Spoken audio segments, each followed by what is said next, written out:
Okay, hello, welcome to Road to Vostok demo Post-Mortem Megastream. How's everybody doing today? And also, what's our audio levels like? Everything fine? Image is crisp and clear? Audio is fine? Not any technical issues?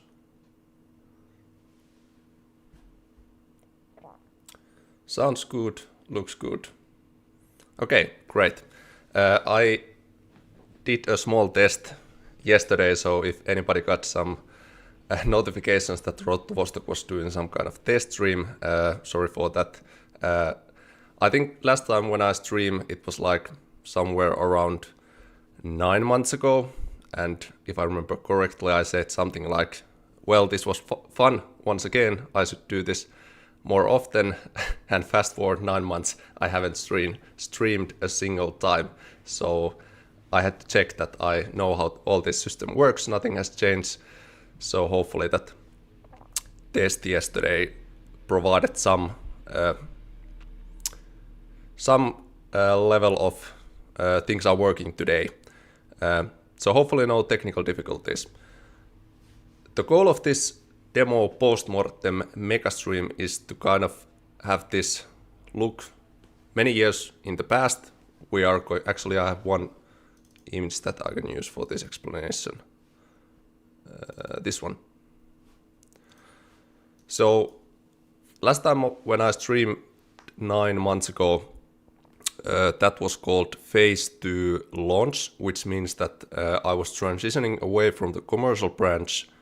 I was transitioning away from the demo branch to the commercial branch production. Now it's been 9 months with that commercial branch, but in that stream I didn't really cover all these last demos, what went wrong, what went right. So it was more of like what's about to come with the commercial branch. So this one we are going to take a look way past with those old public demos, see how the project has evolved during all these years. Then one big thing with this stream is that I'm also going to play as a normal player that final demo, trying to figure out what's the core issues with that. Is there something that needs to be improved to the actual commercial branch and early access and so on. And feel free to ask any questions if you have anything. I think that I'm going to do this in a way that whenever I have played one demo, I'm going to do a small break. So that's kind of suitable time to ask questions if you have any. Also, thanks for the big donation, Night Quest. Huge thank you. Yeah, and I'm still as bad as in the previous streams, kind of like multitasking, looking at the chat, trying to talk, trying to showcase something on the screen. So there's a big chance that I might miss 95% of the chat, but like mentioned, I try to kind of like separate this in a way that once I have played one demo, I'm going to take more focus on the chat. If you have any questions, feel free to ask and so on. By the way, we could start this thing with a small poll. I've been so busy lately when it comes to this October madness, so I started preparing for this Next Fest kind of like mid-September. So I stopped the commercial branch production for a while. I started focusing on the Next Fest. October 2, there was this Next Fest press preview. Then basically in every day start from October, I have kind of put ridiculous work hours in. So I have been totally blind when it comes to new game releases and what's happening in the game industry. Of course, I have some headlines I have read, but for example, I haven't played the new Battlefield. I haven't tested the Arc Raiders and so on. So let's start with the Battlefield. So this is out of curiosity. How many of you have played the new Battlefield 6?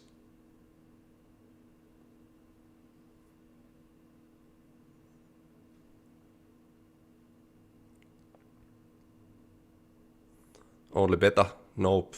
I have me. Yes. Okay, seems like expected, pretty many people have played. I'm mostly interested about the campaign as a game developer right now. So for those who have played the Battlefield 6 campaign, how would you rate it from, let's say, 0 to 10? What kind of rating would you give to the Battlefield 6 campaign? 0 to 10.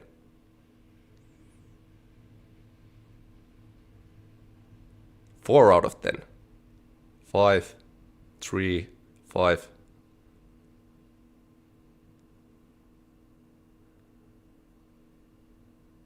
Too short, but great writing. Solid 7.6.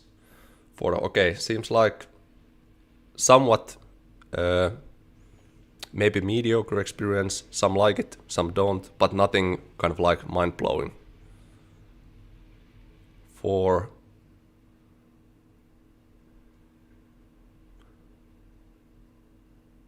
Okay, I think as a game developer you kind of have to know how the industry is evolving, so at some point I probably have to play a little bit of Battlefield and Ark Raiders and all those new games that are kind of like releasing. Those were actually one of my big fears, that nobody is ever going to play indie solo dev final demo when there's all these massive games at the same time. But thanks to all of you who have played the final demo, it was really nice to see that there were a lot of players. Kind of like when I released the Next Fest press preview, I thought that this would be kind of small scale, pretty limited test, but it was a massive in terms of how many people downloaded that. And maybe a tactical error on my part, because there were so many downloads on that October 2 that all of those many thousand, tens of thousands download didn't actually count to the Next Fest most played numbers, because all that traffic was generated way before the actual Next Fest. But so maybe if you are a game developer watching this, that could be something that is worth considering if you're thinking about joining Next Fest, whether you want to do this press preview, because a lot of traffic is generated before the actual Next Fest begins. But yeah, it has been really cool to see that people have mostly found the new demo positive. Hopefully they have liked the improvements. Those improvements were driven from the commercial branch, so I decided to take some features like the increased map sizes, the UI overhauls, the Tetris interfaces, the magazine systems to the final demo. And so far the response and feedback from that has been mostly great.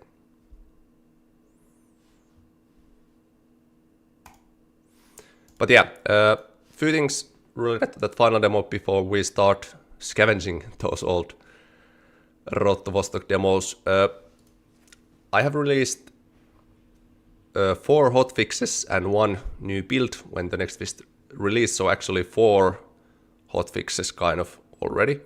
But now I have been focusing on kind of like bringing some commercial branch visual improvements to the demo branch. I haven't really decided yet whether I should release these now or later, but for example, when looking at the lighting conditions for the past few days, this is how the final demo looked in dawn and dusk, and I would say the dynamic day and night cycle, I already talked about this at some point related to these flat lighting moments, meaning when the sun hits a certain angle and I have to reduce the sun intensity in order to blend it with the moon, it provides these kind of flat lighting moments.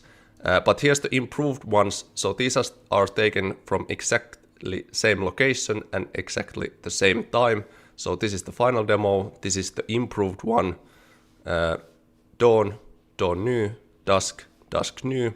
So even with the dynamic day and night cycle, I think I have provided more contrast and visual interest to the lighting.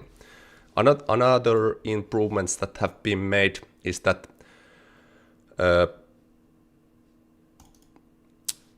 game uses these nature asset spawners that I've made. So basically custom tools for Godot, and those use different kind of parameters for spawning the nature assets, and this has been kind of pain for me because I haven't really had time to fine tune and balance those parameters.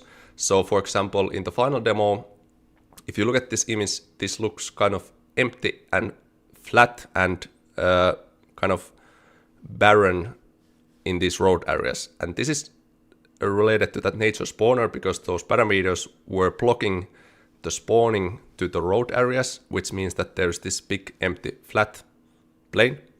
But once I have now fine-tuned those parameters, and now the spawner can actually spawn nature assets to the road sides, which makes them a bit more interesting.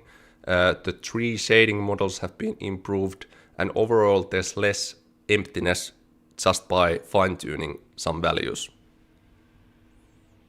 So here's the difference. This was before and this is after. Same performance, no new changes, no new assets, just fine-tuning some parameters. Another visual improvements were related to kind of certain lighting angles related to so-called specular reflections. The game doesn't use PBR, meaning physically based rendering, so I'm only using kind of albedo and base maps 99% of the times. Weapons are the only exceptions, and a few very special assets like the rocks, which need the normal maps. But other than that, game uses just base texture maps. And the issue with this is that when you're using just one texture map for material, you don't have the data to provide the shader where the shading should have more reflective and more diffused areas. So in the final demo, in certain lighting angles, you could have these kind of like totally unrealistic specular highlights. For example, if we look at this building site when the sun is shining over here, it doesn't know how to occlude or diffuse those seam areas, which normally don't have any reflection in those occluded areas. And the reason or the method why what I used to solve this without going to the PBR is something called specular limiter, which means now I have this shader feature from the commercial branch which uses kind of like the exposure values from the base map, meaning if there's a dark area in the base map, it knows how to occlude those specular highlights. So here's the before and after. Same performance, no additional texture maps used. And this was just one example. There were hundreds of small assets and items in the game, especially the roofs were really bad, which suffered from this issue. Another improvement, kind of same topic, but a bit different. Here you can see the same issue with the specular highlights. There's no occlusion or diffused masking, so to speak. And especially with the albedo map, you're having troubles with these textures that should use normal maps, for example, bricks and other those areas. But I don't want to use those normal maps, so I use some trick that I kind of developed while I was working as a game dev teacher many years ago, called normal blending or bump blending or vivid normal blending. There's many names for that, but basically I embed the normal map to the base map with kind of like black and white scales, and here's the before and after just by using the albedo map. Here's before and here's after. So now the speculars are limited. That's the previous example, and now with this bump blending or vivid blending with the base map, so still just one texture for the surface, I can kind of like create this illusion that there would be a normal map. And I think many players don't even recognize that, or many players would say that this is a normal map when it actually isn't. But yeah, that's one improvement. Then one more, and this is related to water. So this also suffers a bit from those nature asset values, so a bit empty looking. But the main issues with water was that first of all the sky details, so if you see these clouds from the skybox, they are not being reflected on the water at all. So you are only getting these masked geometry reflections from the environment, but not the sky reflections. So there's this whole gray blob in the center of the reflections, and also because the skybox was accidentally masked, it also created these weird masked outlines to the trees. For example, if you look at this area, this is a really bad cutout shape for the trees because it tries to mask kind of that skybox out of the reflection. And this was totally error on my part, so I screwed up that shader. Here's that before and here's that after. So now with the same performance, once I have fixed my own errors, now we have this skybox reflections. Now all those bad cutout shapes have removed. And on top of this, if you take a look at the kind of like the far areas where the crash is not being rendered, I have also used this fake crash distance texture trick, so it kind of blends more naturally, or it uses a distance texture for the areas that where there should be crash, but it's not rendered that far, so it creates a bit smoother look and transition. But yeah, that's before and after. So those improvements are done, but I have to just consider actually one more. I have to show this. I think this is pretty cool.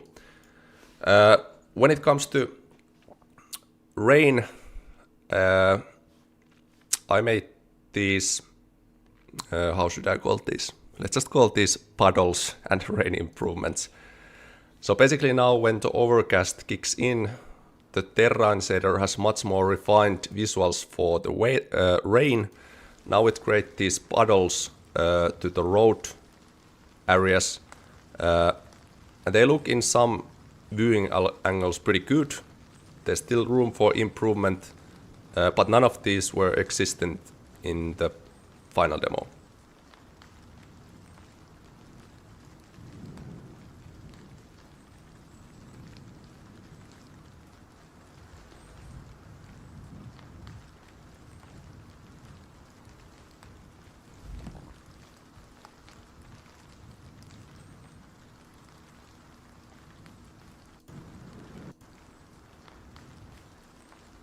Okay, so I think that's all for the improvements. I'm going to quickly read some chat. I noticed the fishing pole also does this. I think this is related to those reflections where those cut out shapes were drawn from the extruded fishing pole, so I hope those are fixed also. How much it cost on early access release? I haven't yet put out the final numbers, but there's going to be 2 editions. Information on those is available on the website and Discord FIQ section. But basically 2 versions or editions. The standard edition, meaning just the base game, will cost around 15 euros, and the supporter edition base game plus some exclusive concept art, the OST, will cost around 5 to 10 euros more of that. The game is the same, but with the support edition you just support the developer more and get a little more extras. But those are basically the rough pricings.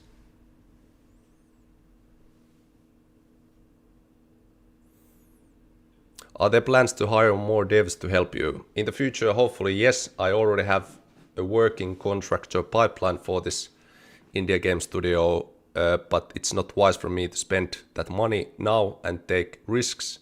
So I only want to expand the development force when I have the potential resources for that, which is hopefully after the early access. Okay, I'm going to take more focus on the chat once we have take these small breaks from the demos, but now we can start with the main topics of this stream, which is we are going to take time travel. I don't actually remember these exact dates, but public demo 1 was released September 2022. So over 3 years ago, which is...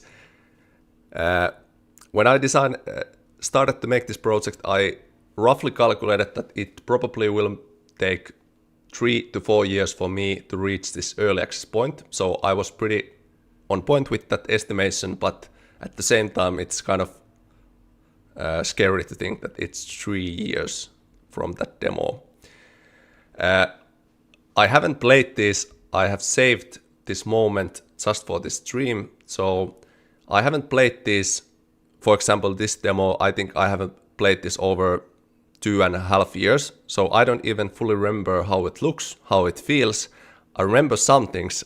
For example, I remember the recoil is absolutely wild. And I don't know how people didn't kind of like put heat on that to me as much when that demo released, because it's absolutely nuts. Also, there's some things I remember, for example, I think the public demo 1 version 2 had a thing that the AI spawns to the starting tutorial map, so you get shot in the back right away when you start the game and you should learn how the systems work. So there's all these wild design mistakes and everything between. So feel free to roast me with this. This is more of like for the giggles to play this, so I don't have any emotional attachment to these demos so far. So we are mostly going to make fun out of this, because I remember that there's some really wild solutions made by me. Since I haven't also tested this in multiple years, if some demo doesn't run, there's something that breaks, then we are going to skip that, but hopefully they should not crash.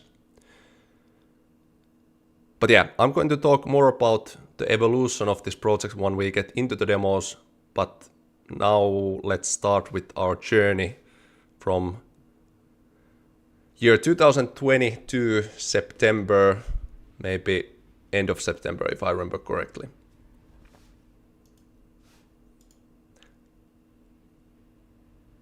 Thanks for the donation, Selea here. Hey Antti, any plans for modding Steam Workshop support? I would say there's already some level of modding support for the game, because there's over 50 mods available. New mods are coming even weekly basis. It's really easy to approach that modding when you're having an open source platform as your engine. So definitely I'm going to enforce and support the modding as best as possible, but currently I don't have just the time and priority for that. I don't know about Steam Workshop, but definitely at some point I could say that there's official modding support. But okay, let's start from the first demo. Hopefully this starts. This one was called Public Demo 1. By the way, does this audio work for you? So are you hearing the main menu music from this demo?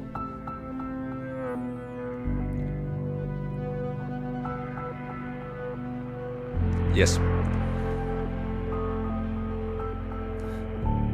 It actually feels really weird to start this so many years after.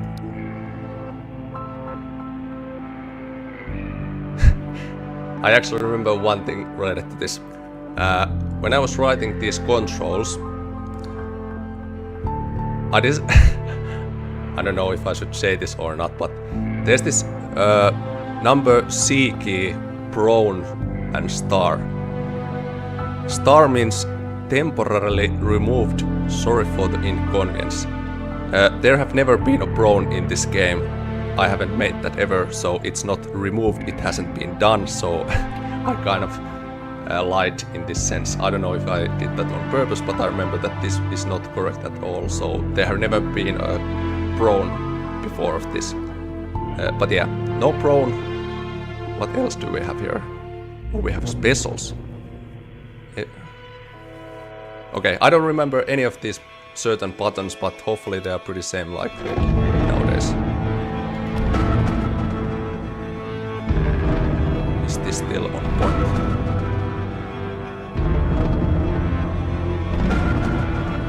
this definitely wasn't going to plans because I had bought the game. The early access actually content-wise is pretty on point. The number of maps, there's 4 shelters going to be included. The crossing point thing is a bit trivial, but most of this I think is pretty accurate. This in terms of public review was accurate. Yeah. Let's see. Music too loud. Okay, sorry. I'm going to adjust.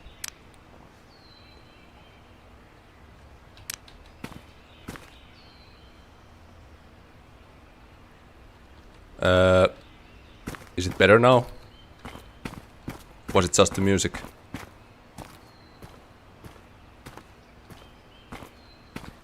That's better. Okay. I don't know if you didn't hear me at all, but I was talking something about the controls. There was never a prone in the game. The roadmap was kind of on point, but hopefully it's better now.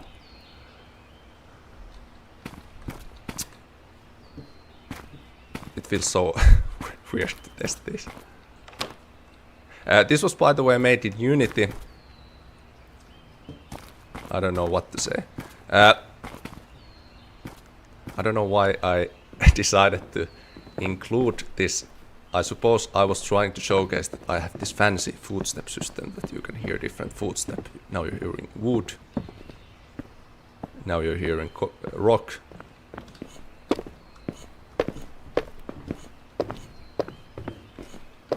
Why on earth jump is? Okay, yeah. Obviously we are not going to experience this like a new player, but do you want to see the recoil? Because that's the only thing that I remember. What the hell?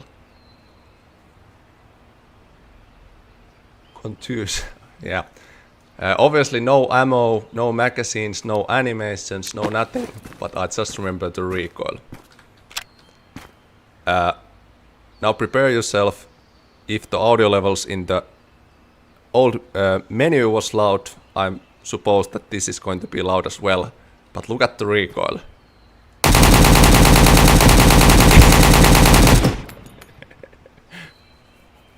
Yeah, this was the only thing that I remember. And there's all these people saying that you had it so well in the old Unity demo, it was perfect, and then you decided to move into Godot. And I just remember these kind of things that I would argue that the things in the Unity build were not perfect. What's the recoil with other? Hey, also I made this disclaimer because if somebody would try to take clips or join the stream now and thinking, whoa, the road to Vostok looks bad, I made this disclaimer legacy content overlay. It should be visible on the top corner, right? Does it appear there? Hopefully.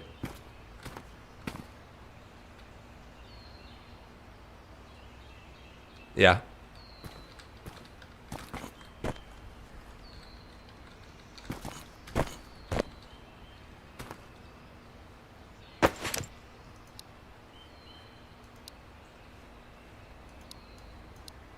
I don't actually how this works. Ah.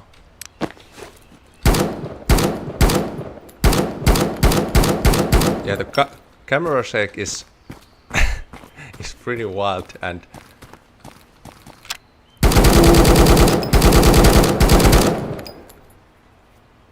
yeah. The funny thing is that even though I'm going to roast this demo was a huge success in every possible meter. There was almost 1 million views on the demo YouTube video. This demo alone gathered a massive spike in the wishlist, kind of put the road to Vostok on the semi-known in the game category. So even though I'm going to roast this, I'm greatly thankful for this demo, but after all these years this is quite painful to Okay, I think one thing that was better in this demo is that I had the support for the PIP scopes, meaning the dual render scopes. I already have this in one experimental build that I have in Godot, but this was kind of well executed. Whoa. The dual render technique is well executed, the recoil is not.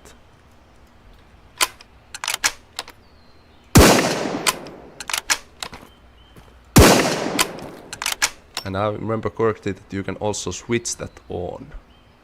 Yeah, I think this is something that is going to come to the Godot as well. So for example, now when you have those, or you had those pip scopes, you could change that off. So if you prefer more performance, now you have this more zoomed in view, even though this implementation is pretty bad for that. But this same idea that you can toggle between dual render and not dual render is also coming to the early access at some point.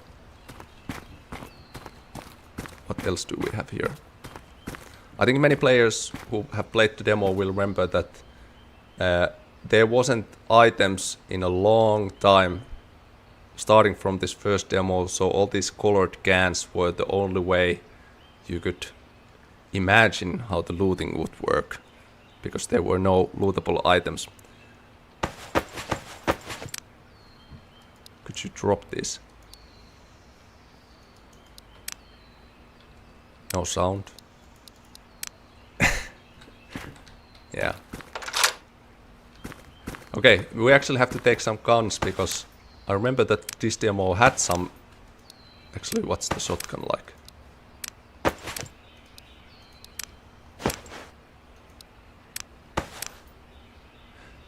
Ah. Yeah. Okay, let's go to the demo map.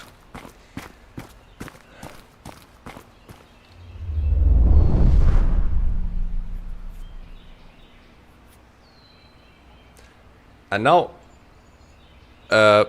because I know that many people are going to say that at some point, there's a certain level of this first demo that looks better than in Godot currently, but there's nothing that I couldn't achieve the same level of, because this is an illusion. This illusion that it looks better is related to how tall the trees are, how much they fill out the empty space, and because I use temporal anti-aliasing with sharpening here, the trees are relatively smooth, where in Godot those are really badly anti-aliased, or there's those jagged edges. So I think I know why people think that the visuals were better, but they were actually not, and I'm going to prove why they weren't. It's just an illusion for the nature assets, but in general there's so many horrific visual issues with this demo. For example, if you look at the interiors, I think the main issue with here is tone mapping, contrast, and kind of like this continuity with the colors. So it's hard to explain, but there's something off when you're looking. There's no kind of like, there's really harsh blends between different textures. Certain things like this painting seems really exposed when wall is not. The door looks really underexposed when the wall is not, and there's no continuity with the exposure levels, which I will demonstrate in the later demos that all those are now much better. Is there actually AI in this demo? For example, if you look at this view, whoa, these are big cabinets. There's really kind of like occluded and weirdly dark areas, and then you have instant transition to totally exposed and bright props, which makes this look not consistent. Also, I remember one thing.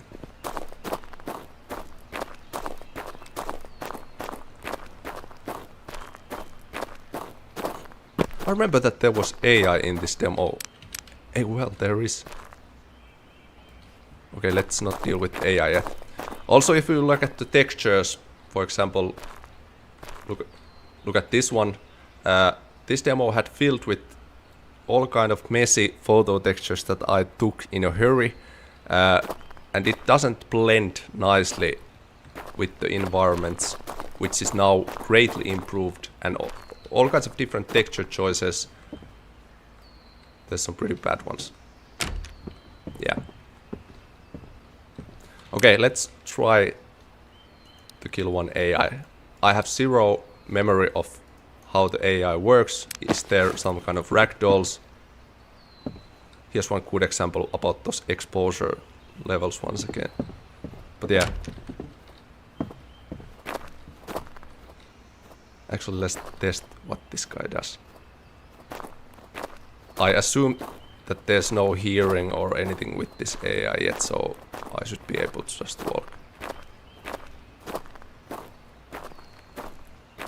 These were just some assets that I purchased and slapped on public demo AI because I didn't have any resources to use contractors for custom characters, but yeah, let's test this, how this works. I have zero memory of what the AI used in terms of behaviors or something, but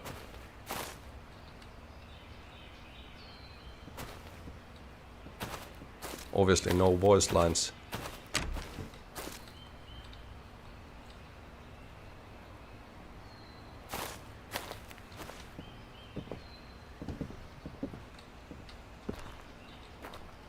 Good, they open doors.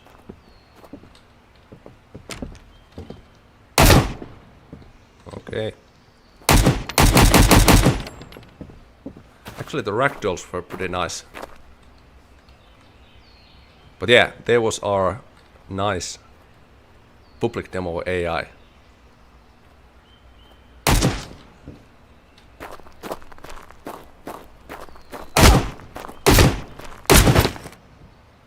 Yeah. Okay, let's test one more thing.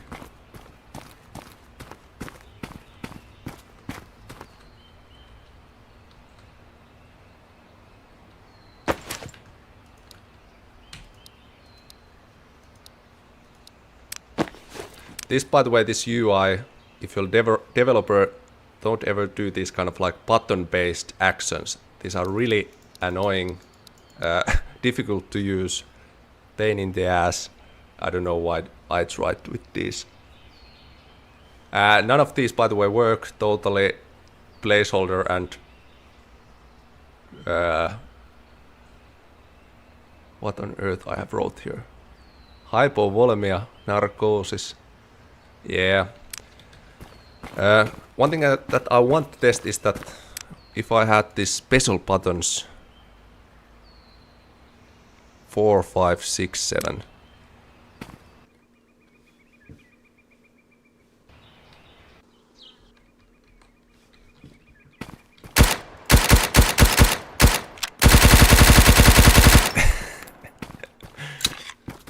Yeah. Okay, maybe this is actually, is there one? No, I didn't have any traders or anything shelter related in this demo. So this was basically all that the public demo 1 offered. No looting, no traders, no shelters, awful weapon system in most part, really inconsistent graphics, except some people like the long tall trees. All the kind of like controller based things like jumping, it feels like I have 100 kilograms stuck in my character's foot. I'm pretty sure that I could not even jump a small fence. No animations in terms of reloading or anything like that. Totally placeholder AI, no voice acting. No attachment system at this point, just a fancy, or not even fancy, just a inspect view.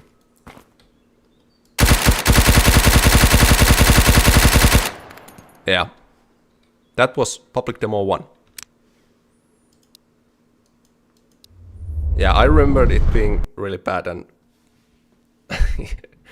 the recall is the main main thing in that. Okay, now I can focus on the chat a little bit. Thanks, by the way, for those who have been here since the public demo 1. I know that many people actually like that. It's really hard to see the goods in those old demos when you know how much better things are now as a developer, but thanks to all who have tested public demo 1, who were those initial supporters of the project, who decided to subscribe to the YouTube channel. That has been kind of like the core thing for this game's success so far, that I have made a semi-successful YouTube channel. I have made those devlogs. People have learned about the project through the YouTube, and that first demo was a big help for that.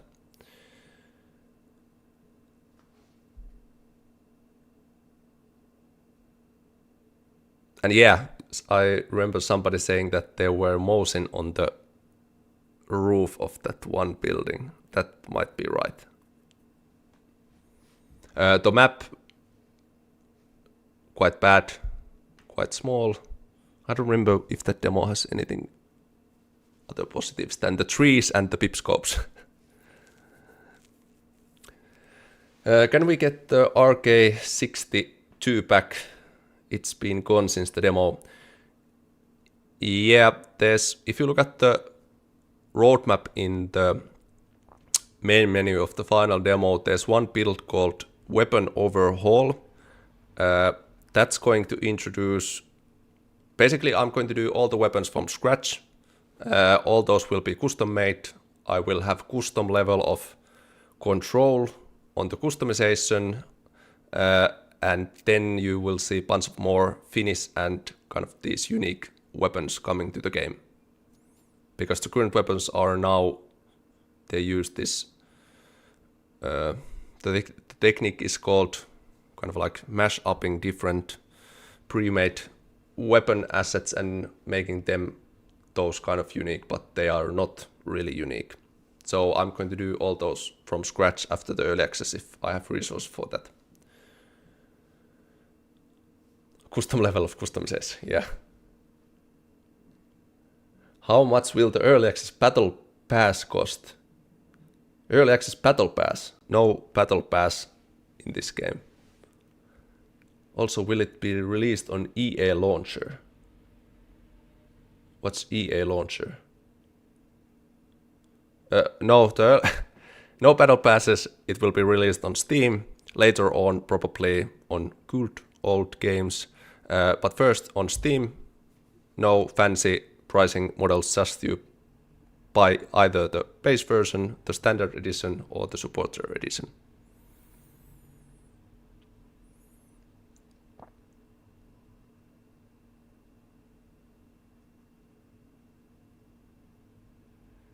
No EA launcher, yeah.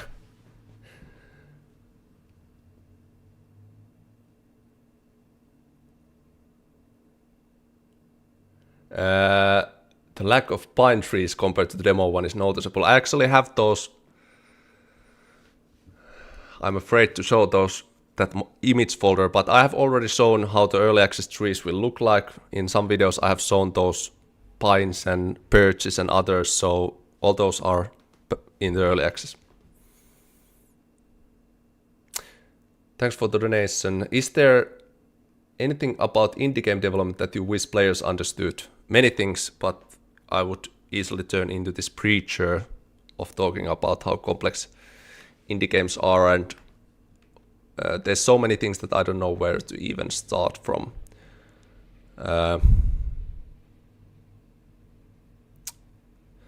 Maybe one thing that if I could highlight something for the player is that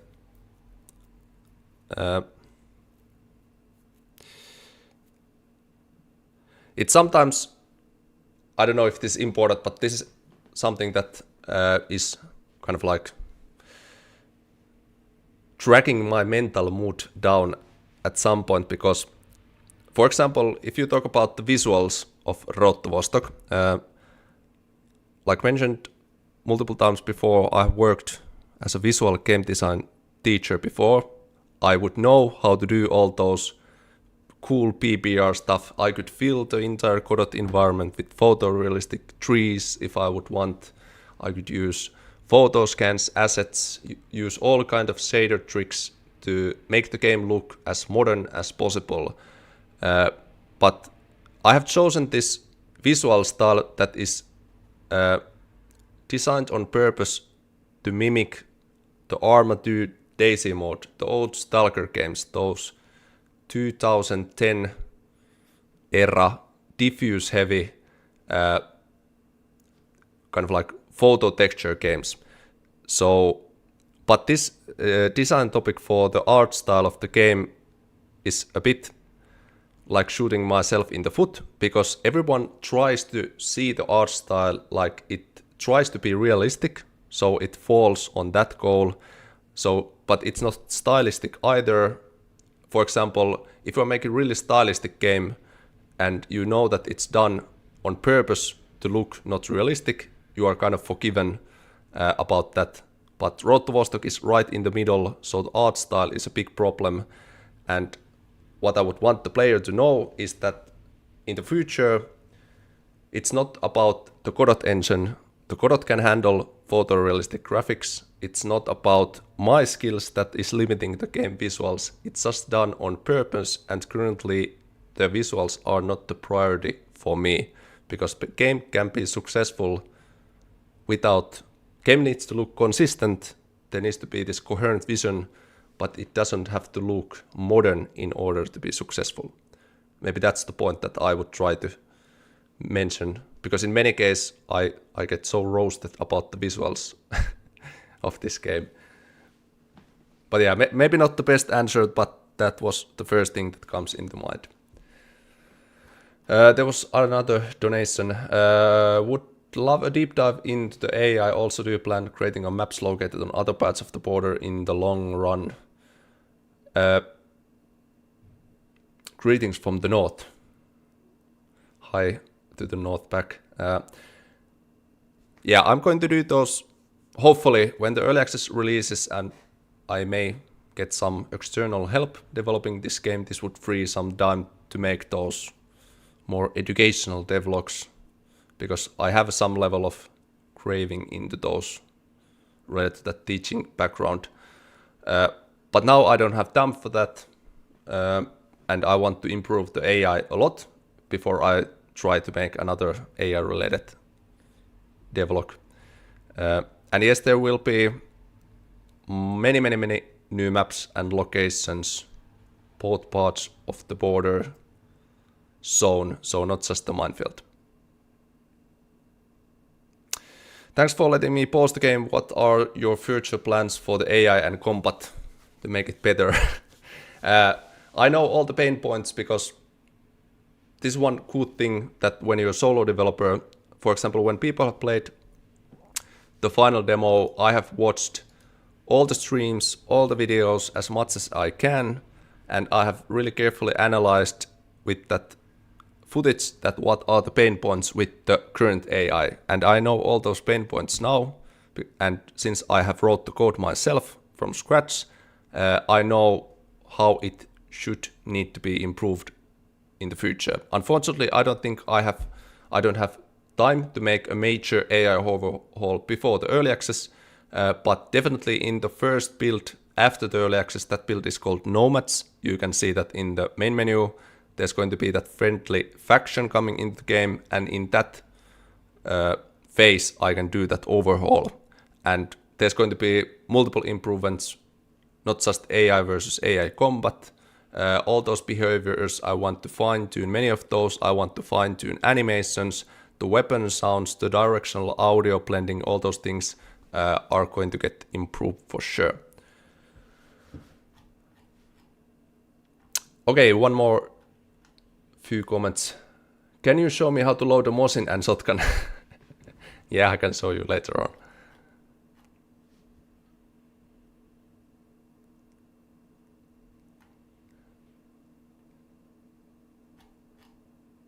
Is there a possibility to see an updated version of the apartments maps?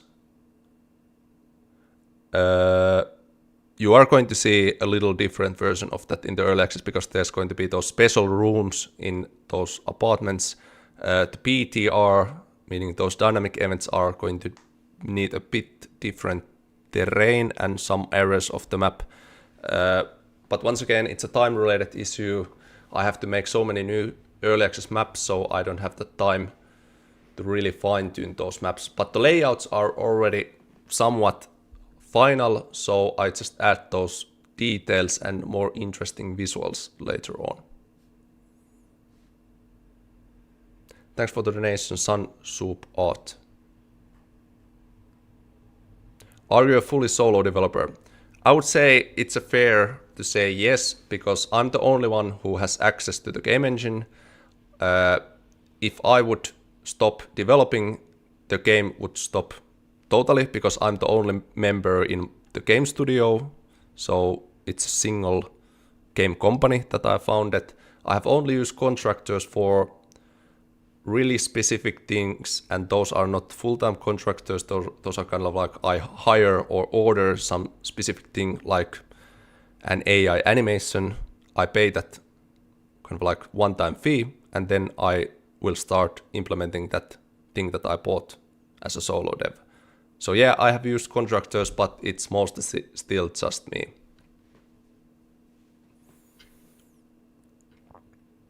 Please keep this running well on Steam Deck. It's only way I can play, and I love it so much. It's actually kind of cool that people can play this on Steam Deck. I would imagine the inputs are pretty abstract to get working, but since I have heard that many people have played this on Steam Deck, I'm glad to hear that. Hopefully someday I can also make some official support for that.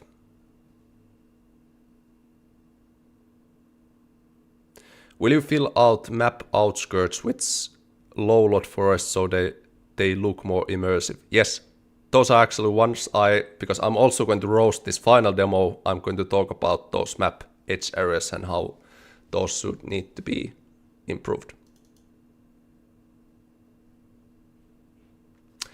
Okay, I think we are going to jump to the next demo. If the first one was released September 2022, now we are doing about half month time skip, so early, or when was this released? Yeah, early 2023. And if I remember correctly, this had the AI shooting you in the back in the tutorial. I'm going to go away fast from the main menu if the... Oh, we actually have loading screens. It's so weird, once again, to play these old demos because I don't remember anything. But these are...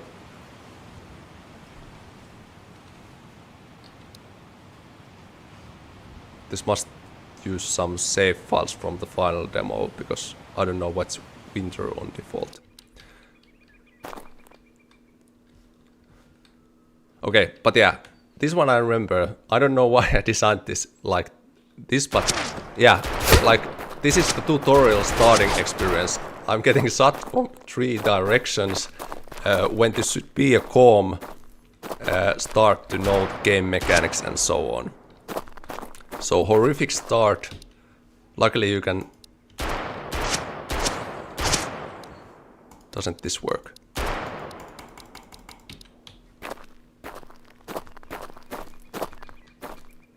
But yeah, if you're a game developer, don't design AI to your tutorial map that starts shooting you when the player should be paying focus something else. And especially if the AI spawner... Actually, maybe this works like this.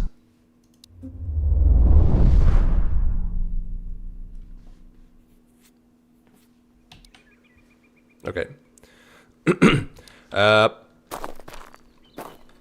I think the main improvements that I made for this demo is that I did a recoil overhaul. There isn't still Is there loot? No, these are just equipment, but I think the loot is still those colored cans. There is some level of attachments and some special things. For example, I think many people would want this for the final demo as well. I could implement a climbing to the current demo probably within a day.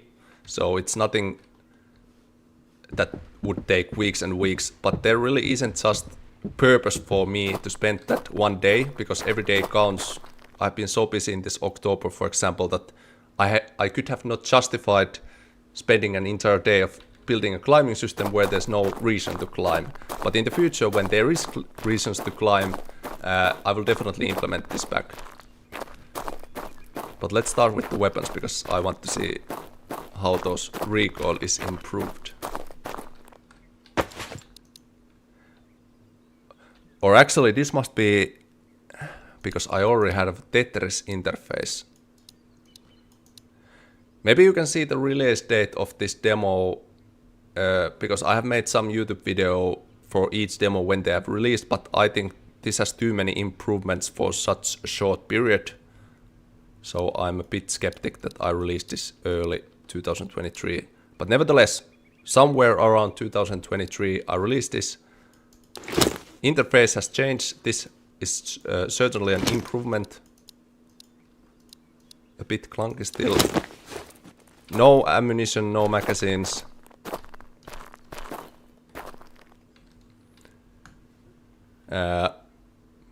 Was the recoil improved? Now we are going to see. Full auto, fingers crossed. At least the camera shake was... One moment.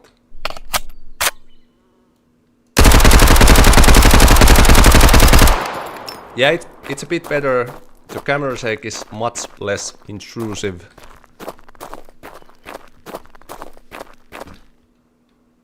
How do you put the day?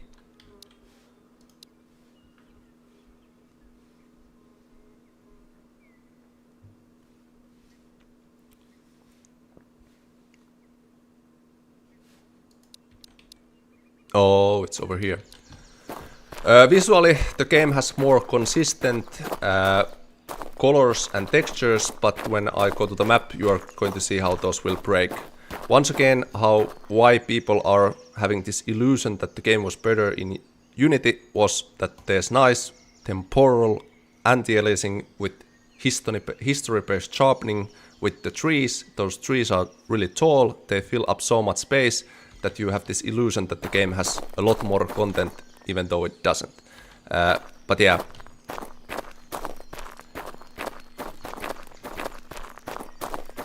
Is there anything else? Oh, and there were these attachments. Yeah, this was really bad system, now I remember this. You cannot drag the attachment to the weapon. You have to... Oh, you have to press a number. No, well, it wasn't that bad that I remember.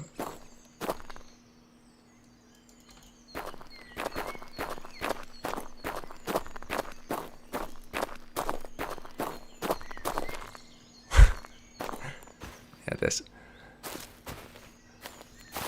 The crash shading, I think there's no... Is there shadows? No.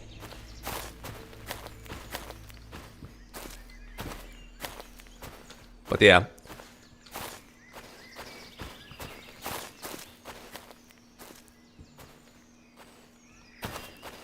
Let's go to the map to see. I think this had some level of improvements to the map size. Because I was kind of preparing for the public demo 2 in Unity.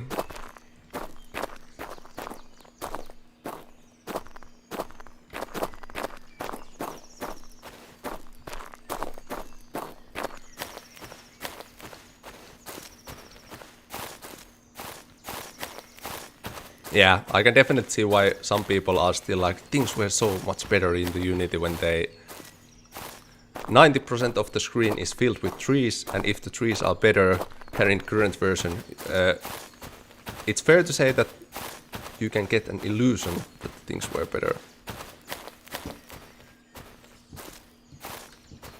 But there's still quite harsh inconsistencies. For example, where's the shadows of this? There's no shadows, but this has shadows. There's no kind of like, there's sharp, clean textures directly driven to the roof texture. There's no dirt, decals. What's the interiors? There's no depth here. There's no, it's like sharp texture swap from to another. Yeah, these are as bad or not even worse. And we have the colored cans.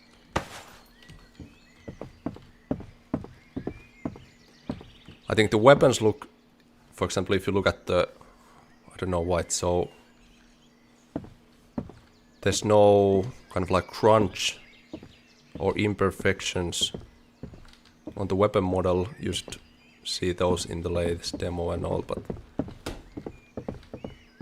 yeah, I think the main issue with this old demo is that it's so inconsistent that it looks off-putting, at least for me. But I remember that there was one cool thing about this demo that is coming either to early access or few builds after that, and this thing is located over here. Whoa. The head popping is a bit extreme.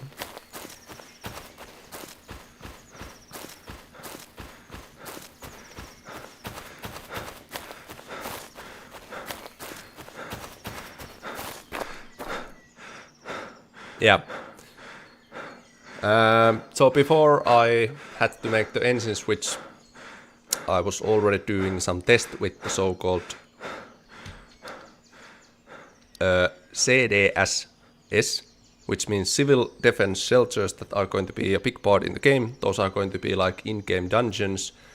Of course, the implementation and visual example from this demo is once again really not consistent, but the idea was already here, so you will have these dungeons at some point in the game.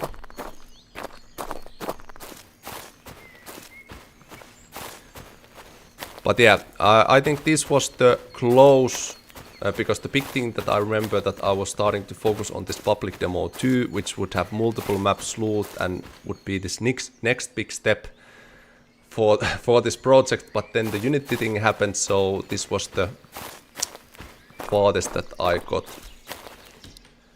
Yeah, I don't think there's anything else in this demo really.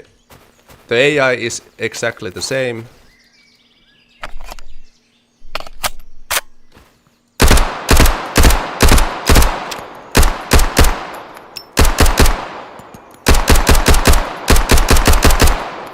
Yeah.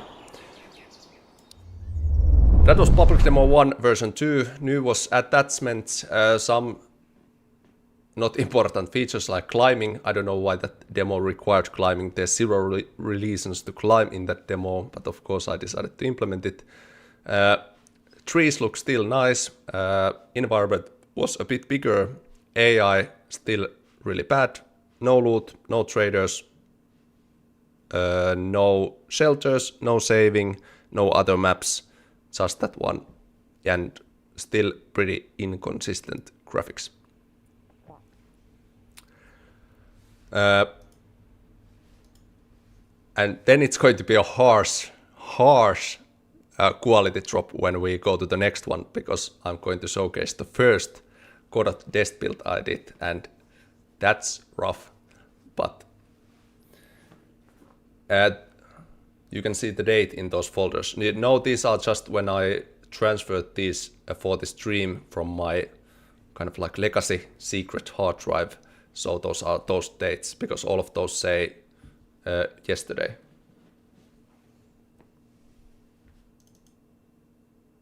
Oh, you could actually see the date. That's true. So hold on. Public demo 1, September. Sorry, I cannot zoom this to you. Public demo 1, September 23, 2022. Public demo 2, version 2, 15th of January, February, March. 15th of April 2023. Okay, so I was pretty correct. Yeah, early 2022. 23, sorry.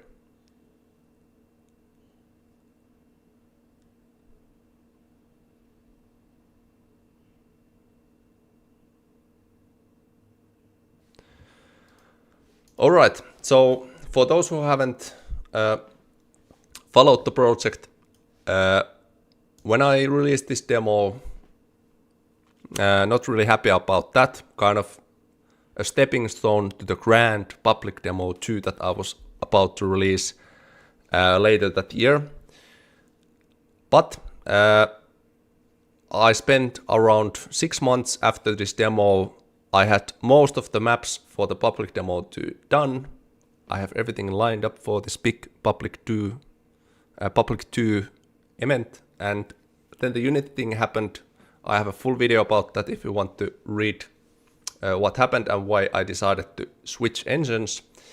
But nevertheless, all that work mostly gone, and I started from scratch, and literally from scratch, because I changed the coding language as well. Most of the assets had to be redone in some fashion because I decided to choose totally different pipeline, totally different formats. So pretty much as fresh port than you could do. So nothing really was saved. Maybe some audio files, but pretty much everything from scratch. And this is the first test that I did with Godot, or actually the first build that I shared with Godot. I decided to share 10 builds to see how the project evolves when I'm using this new Godot engine. And the one takeaway that I want to mention related to this, that I haven't used Godot ever before when I made this decision. So it's not just about the engine, it's also the skills now, because I don't have the skills to understand how to make consistent graphics with Godot, how the lighting works yet. So prepare your eyes for the first Godot test build. This is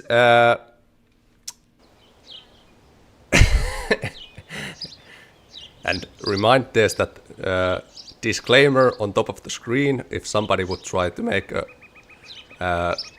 fake news YouTube video. Remember the disclaimer, not current visuals. But yeah, this is October 2023. So I was designed to release that public demo 2 with Unity on September. I started the port, and this was the first test that I did. The speed is absolutely nuts. This is the world's fastest runner. Everything is nuts. There's shader issues. The lighting, no consistency. No nothing. Basically. It's so laggy and loud.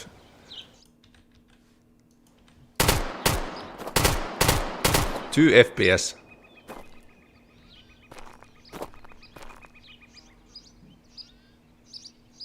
Actually, my OBS said encoding overloaded. Is the stream still... Frames are super low. How do I solve this? First, let's quit this.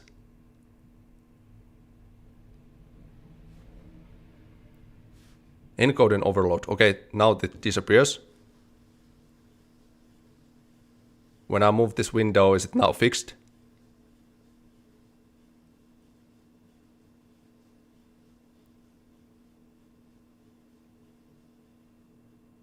Good now.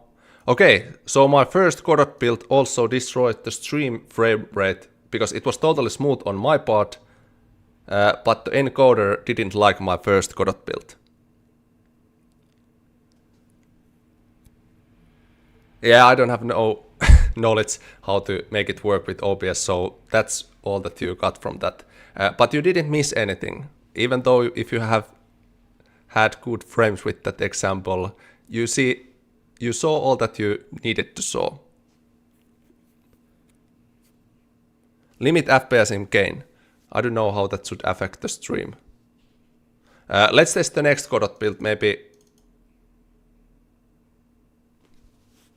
Yeah, encoding overload. Oh, maybe that's the thing when I see other streamers playing the game at 60 FPS, even though they have machines that could run much better. Yeah, sorry, I have zero knowledge about these streaming things. I have done so little about things, so limit the FPS to 60. Yeah, maybe that's the reason why the encoder overloaded.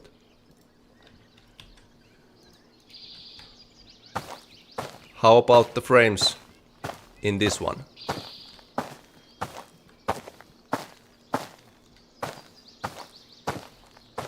This is fine. What the hell? Okay, so this one is more improved Godot test build. I think maybe a month from the first one. Now I already have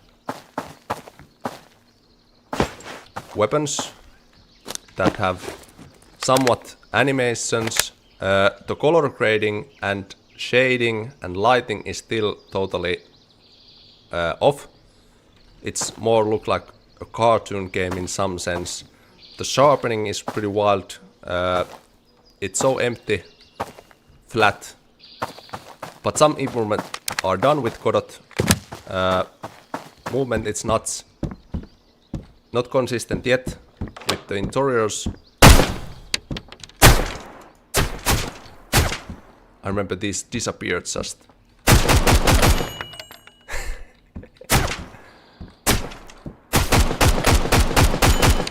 Yeah.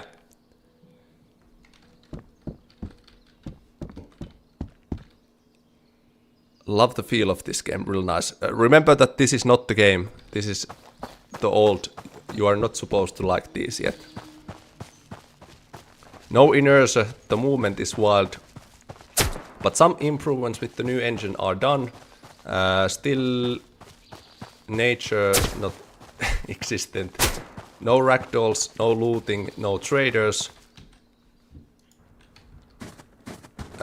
And not consistent visuals.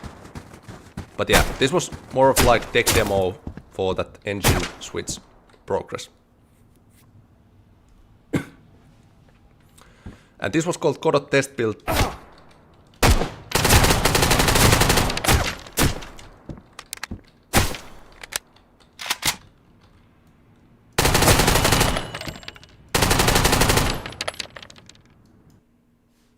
Yeah, that was Godot test build 10. Released around half December 2023. So now I have spent 2 months, around 2 months, for porting the game entirely from scratch, from Unity. And then I released, I'm going to take a small Q&A section after this, but this kind of belongs to the same category. So when I did that all port and I considered that now the game is ported, of course it wasn't fully ported because there was some issues, but I released this something called Public Demo 1 version 3 because I couldn't name this as Public Demo 2 because that needed to be that big grand new demo with looting, multiple maps, shelters and so on. So I made another demo called Public Demo 1 version 3 and this was made with Godot. And this was released on Steam. I was really considering whether I should release this or not.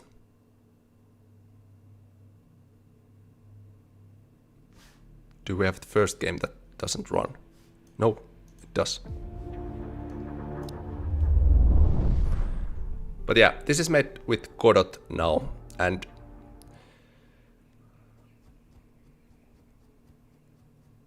I don't remember what Oh yeah, this was really bad.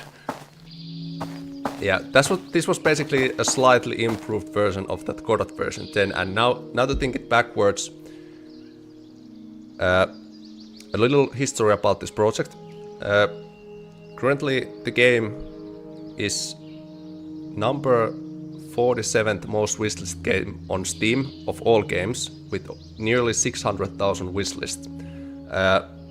But when I decided to do this port thing and release this public demo 1 version 3 to be as transparent as possible,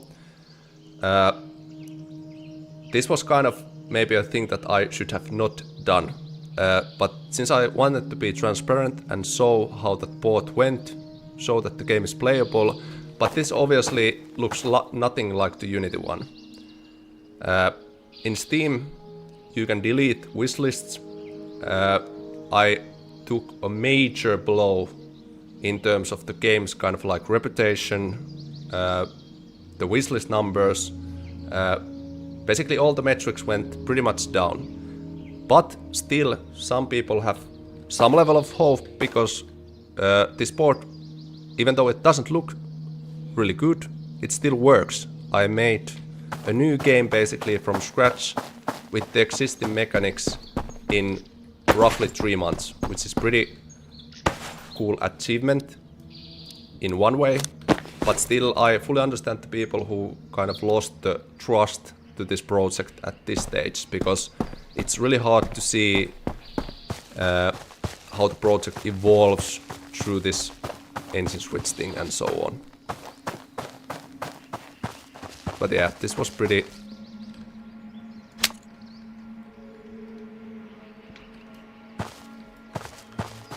Oh. Yeah, it's bad. Talking about those empty map borders. What is this?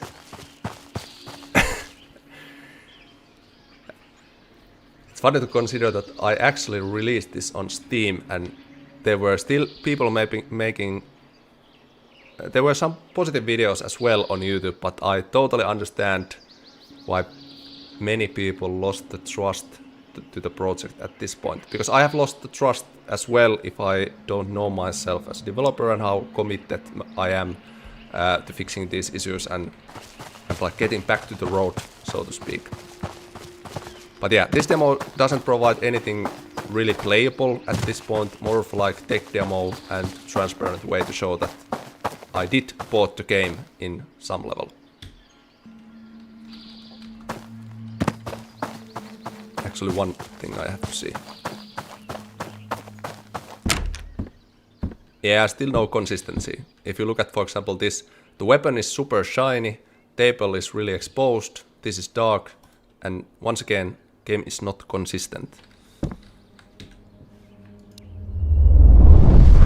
Okay, little recap. We watched 2 demos from the Unity era, then we checked out the first port and the last port, which lead to this public demo 1 version 3, and this is kind of turning point for the bad reputation, because these first 2 demos, Road to Vostok, good, this Godot stuff, Road to Vostok, not so good, and I think this public demo 2, even though it still looks pretty rough, it some level restored the trust that I lost with these ones, which is a good thing, because without those, without regaining some of the trust back, it would be really hard to make the early access interesting if people don't see the demos even interesting. So these public demos were meant to bring some level of that interest back, and that public demo 2 was the first demo that had multiple maps, had looting, had traders,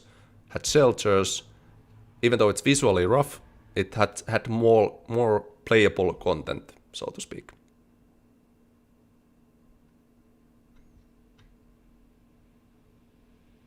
Do you have any questions at this point before we jump into public demo 2?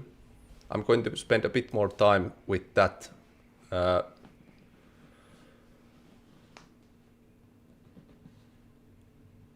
Will there be more vegetation per map with improvement to the tool. Yes, the early access, for example, all those tree variations and other foliage stuff, that's already there.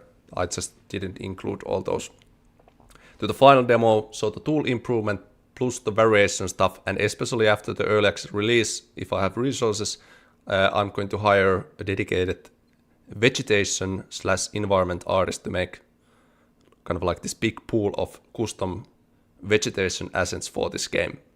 Because it's really hard to modify the existing kind of like tree and nature assets from online for your game, because the look isn't always right. Or I might just do all those by myself, because I think I have the skills to make those, but don't have had that time just yet. Can you add surströmming? Yes, that will actually be a thing. I'm going to add a bunch more Nordic stuff, and also I'm going to need, because now if you go into Vostok and you loot those, for example, those apartment buildings, you find Finnish consumables there, and that's a no-no, because it should feel like you're on the Vostok side of things, so there should be Russian-based consumables, meaning Russian canned food and so on. So I'm going to implement also different food items and items in general based on the geographic locations where those items are found. But once again, a time issue, a priority issue, so after the early access, those are definitely coming.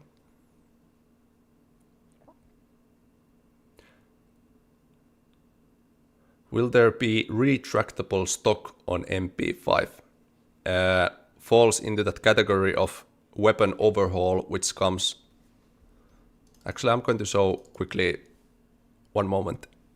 We're not going to play this final demo yet, but I'm going to show you the build. So with the current demo that you can download on Steam, there's these roadmaps where you can see what builds are coming after the early access.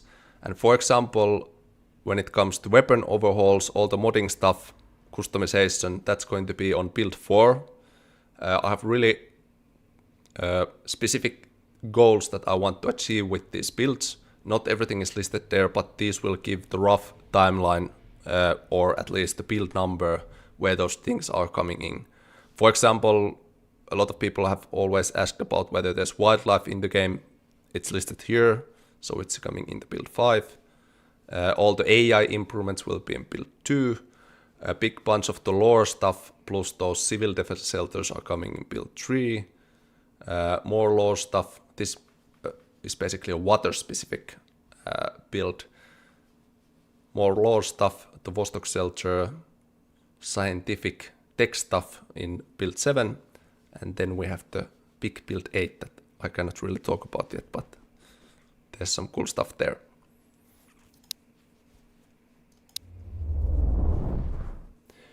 When you can buy early access, I will release an early access trailer sometime end of this year, around that point, and you will that trailer will reveal the release date.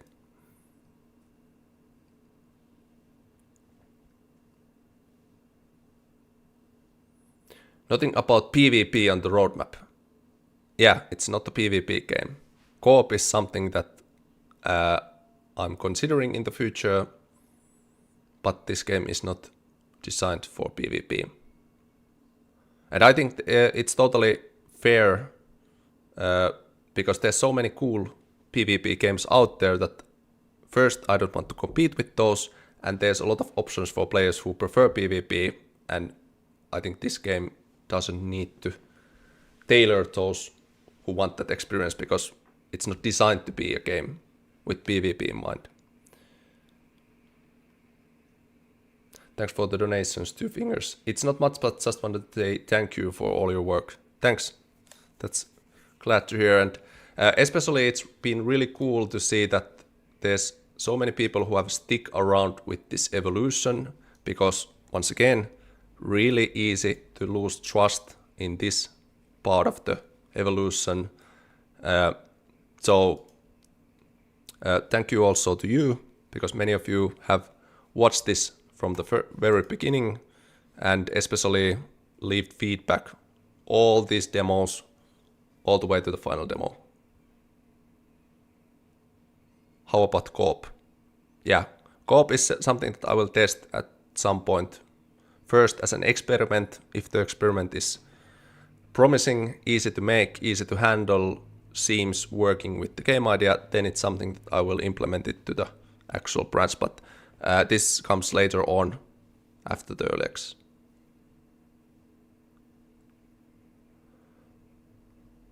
Solo game dev here, it's been so inspiring being able to follow your work there, thanks. Hopefully I have provided some things that you should not do and maybe some things that you should do. And definitely the transparency is one thing that you should do, because I think I have a lot of people have forgiven a lot with that transparency, even though the transparency have also hurted me. For example, I shouldn't have released in a professional sense. This demo should have not gone out, but that transparency also provided that many people saw it as positive that Antti is showing what the game currently really is and not trying to sugarcoat it.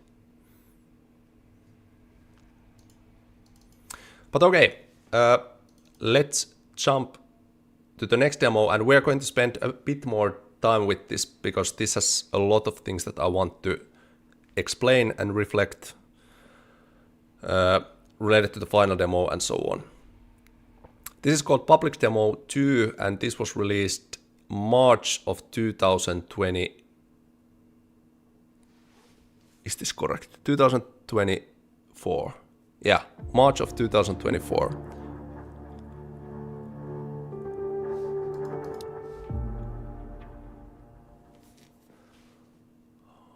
Oh, this is a tutorial.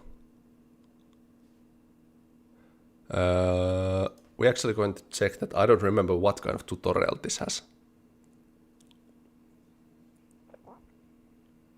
Oh yeah, are you planning on adding anomalies like Stalker? No, this game doesn't have any fantasy elements. Whoa.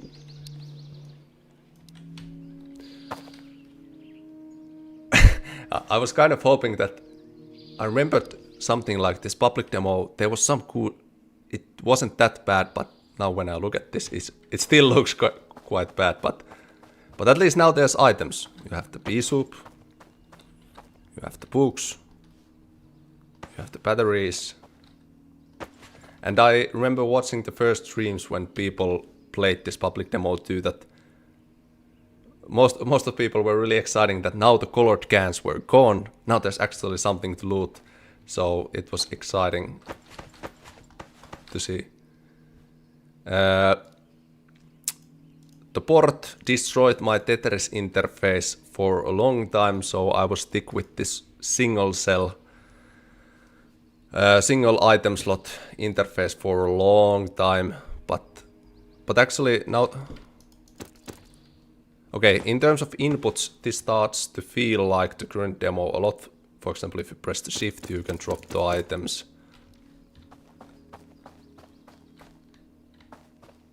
Text size is unreadably small on laptop. Yeah, I remember if you look at the bottom left corner that that kind of HUD representation was pretty much unusable for laptops and small screens.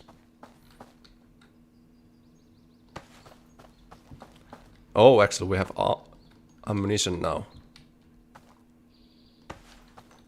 Where's the weapons? Okay, I have to test the recoil.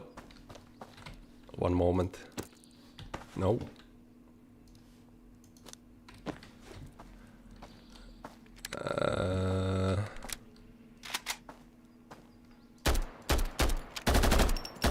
I don't know how about the audio levels are for you. They might be really low or really high, but yeah, this doesn't feel that bad anymore. Of course, it has improved a lot from this, but it's not that bad anymore.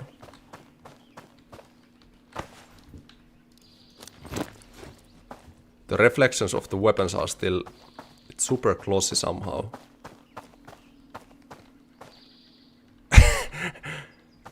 Yeah, the textures are a bit...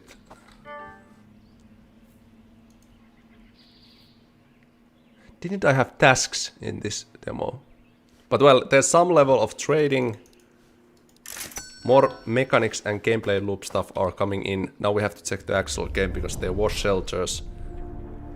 Oh.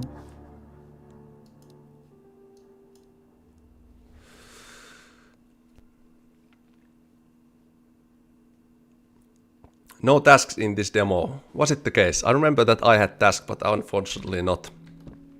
Okay, so the public demo too, the big thing was that now you have shelters, so you can test this ideology that in the early access we will some point have these shelters that you can customize. And this was the first point that people had a chance to feel this idea in-game. No furniture customization yet, so these are all static, but you could place items and those are saved, so there is a save system in place. Visually, some environments is starting to look better. For example, this has a lot of continuity and it's coherent and there's contrast. So this does look somewhat good. There's a little too much contrast, but nevertheless, this doesn't look that bad, this shelter. When I go to the maps, there's issues, but this is somewhat fine.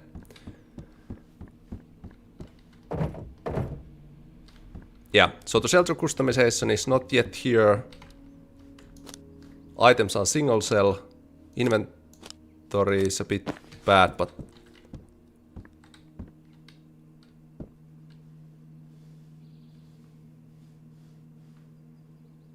Yeah, for example, this... the lighting condition is now really manually tweaked, so it's easy to make some things look relatively good. But for example, this doesn't look like horrific to me. If I would release a game that looks like this, I could sleep at night. With those other demos, it was hard to sleep. This is sleepable, but it starts to reduce when I go outside, because I'm still having issues with the terrain shaders and all those. By the way, the frame rate limit, I must remember that. This looks a bit more bad. And once again, why this looks bad is the inconsistencies. That's the main red line that I want to emphasize when we look at these demos. For example, my weapon super closed, exposed, all those specular highlights, but all these walls totally diffused. There's some weird noise gradients going on. It doesn't just look consistent in my case. For example, the metal floor should be totally, is way too exposed, or exposed is maybe the right word. But yeah, the reflections and all these. Was it this bad? I didn't remember that it was this bad. Oh fuck. Oh, sorry. Yeah, it was really bad. I somehow thought that it was better at this time, but it really wasn't.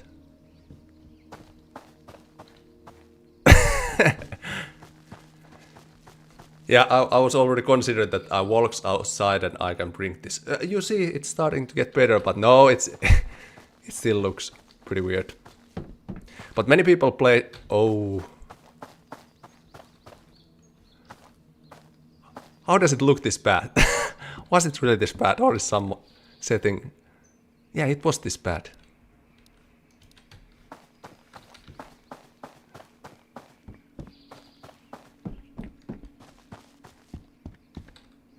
Yeah.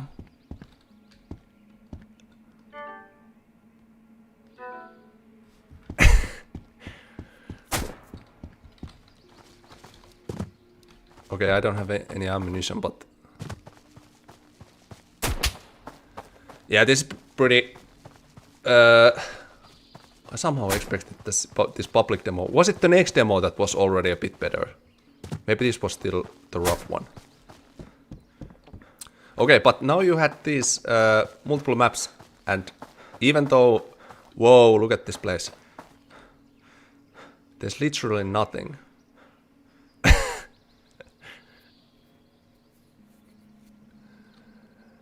Yeah.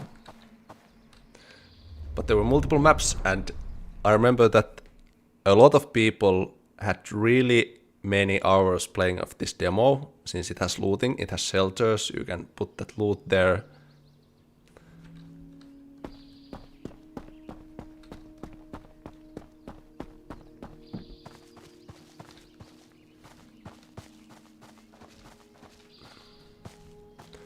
I'm so glad I made that disclaimer on the top, because it would be a disaster if people would think that this is the game currently.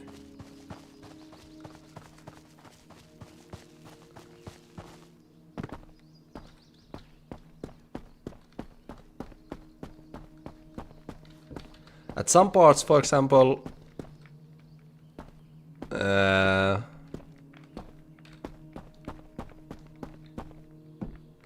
let's just say it has some resemblance of hope in some views, but mostly it's really rough.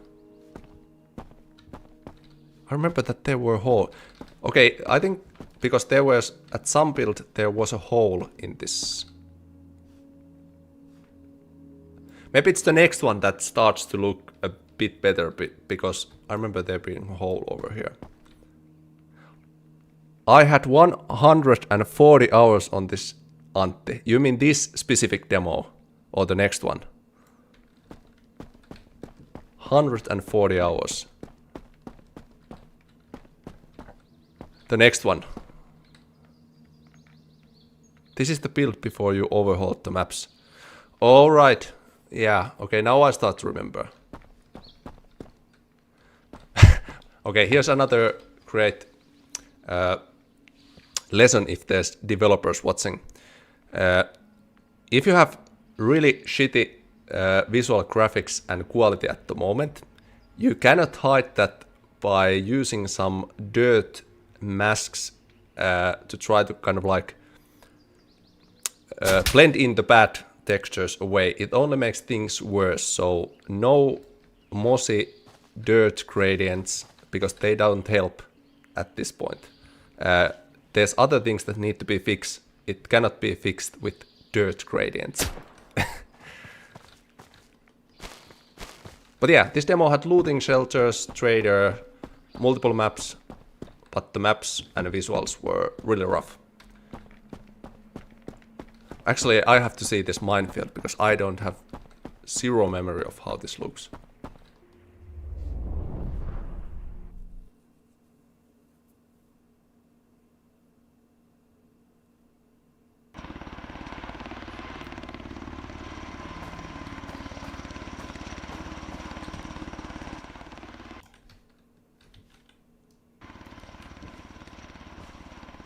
Oh, it's really bad.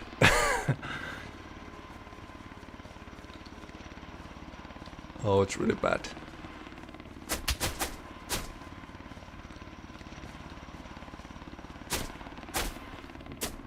I think I have seen some leftover crash models and shaders that I tried to tweak in a hurry from Unity, and they don't work at all.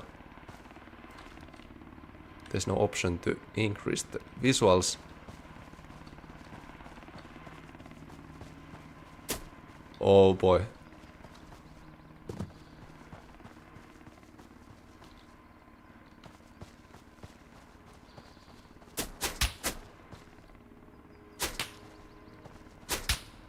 Oh boy.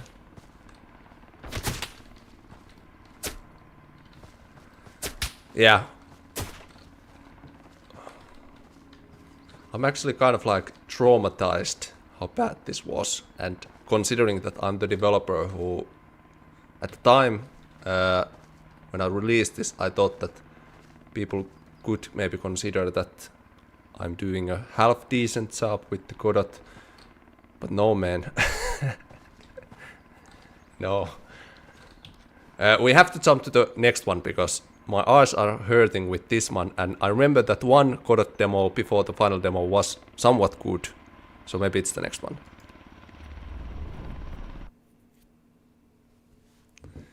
Okay, that was called Public Demo 2. Instead of those grand plans for the Public Demo 2, meaning introducing that gameplay loop for the first time, the demo was somewhat successful. I remember that many people were really excited about that you could actually loot things and such, but in terms of gameplay fidelity, if that's the right word, it's pretty bad. But luckily, if this was released March 2024, oh, this is half a year. Okay, it took me half a year from that to go to this, but this hopefully has improved the stuff. We can also see that I have made this somewhat a brand identity upgrade, so I changed all the concept arts. What is the tutorial in this one?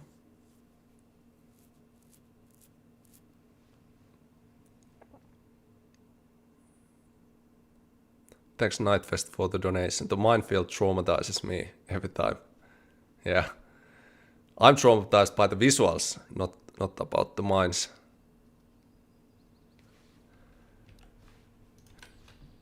Yeah. Okay, this is the demo that I can feel somewhat proud, even though this has issues, but what's happening in the bottom?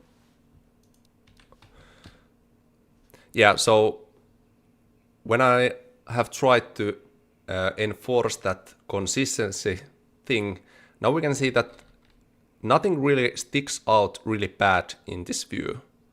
Maybe the lines have too much, the black don't have specular details, but the yellow does.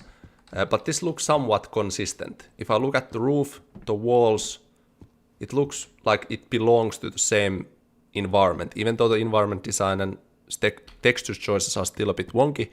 But if you're a developer, you can get a lot of kind of like, you can be forgiven if things look consistent, but if they don't, you really see those issues, because for example in the last demo, the nature looks so, there were so many differences between in quality. The grass was bad, ground textures were bad, there were too little stuff, so this is starting to look better. I remember also that I reworked most of the shading.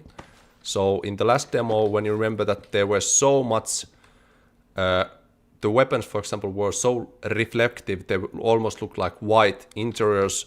Now you can see that they blend in more nicely. If I look down, it's no longer white. So there's once again more consistency. I think I have upgraded the weapon so that, yeah, there's different ammunition in this point.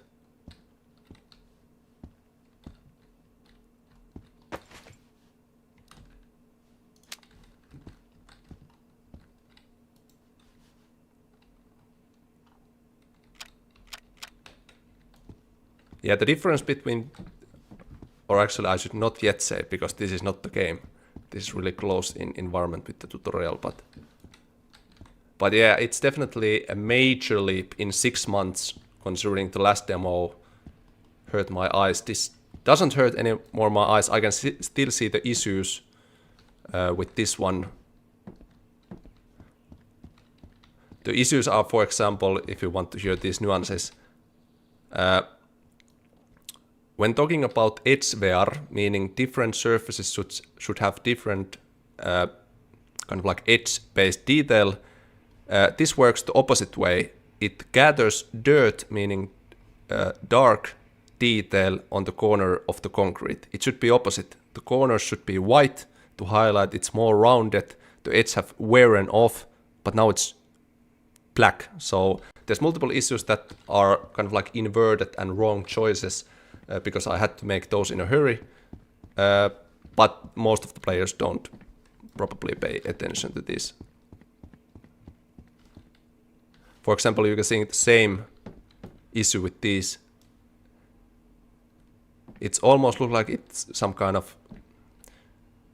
If it was pushed a little more towards the black, it would look like a cartoon, because all those cartoons have those black outlines. But luckily I didn't push it that far, but this is inverted how it should be. Okay, let's check out the actual game. If I remember correctly, this used the same attic.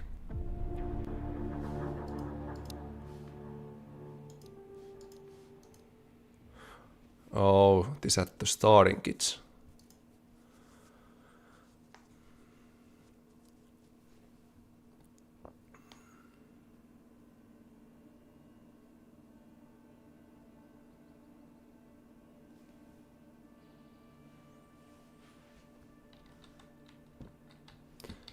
The first improvement that I see already is that the last one, even though it visually looks somewhat same, this is more soft, and there's once again more, it's more constant. What's the word? Coherent. I lost the word that I was using. Consistent is the word. There's a little more light in the dark spots. It doesn't look anymore so super contrasty. How about the weapon reflections? Yeah, for example, now you can see that the weapon is much more blended in with the environment.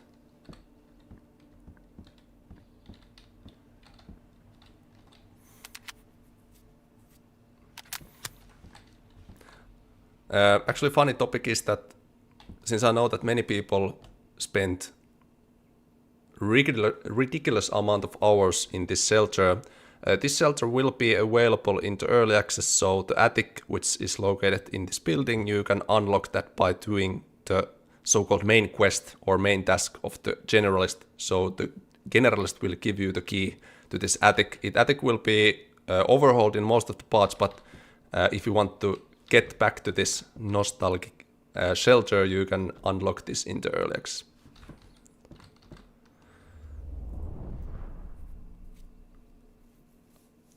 Hopefully this was the demo that wasn't so bad in terms of the visuals.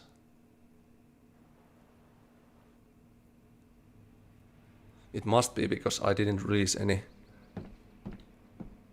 Yeah, it's this one.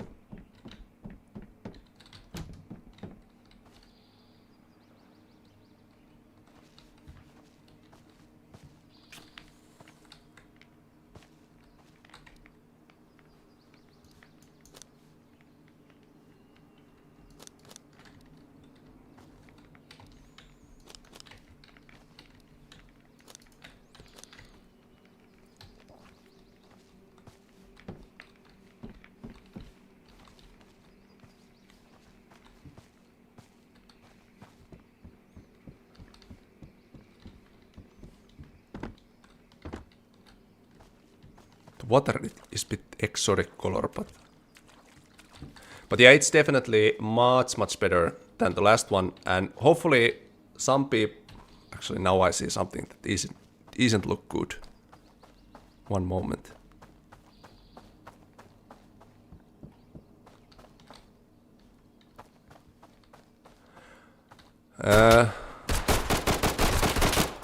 Okay.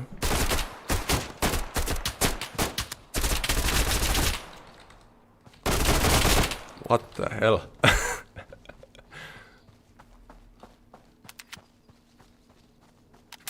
One moment. I'm not going to die on my old AI.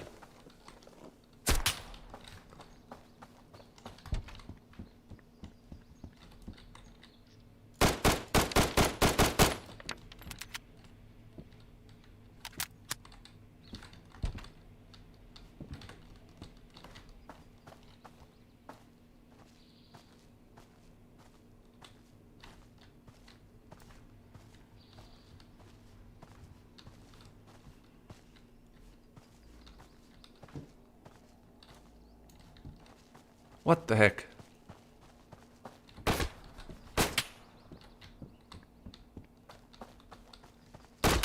Ah, okay, now I remember how this AI worked.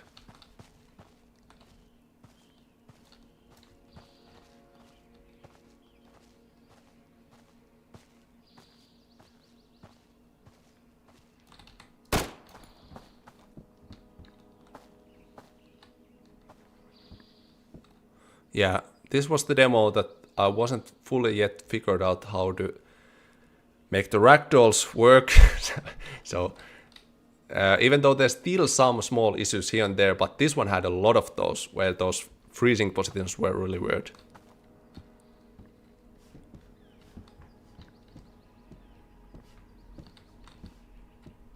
Okay, so what I was trying to say is that even though the exposure level consistency is somewhat good in this one, but the saturation and texture choice is not yet good. For example, if you look at this one, it's way too saturated. The texture is not interesting. There's no natural wear and gradients in the texture. I have tried to fix that with some poorly implemented dirt masks or vertex color mask, but it doesn't really save the visuals, so it looks really weird. Same goes with this one.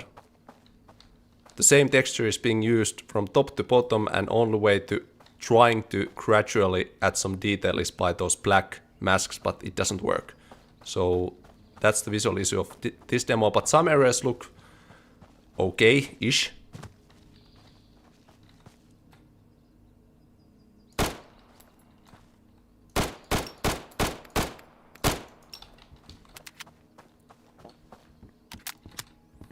There's still some lighting issues, for example, why this is so dark.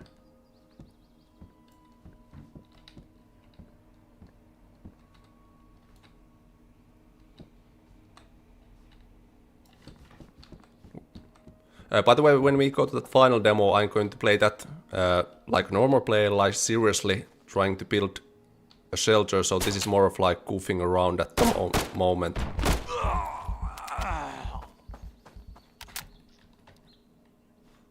Okay, I'm actually screwed. And I'm not going to die in that final demo when I'm going to play that seriously.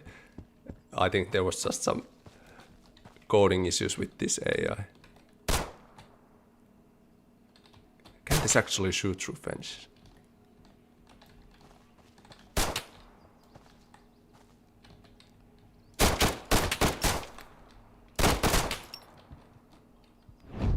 Quite something. Wasn't there anything something more that I wanted to show with this one?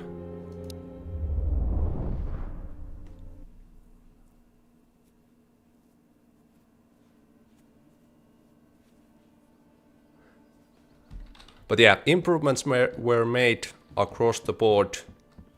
I think this was the demo that most of the players had kind of like invested their demo time to this project. So I remember that this demo had some ridiculous hours for some players, and there were multiple YouTube videos about this, multiple streams where people kind of like started to have hope once again for this Godot Road to Vostok combination. So this was success. What the hell is happened to this? Was this transparent? Maybe it was.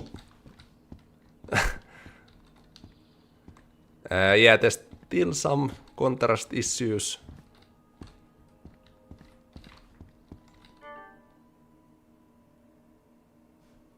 Oh, you had those tasks also.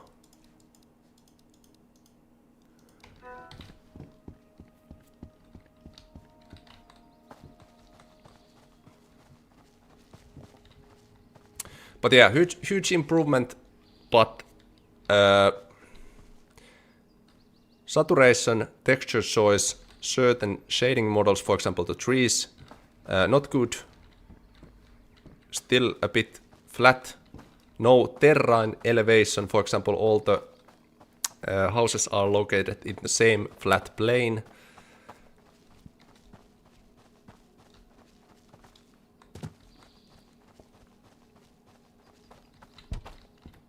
Yeah, the interiors, not enough details, some exposure issues.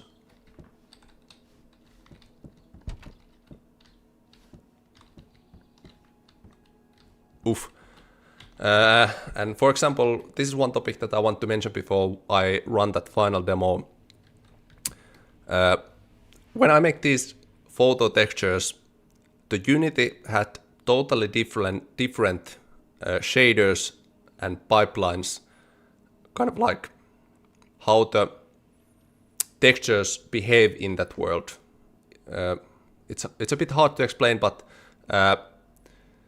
in Godot, this same texture don't work with this engine. It looks the same, but it still looks totally different. And after this demo, I went through all these textures. Every single game texture I either upgraded or, for example, related to this table texture, I tone mapped it. And the word tone mapping is the critical thing why the next demo looks totally different, because when you're making textures, you need to have some kind of like standard of knowing what's the basic exposure level, how the contrast will work, how sharp, how crisp, how smooth, what kind of specular highlights the asset should have. So for example, this is really wonky, but I'm going to showcase the same asset in the final demo so you can see just by what the tone mapping does when the game developer spends time tone mapping the game. But yeah, that was public demo 2 version 2, which was released end of 2025. So about a year ago.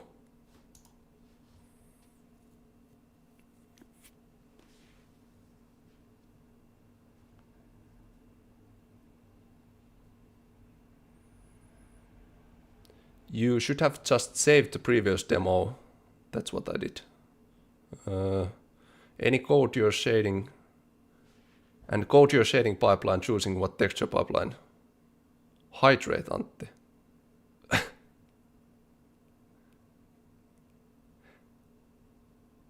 Oh, actually, yeah, that date is yesterday. This doesn't have that indication of when this was released, but you can find that on demo version 2 was 2025. Yeah, so around 1 year ago, if I remember correctly. Just the year is wrong.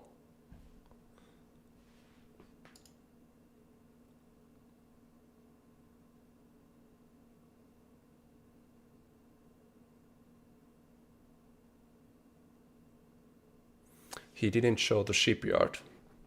Yeah, there was that one map that isn't part of the early access because it needs so much work. The highway is going to be part of the early access. But yeah, that shipyard needs so much work that it's going to take a lot of work and effort to make it in a level that I feel like it should be related to the IRL location.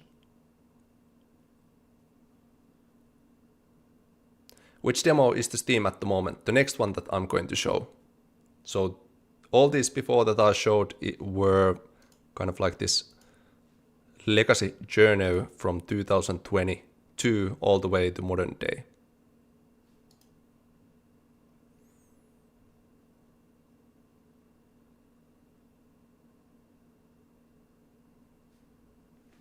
How do you afford doing game dev full time?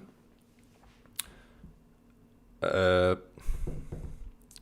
kind of depends how much your current living costs are, what kind of money do you need on a monthly basis to be a full-time game developer. Do you have some additional skills that you can monetize because you are not going to get any money from the game for a while? For example, I used to still, even though I went full-time, I did this side speaking and seminar things that funded some of the early development until I created the Patreon. Then when you are becoming an entrepreneur, you have multiple leverages in different cities that you are. For example, there's all kind of startup money that you can achieve when you are making a startup. Those grants, you can apply for those. In Finland, we have multiple of those. I applied all of those. So there's multiple ways how you can self-fund your early development as a solo dev. Mine was a combination of multiple things. It was a combination of using my skills in seminars, teaching, and other courses that I did as an entrepreneur in Finland. And then I had Patreon, I had those grants, I had YouTube ad revenue, and multiple other small streams of income that allowed me. But the main thing is that I kept my living expenses really low, so I could basically, just by me eating and paying my rent was I didn't have any other expenses, so I didn't need to raise that much.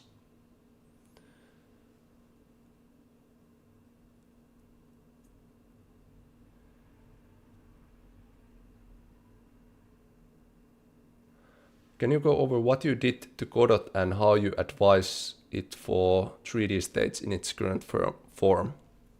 I can actually open the project on Godot after the final demo and explain some things, how I approach. Remind me if I forget that, but maybe after the stream I can show some straight editor stuff that is currently in place.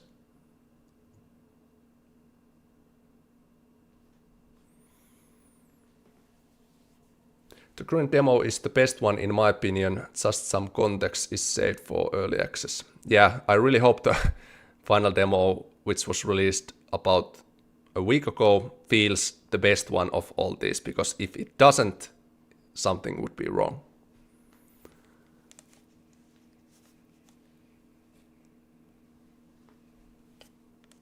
Any plans to release the game on GeForce now? I don't actually know how big task it would be to support that service. I haven't personally used any of those services, so I would have to study it first before I answer yes or no, because I don't know how big hurdle it would be to make it compatible.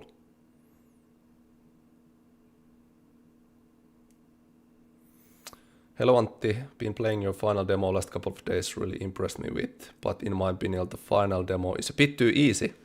I haven't died yet.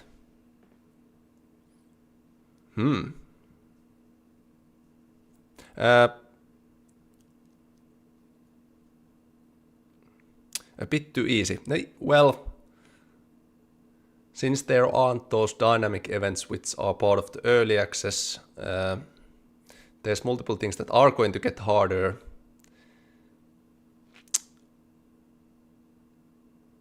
Yeah, it's maybe a hard topic to say if it's too easy or not.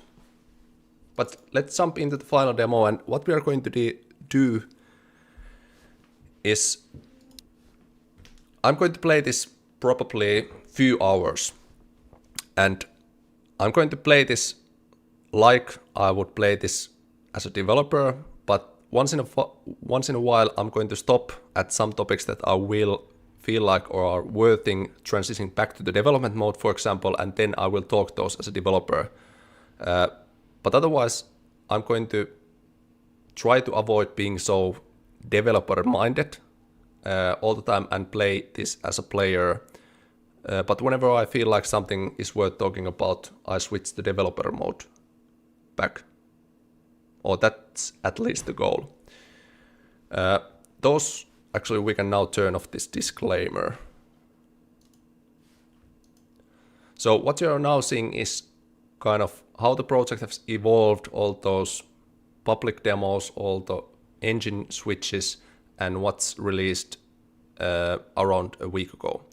This is, like the name says, the final demo before the early access, and hopefully this should provide you some level of trust that the project is going into the right direction. There's something new and exciting. And so far, this demo has been really successful. It was one of the most played in Steam Next Fest. The response has been pretty much overwhelmingly positive. There have been some hardware issues, but I would say as a developer I can feel proud of this demo, even though I had to limit the content, which was a hard thing to do because I had so many content already made that were part of this demo. I had to save those for the early access, but still I think that I managed to create a demo that felt like it was new, fresh, and provided something on top of that last experience. We are not going to the tutorial, or should we? No, there's nothing to maybe talk about there, so I'm just going to start a new game. Do you want summer or winter?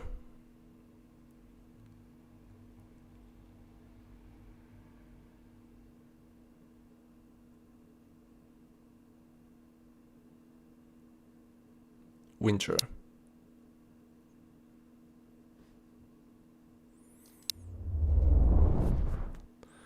Now I can't really talk about how the crash and other things have improved with winter, but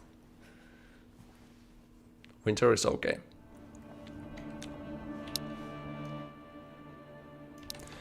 Okay, since I'm going to be playing this for a while now, how's the audio levels?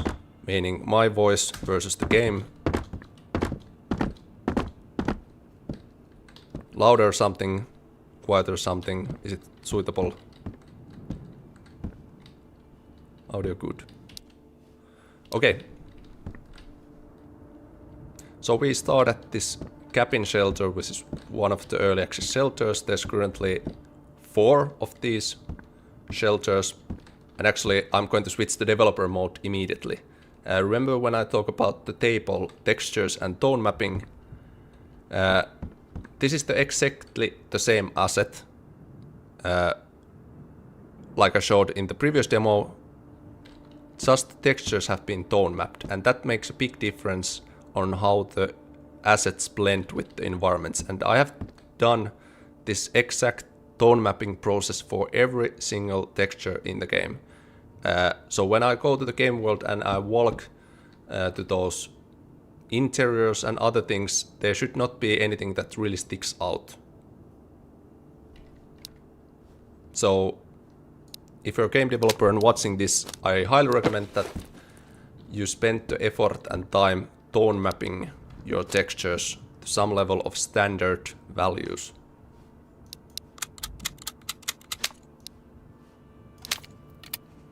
I have to kind of orient myself from those other things, how this current one works. Okay, and no dying. Developer should not die in his own game.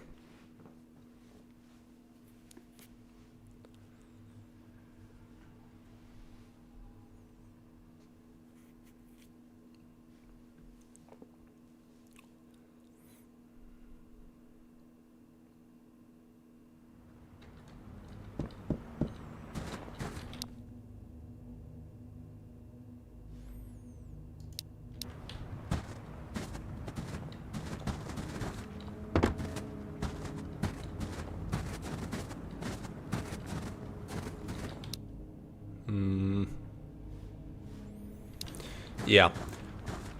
So what our goal today is that I'm trying to build the shelter, I'm trying to go to the Vostok site, and as a player, if I recognize some really big issues that need to be fixed, not just talking about the map things and visuals, but kind of like, is there some gameplay things that are causing friction as a player, I'm going to mark those as my notes for this playtest. So this is kind of like developer plays, developer keeps feedback to improve the early access stuff.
Yeah. By the way, there's one conversation related to the directional audio, because I can argue that I can recognize pretty well where the sound is coming from. So every time when I hear something that I could consider is directional to me, I try to pinpoint where I hear that sound. So we are going to see that if I can recognize those sounds actually, or am I just imagining that I can recognize those sounds.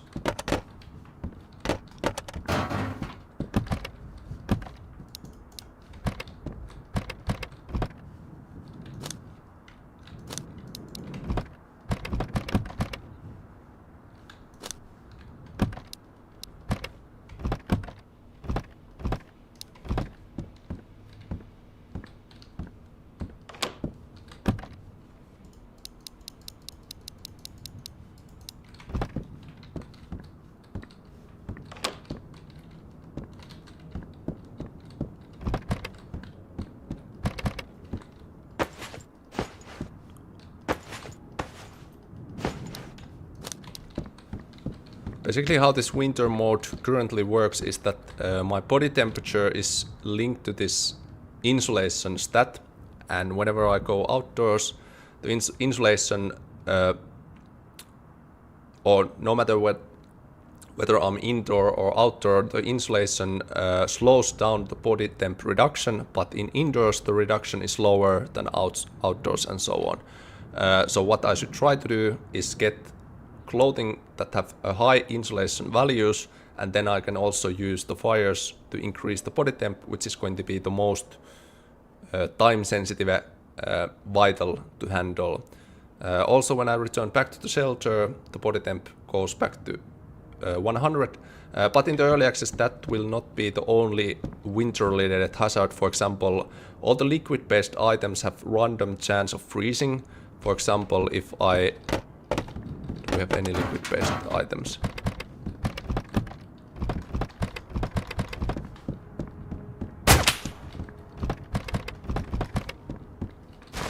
Not now, but consider, for example, you have a can of soda.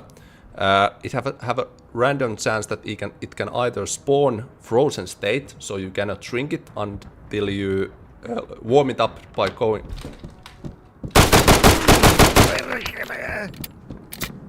Okay, this is really difficult to talk at the same time.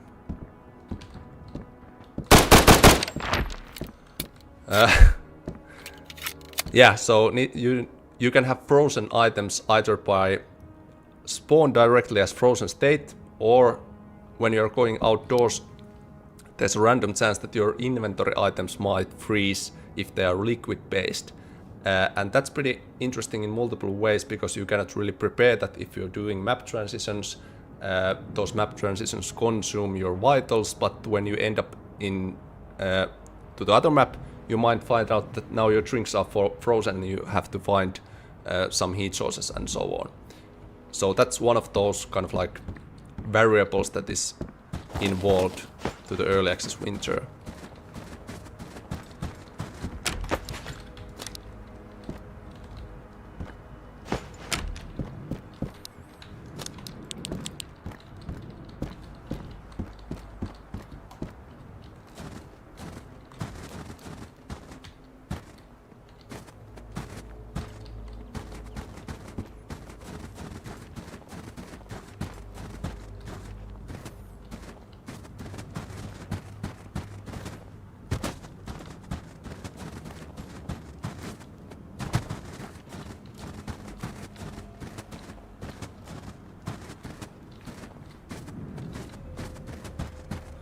What I'm going to do is that I'm going to loot this house over there. I'm going to return to the shelter, because for those who don't know, if I die in these maps, I lose all of these. So the shelters are the only way to save your progress at the moment.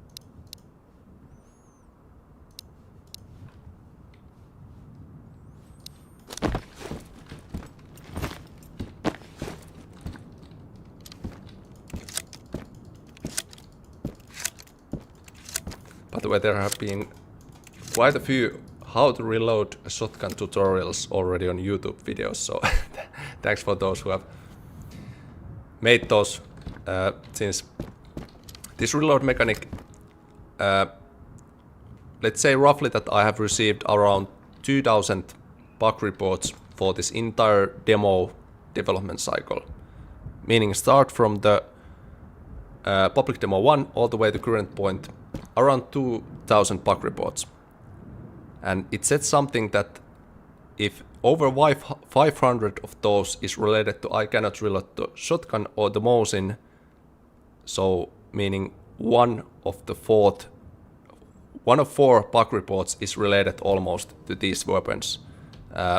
So there's something with the design that is hard to understand, and people are not so eager to use the tutorials. So thank you for all people who have made. There shouldn't be a purpose to have a YouTube tutorial for how to reload a shotgun and Mosin, but there is. So hopefully that helps a bit with the bug reports.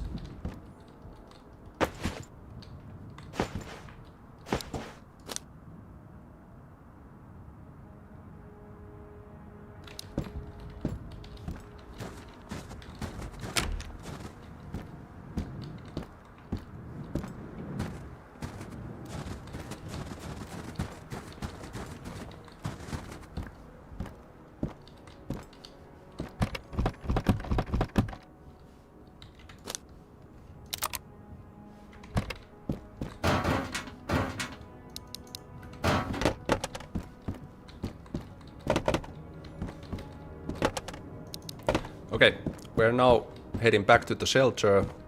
No dying yet.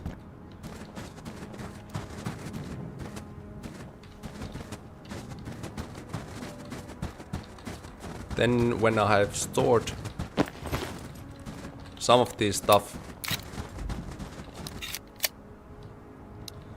to the shelter, we are going to the trader and try to purchase a few things.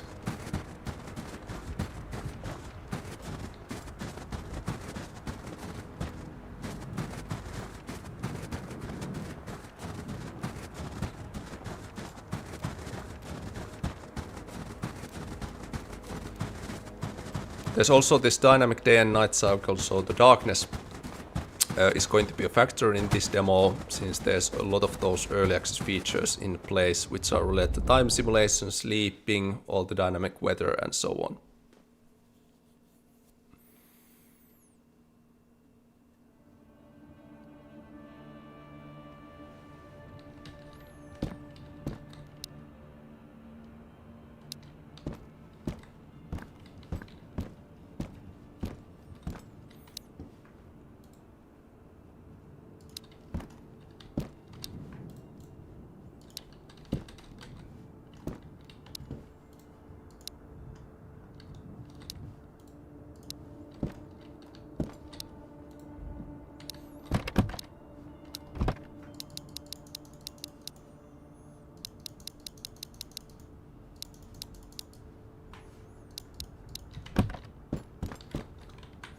One new thing that this compared to the last demo is the shelter customization. So actually what I'm going to do is start from scratch.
There's, by the way, really cool shelter designs that people have done with this demo. If you are interested in those, the road was the Discord. I think those are located in RTV Media channel. So there's pretty wild things that people have done, which is really cool to see as a developer, but because this is exactly how I designed this feature, that you can get really creative when you are purchasing new furniture from the trader. So you're not stick with just these default furnitures.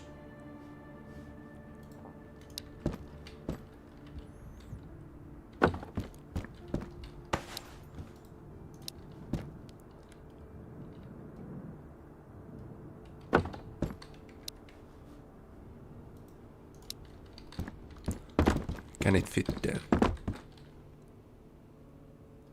Actually, not that.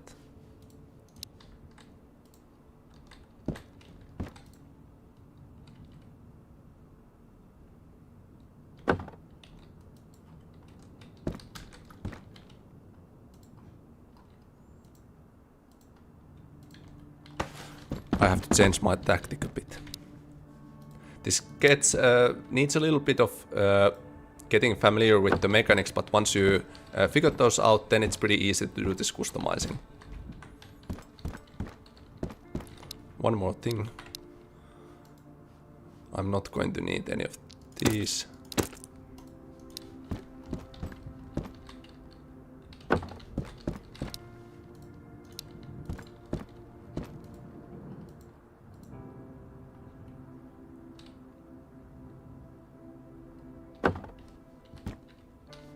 No, it has to be straight.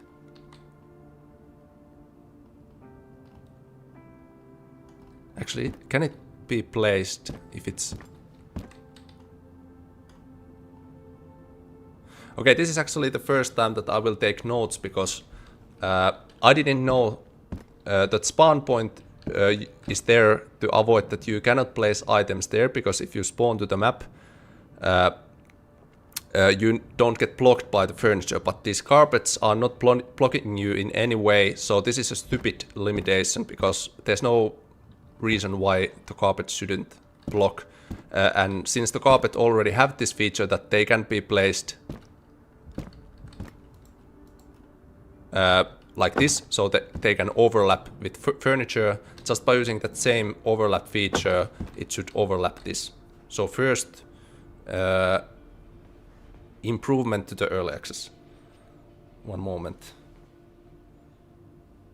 Carpets can overlap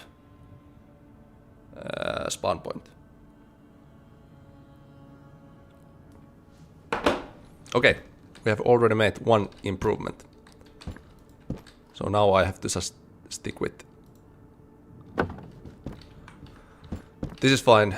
I don't need this. I need.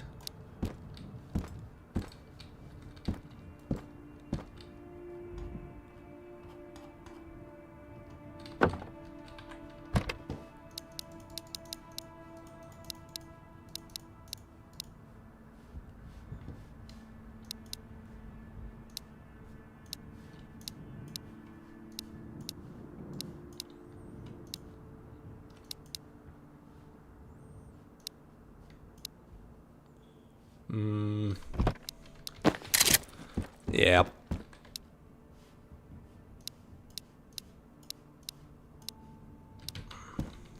Okay, so now when I exit the shelter is saved, all the things that I've done, these are now saved here.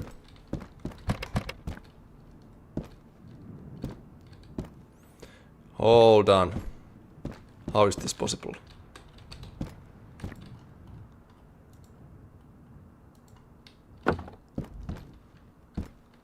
You saw nothing. There was nothing.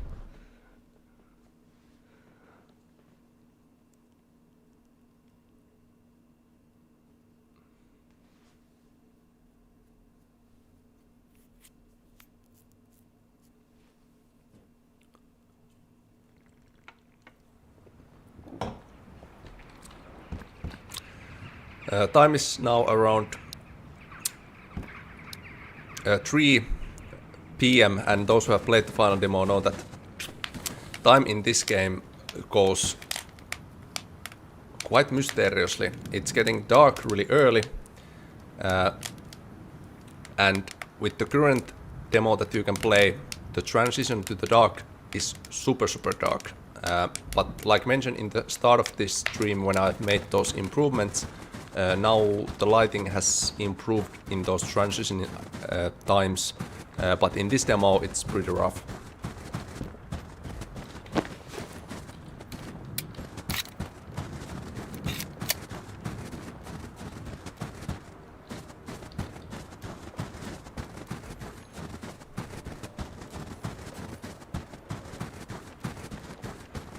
In some streams that I have watched, people call this as meta tents, because meta is a cool video game word and people have get good stuff at this, so I'm going to hope that my meta tents will provide me as well.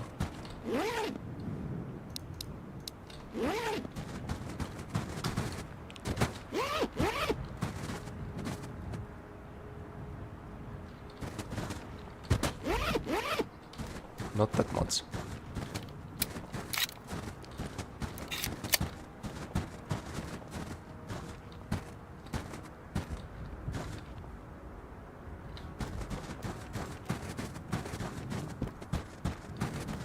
Yeah, in Finnish it's metateltat.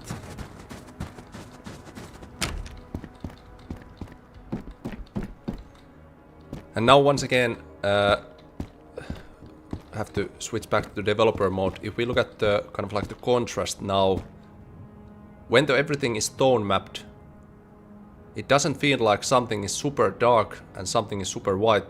It looks like it belongs to the same place, even though the asset placement is a bit weird. This texture doesn't have those improvement bump details that I mentioned in the before, but this looks doable for me. Nothing really sticks out. Yeah,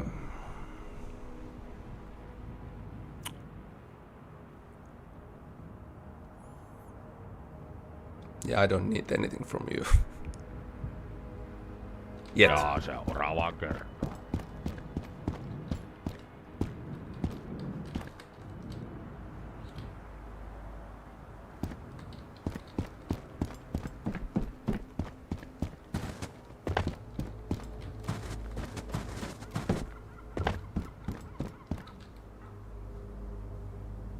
Okay, second note. I heard, actually I remember there was some bug report from this. I heard the dynamic ambient which randomizes different audio events around the player. It spawned seagulls over there, and those who have lived in the winter, there's no seagulls in winter. Same applies to mosquitoes, because you can hear mosquito sound as well. So frozen mosquitoes are not a thing in Finland. So I'm going to mark next note, which is dynamic audio season based.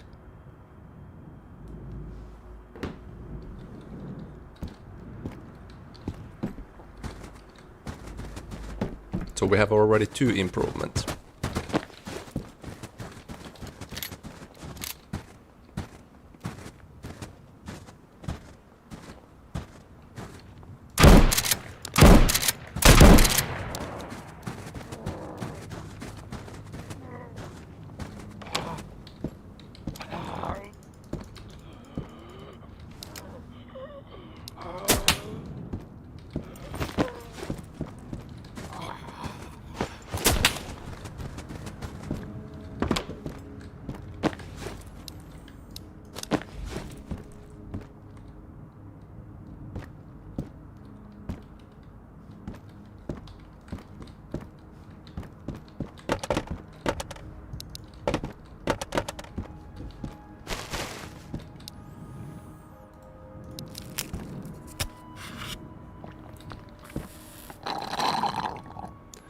My apartment has banana flies during winter. Yeah, but not probably outdoors.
I think somebody asked at some point, can we see melee combat, please?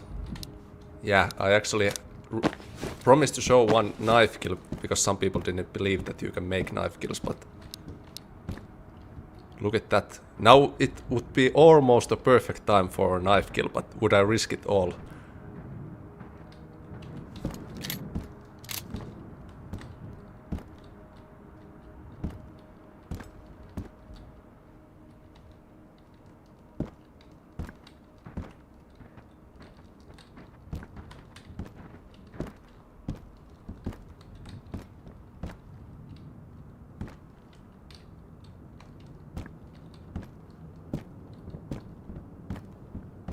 Okay, now the knife option is out of window.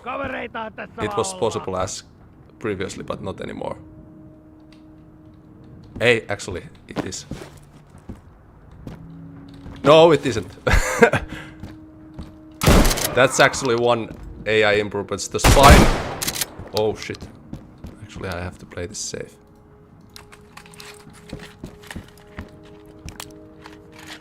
The spine moves a bit unrealistic when it rotates. I have already kind of fixed that in the early access, but in this demo it's still a problem.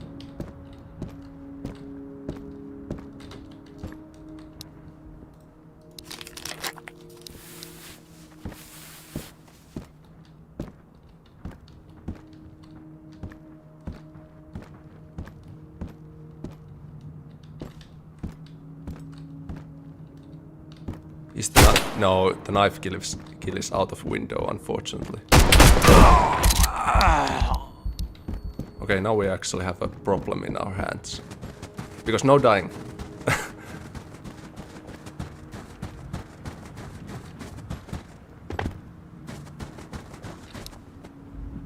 And I don't have any meds, I actually might die.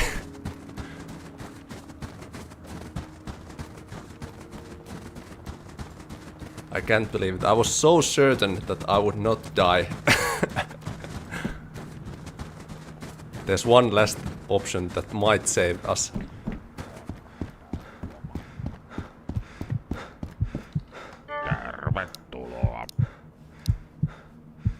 No, it will not. I can't believe it. And I left that SOS medkit in the cabin because I was so sure that it would not be that bad luck that I would get those critical med conditions.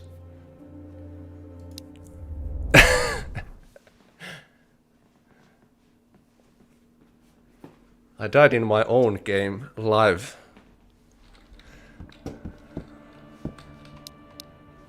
Did I think that was unfair that I got that critical condition?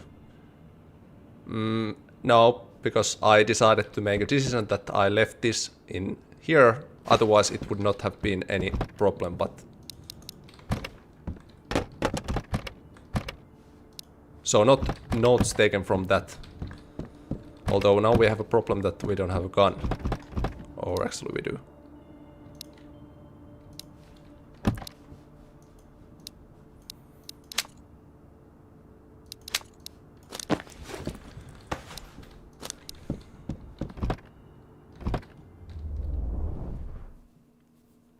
Is the loot still there now? If you mean my character, then no, but the loot resets with each map instance.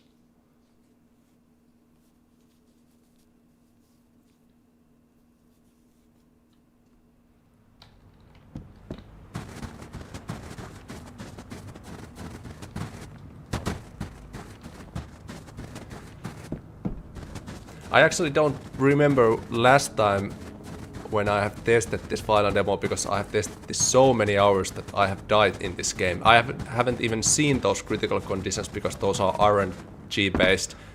Probably, I don't know if I ever seen those myself in this final demo.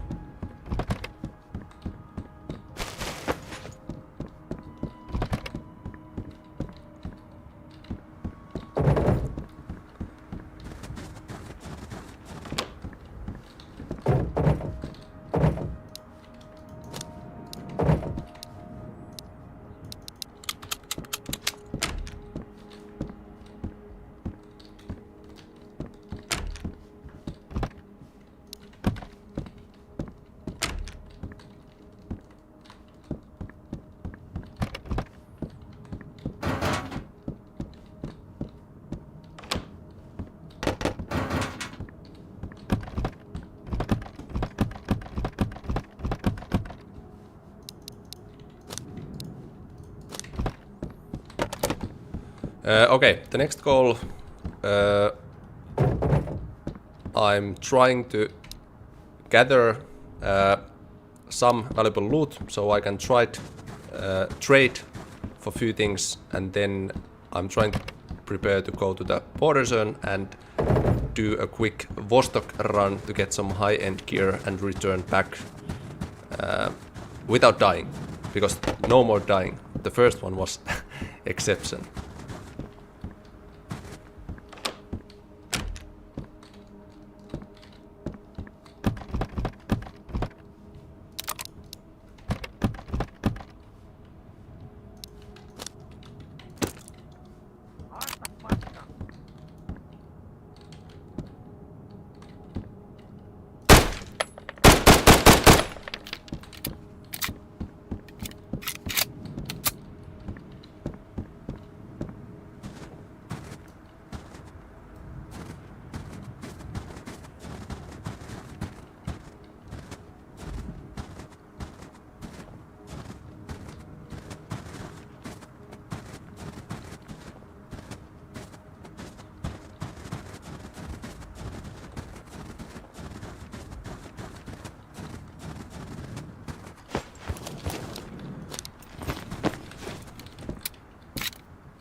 Look at that.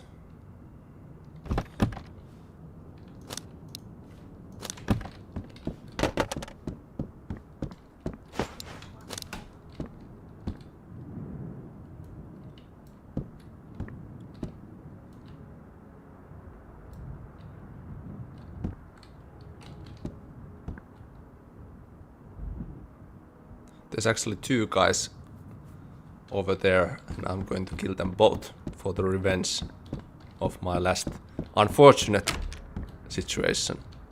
No knife kills. You gotta be kidding me. I can't believe it. 2 times in a row, but luckily this time I'm prepared. But I have never seen personally 2 times in a row how that could happen.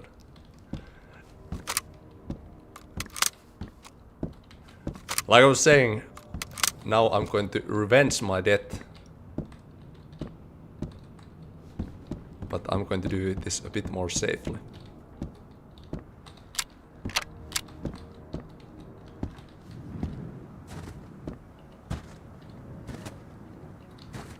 There's the one.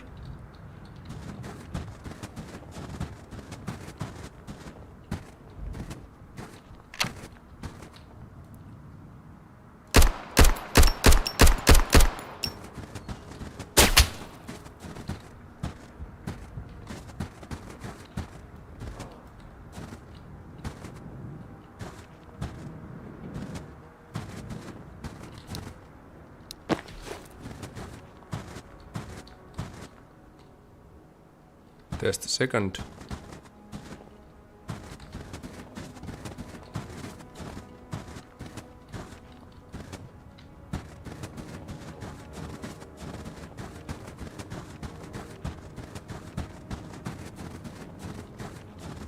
I would assume the first one went here.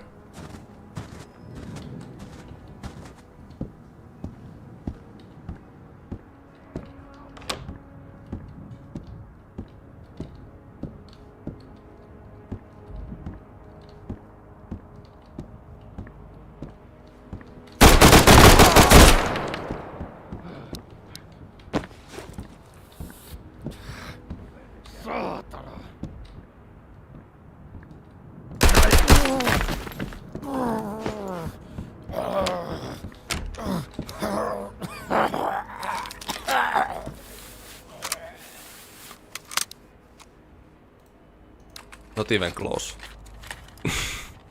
But now we have another issue. I'm just racking up those medical conditions. I have lost the splint, but that doesn't worry me that much currently.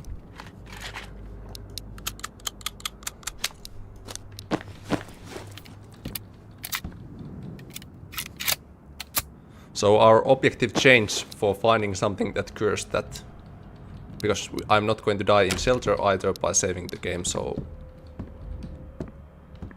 And the other one is still here.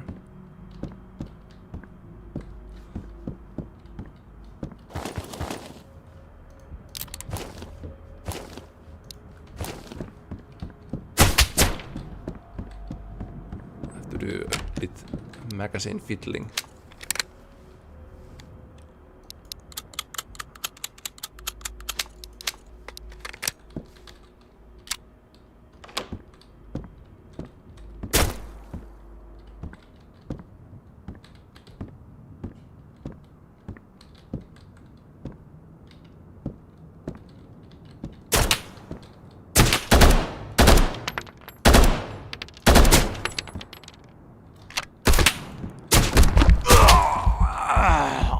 I cannot believe it. We are dying and there's nothing I can do with it. I think my build, final demo build is cursed. No, Splint won't help us either. We are dead.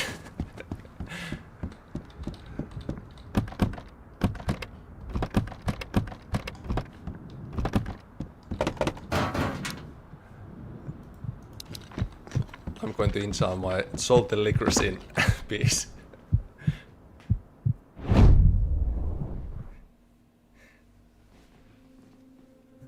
So third critical medical condition, basically, I don't remember what I set the RNC values for that, but it should be really, really rare, and there's now 3 happened to me. Almost in a row, not quite. So I have to adjust my playstyle a bit different because I think I'm cursed at the moment.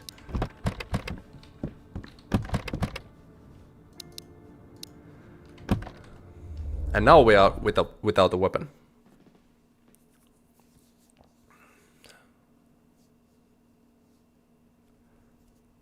These are never rare for me. They should be pretty rare. And when I watch those streams, like hundreds of videos and streams about this final demo, there's only few times when I've seen that people have gotten those. I don't remember the exact percentages, what the possibilities are those, but they should be really rare.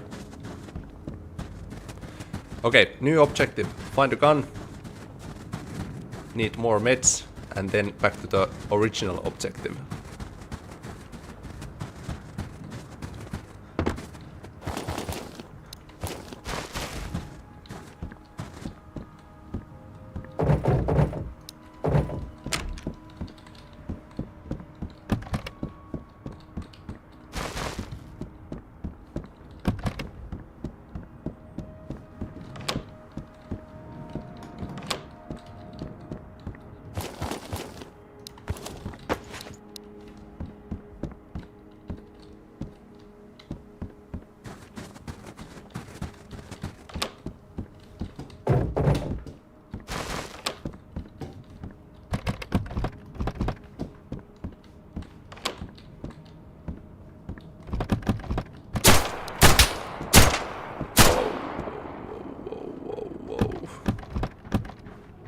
And I'm getting actually attacked.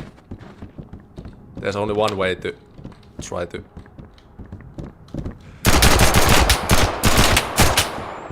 I actually survived that.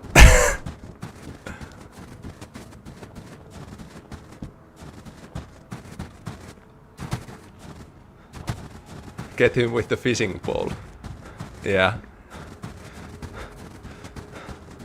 But he's still probably tracking me, so I might have to retreat. Or I do a full attack with the fishing pole.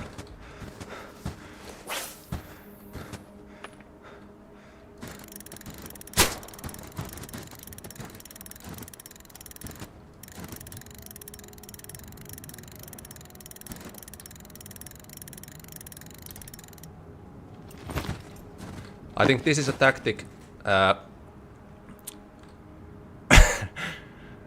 I don't know if I should properly say this, but when I was in the military, we have this tactic called in Finnish called hämykalkkuna. Okay, we have to retreat. More about the hämykalkkuna later on. Hämykalkkuna means... what it is in English? It means using a turkey as a distraction.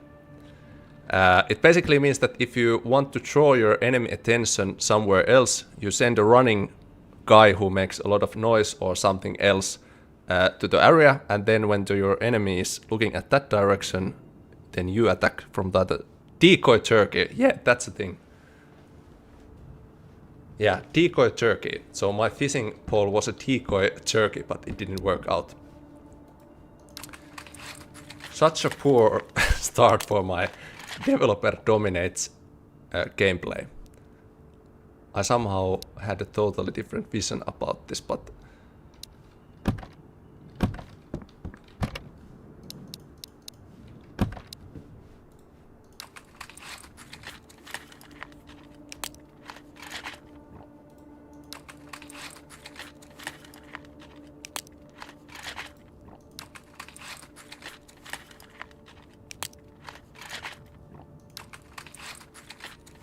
you might ask, is this normal to eat 6 cold medicine in a row?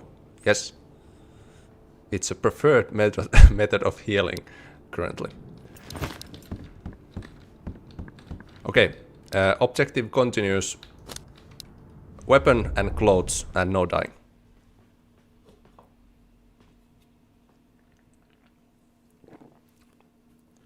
I could start a new game to get a weapon, but I don't want to do that, so we are doing this the hard way.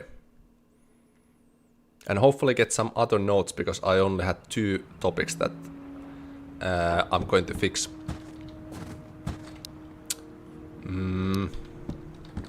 I don't have anything against playing in the dark. Or actually, let me... I know that some streams really compress the darkness so much that it's hard to see, but hopefully this is not the case.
Currently there's multiple things in the game that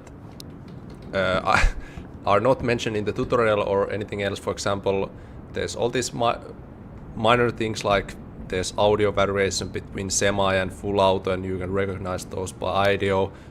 Certain flashlights are brighter than another. For example, this one is the dim yellow one. This one is a more powered white one. You can charge these with batteries and so on. And for example, in the early access, the battery consumption is also related to seasons. So on top of the body temp and your items freezing, although the battery-based items consume much faster in cold, like in real life.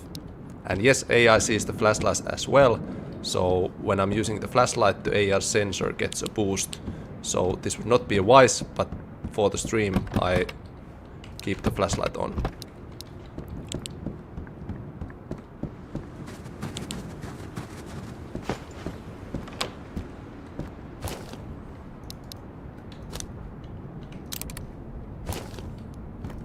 Now we just need the magazine and we're good to go. By the way, this is one thing that considering that I should add for this kind of situation that I don't have a magazine, it would be realistic that I could insert manually 1 round in the chamber, so I would at least have 1 bullet chance of hitting a headshot and killing the enemy. So this probably is something that I should add because it's not against the hardcoreness of the game. It's more realistic that you can fill out the chamber with this. So 1 second, I'm going to mark this as a note. Fill empty chamber with ammo. And there's going to be some, because that cannot be just instant, otherwise you could just drag and drop constantly ammo to the chamber, so there's going to be some loading wheel that takes it a bit tedious to do that, but you can do it if you want.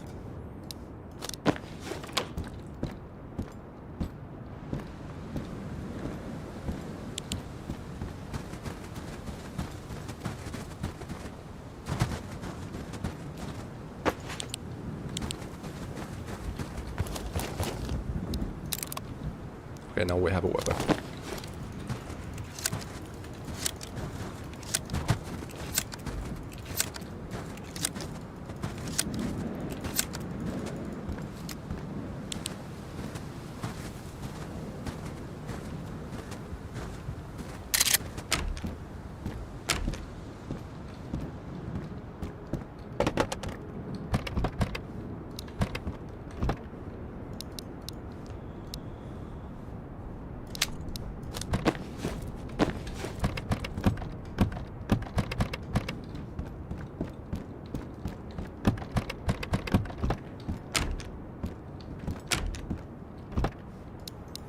Okay, now we are back in the game and we can change the objective after the rough start. I'm going to stop by to the trader, sell a few things, and then we are getting the gear to move to the minefield, border zone area, and Vostok.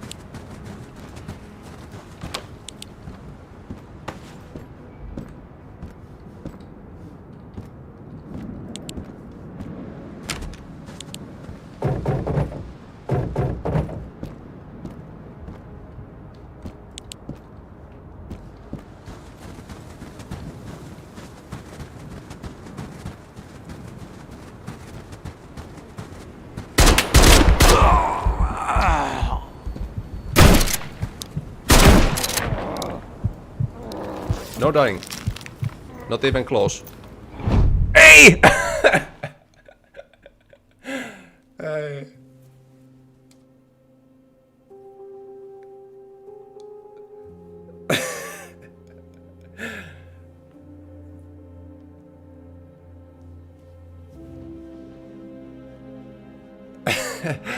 I might have shouted something in Finnish because I was sure there was enough time, but I've died 3 times. That was the 4th, or was it already the 5th? Okay, that was rough. How the AI does this to me? Is this the same with everyone? Because I've watched so many streams that and tested demo myself that maybe this build is just cursed.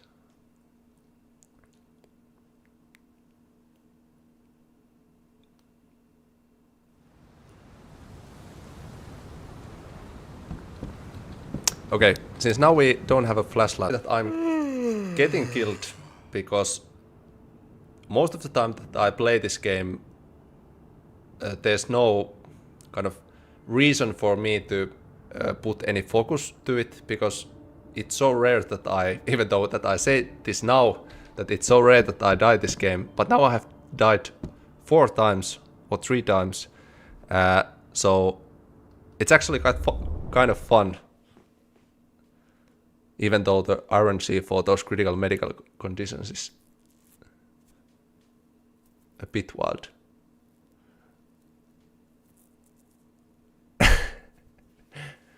I never heard A, meaning no, in Finnish so intense that mic sound cracked. Yeah, since that was annoying death because I had the solution in my hands, but now we have already enemy there.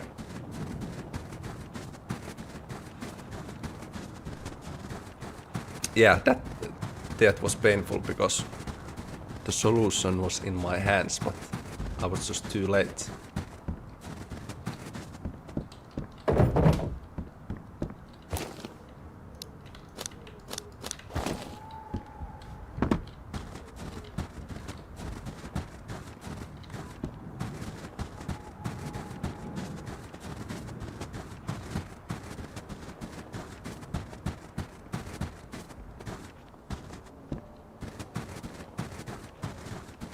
Okay, so objective changed once again. Now back to the weapon and medicals objective. And we do have one enemy over that building. I can hear the voice over there.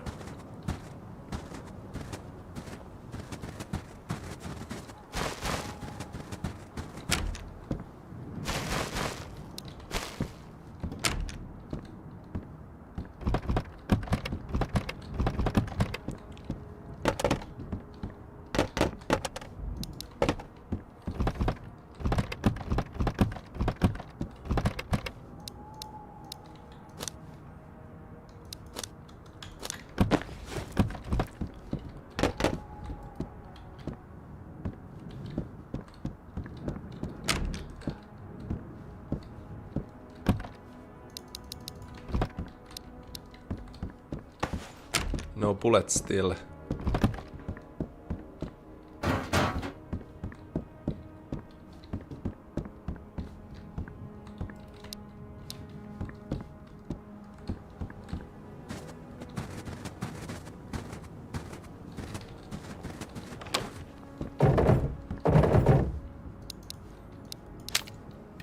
Okay. Now we are going to make a smooth kill over that AI. I'm going to steal his weapon. And that's the current plan. And we're going to do this smartly, so I'm not getting shot through the windows. I'm going to do a bit of flank over here, so I'm not crossing over those road with open windows. The AI sensor is quite limited at dark, but this time I don't take any chances.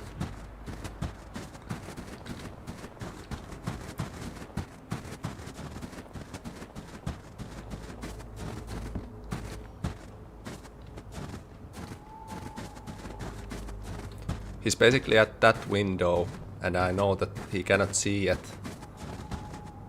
So I'm kind of using these trees as cover. How many bullets? 3! Now he's at the door.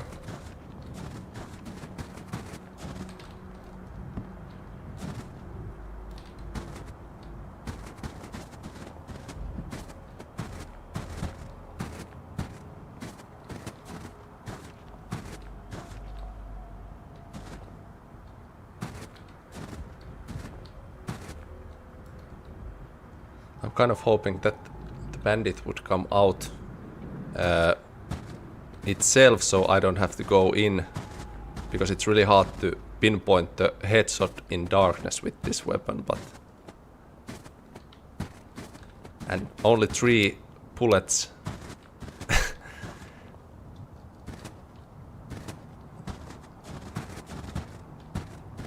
But seems like he's not coming out by himself, so...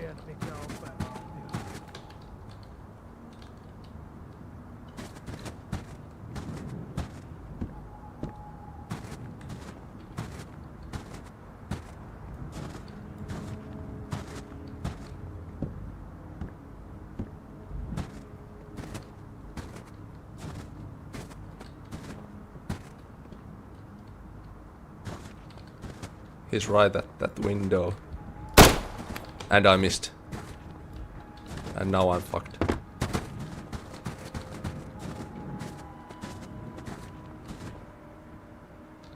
Or actually... Yeah. This went totally the opposite way that I assumed. And now he's running behind me.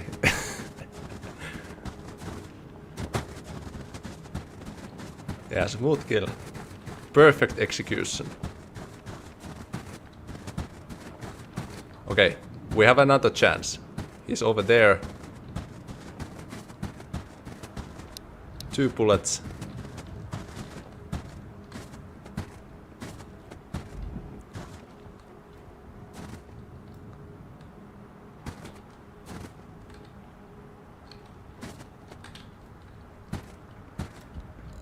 Oh, it's so hard at night. I have to risk it.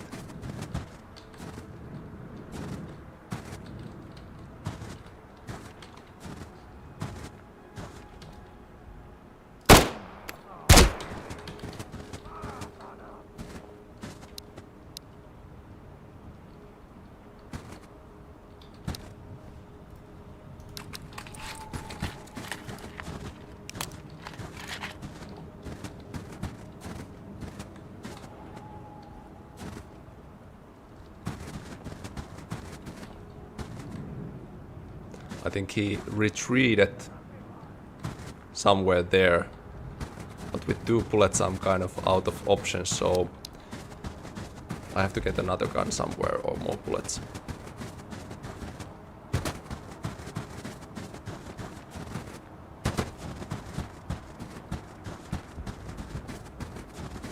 Let's try the meta-delta.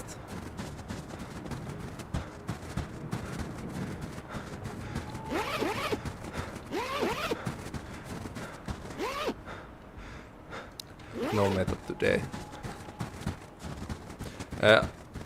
Once I get kind of the basic setup, meaning guns and medicals and ammo, I'm going to take a short snack break and answer some questions if you have any, and then we will continue and head over to Vostok. But Kaupanteko kiinnostais? where are the bullets? No suitable bullets. Näkemiin ja onnea matkaan. Yeah, so first there's one over there running. Weapons, bullets, medical, short break.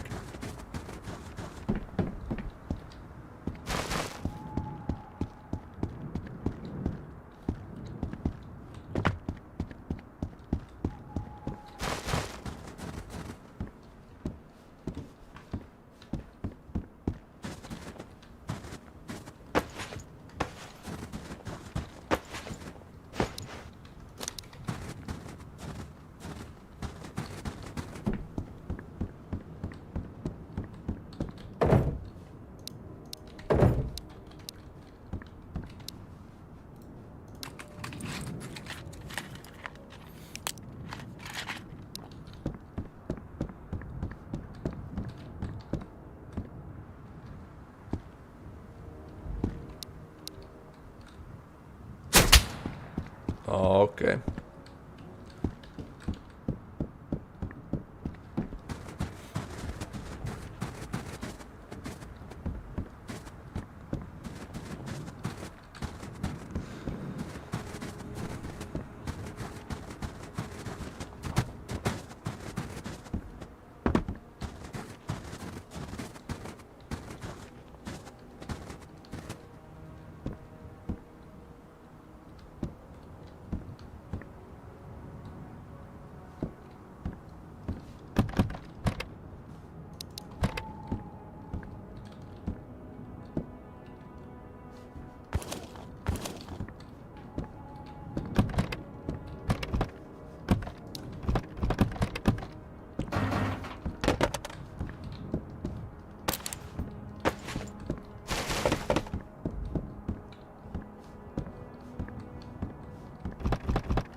There's one.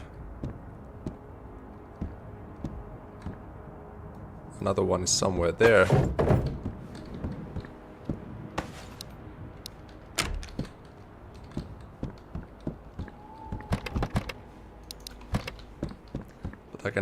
fight with the meatballs and crackers.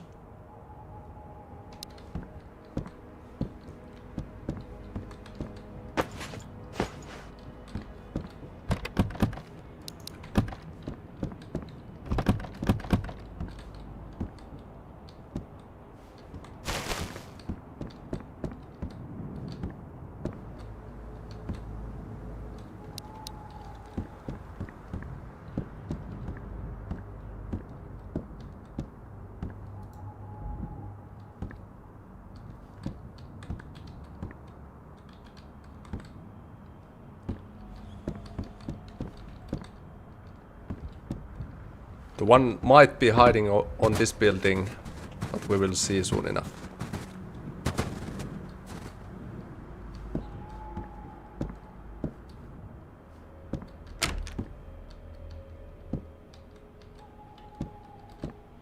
Yep. Now it's kind of like high risk, high reward situation because I could risk it, and since I know the one AI is sitting around that corner, land a nice one-shot headshot flick esports thing, or I could embarrass myself, miss, panic, and face a death situation. I'm going to choose a middle route. I'm going to attack him from the different vector, which isn't so bad.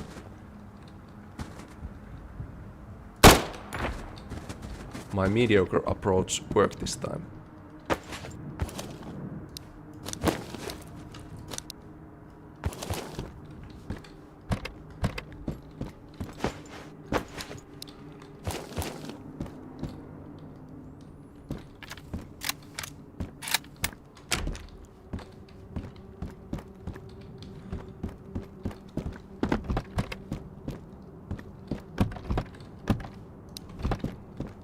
Okay, quick stop to the trader.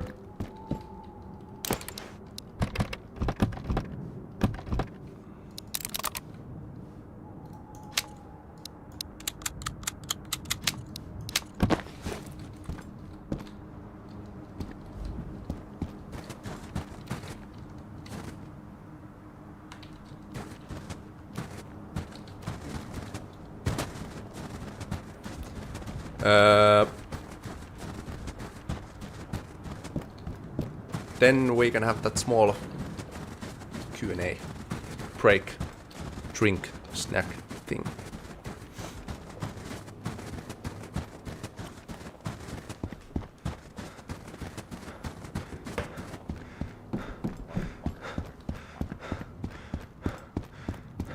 Jahas, kaupanteko kiinnostais?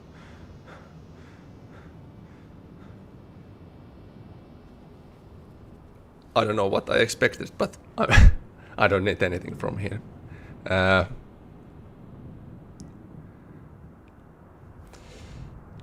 No niin, leukarintaa ja eteenpäin.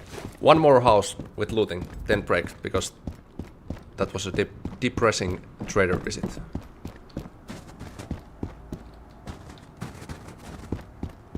And not dying in any scenario.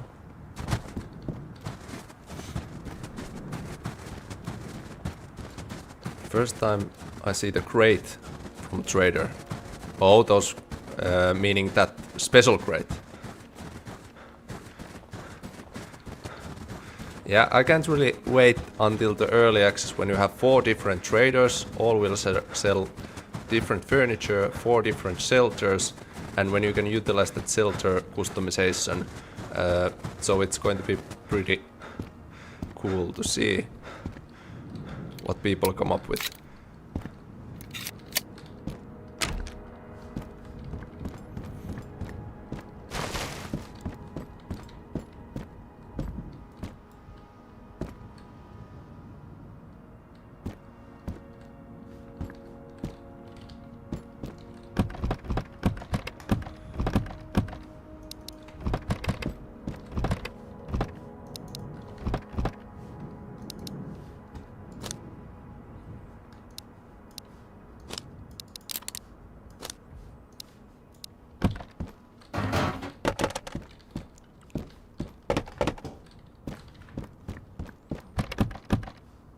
Look at that. A legendary sound hat.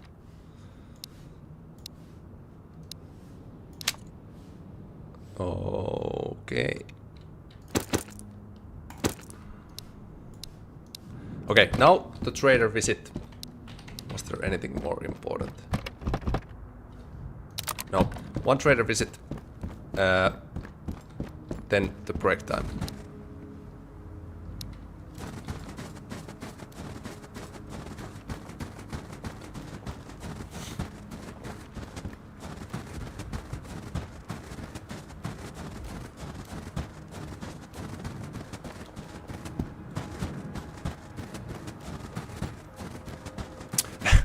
When I thought the timeline for this developer plays final demo stream part, I considered that now we are already in the Vostok. I have all the cool guns to showcase, play with, but I'm still in the village with nothing, so this didn't go according to my plans, but fun change of plans anyhow.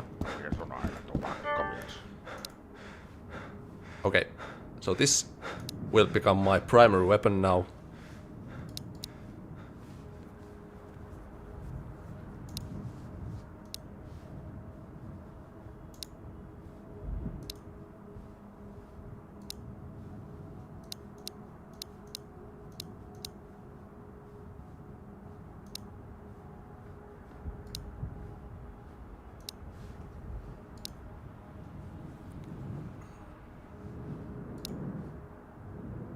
Hyvät kaupat tehtiin. Joku päivä vielä.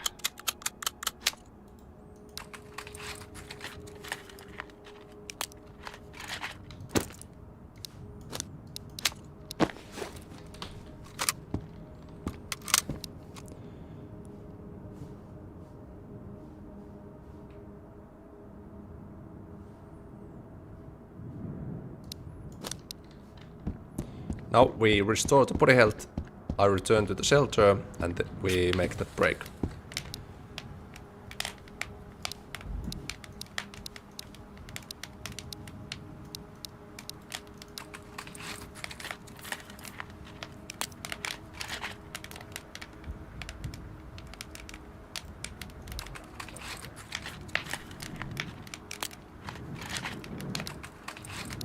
Or actually I can restore that body health on the shelter.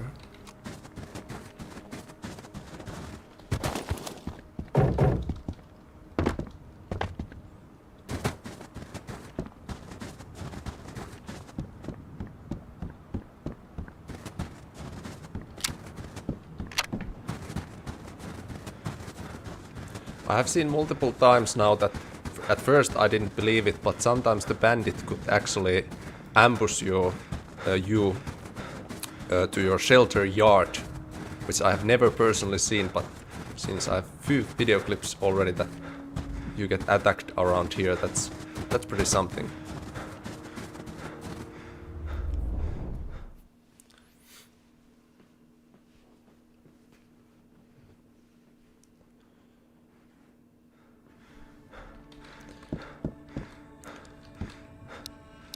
Okay, this becomes my backup cabin, which we are not going to need anymore because no more dying, but not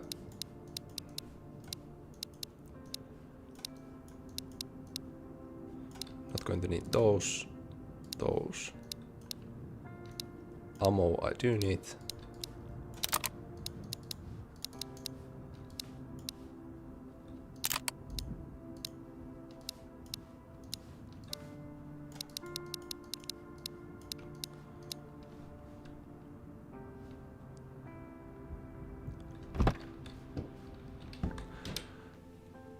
Okay, I think it's now a good time to take a small break.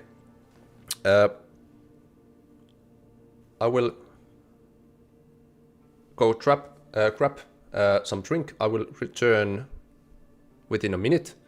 Feel free to leave the chat any questions that you have, and I will go through them as best as I can when I return. I will be back within around 1 minute.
Okay.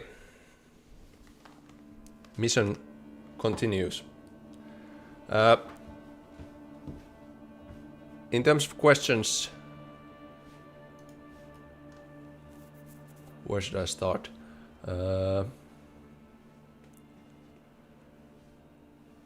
Do areas always reload when you enter shelter? Yes, so it's instance-based loot AIs get respawned, but you can block the AI spawning if you kill 10 AIs in one map, then you don't get any more AIs to that instance until you switch maps or something else. Sofa next to fridge for luck. I think I lost my...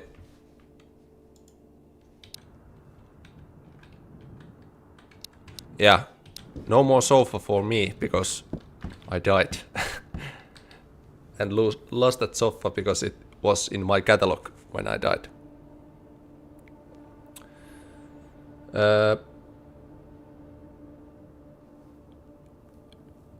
Is this a new shelter layout or just rearrange furniture? I tried to play, or actually I was planning to create this cool little shelter of mine, but I don't have the patience now to buy all those furniture from the trader, so this is just my temporary thing. But yeah, I changed the layout in the when I started. Is there kill making coming? Yes, we already have buckets, water logs, yeast and sugar. Only thing that is left is the crafting support, and that's in the early access. Any plans to opt in the game in GameForce Now cloud gaming platform? Since I don't have experience with those cloud gaming services, I don't know how big task that would be, so I cannot make yet that promise. I would first have to get some knowledge first, what that would take in terms of development to get that compatible. Does Antti look like a generalist at the end of long day of working on the game? Hopefully not.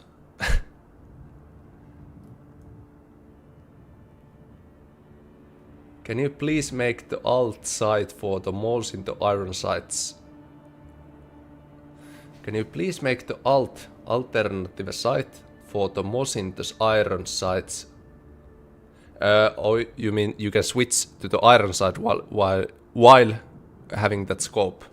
Yeah, I think some mod already did that, which is available, but of course I would need to get that for vanilla version as well. So yes, at some point I will have those our iron site scope options. I'm wondering, will the game have Xbox PS5 controller support?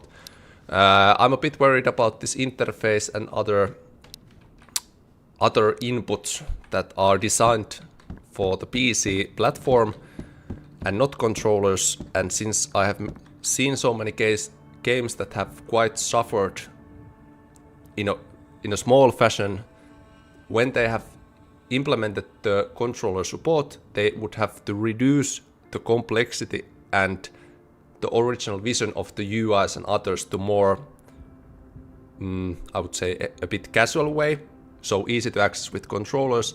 So if I would ever decide to add controller support, I would really want to spend time thinking that I don't have to reduce a quality in everything or complexity to support those controllers. So at the current moment, I cannot really provide an intuitive controller support unless I remove some complexity, and I'm not ready to do that. But at some point I'm sure there will be controller support. I just have to figure out a clever way for that. Will there be any more RTV merch? Yes, after the early access I'm planning to have some hoodies and t-shirts and other cool stuff, but I think it's first you have to create a good game before you can really invest in the merch, otherwise it's a bit twisted ideology.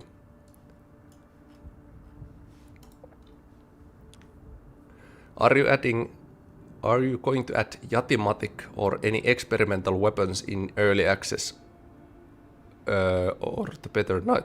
Yes, there's that build which I mentioned. I can actually show because saving should work. In this roadmap, there's a build for weapon overhaul. That will introduce a whole lot guns to the game. All will be custom made, since hopefully by that time I have resources to use contractors and other people who can make those custom weapons for me. So all the cool gun related things are going in build 4.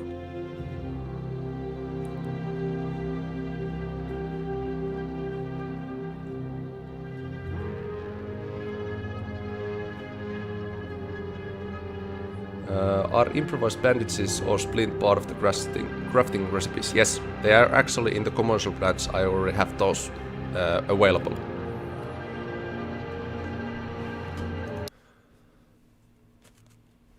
Is there any plans for long-term health system? Oh, sorry, I skipped one question that I wanted to answer.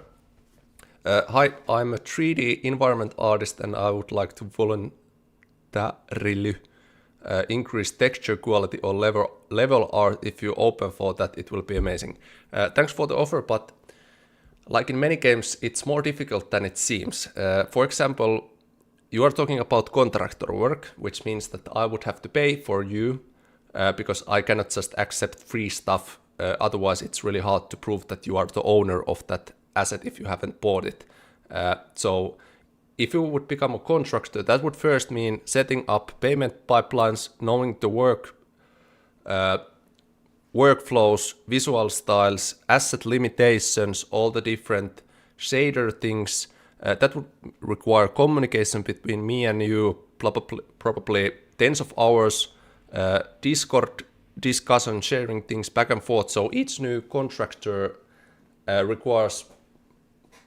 could require over 50 hours of my time, which in some cases is reasonable, and I should spend that time with the new contractor. But for now, when the early access is so close, I cannot really spend 50 hours for new contractor because new nature assets are not a critical thing for the early access success.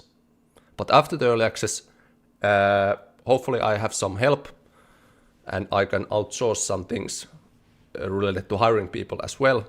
So then it's a whole different story. But now with the solo developer, it's more complicated than just I would accept awesome artist to do stuff because there's so many discussions, conversions and stuff that needs to be shared in order that to work.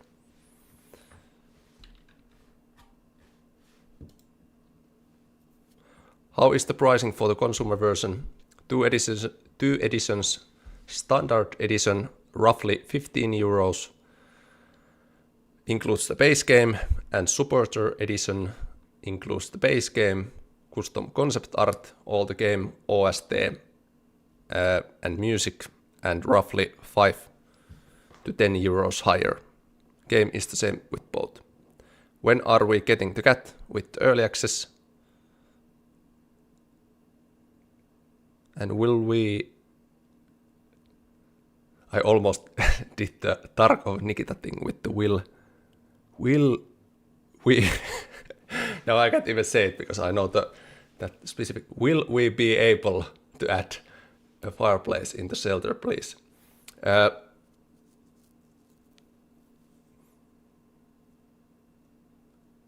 Adding the fireplace, meaning creating a fire to the fireplace.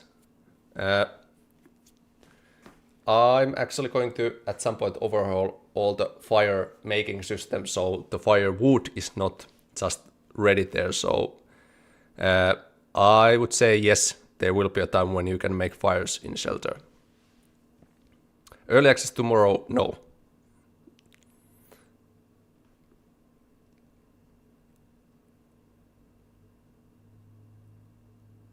Oh man, he started my question about the med system and got distracted. What med system? Did I skip something? What's the nickname? One moment. Is there any plans for long-term health system, like getting long-term sickness that affects stats like hypothermia, coughs, basically illnesses that affect gameplay? Long-term health system.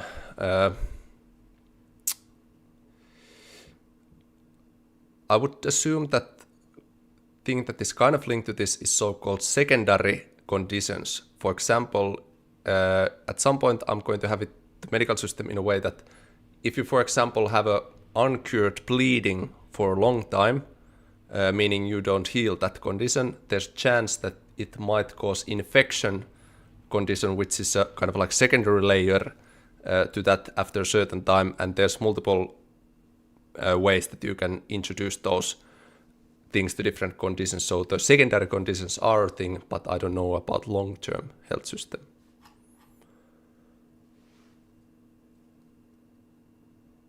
Are there going to be wild animals? Yes, like mentioned, this roadmap shows the builds. There's on the screen, you can see there. Hunting, wildlife, build 5.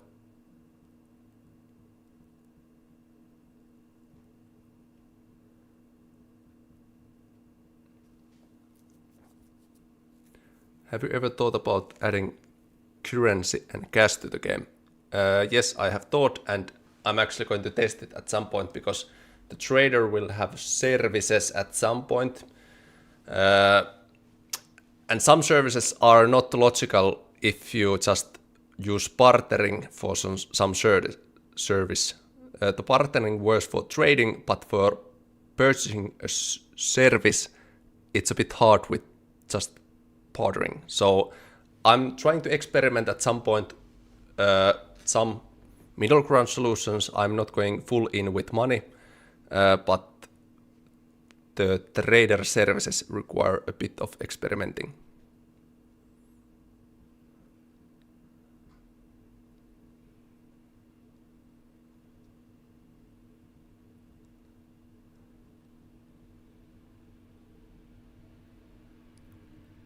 Will there be a weapon modification UI like in Tarkov?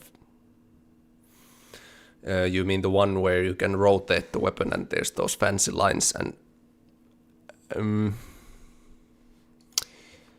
I thought about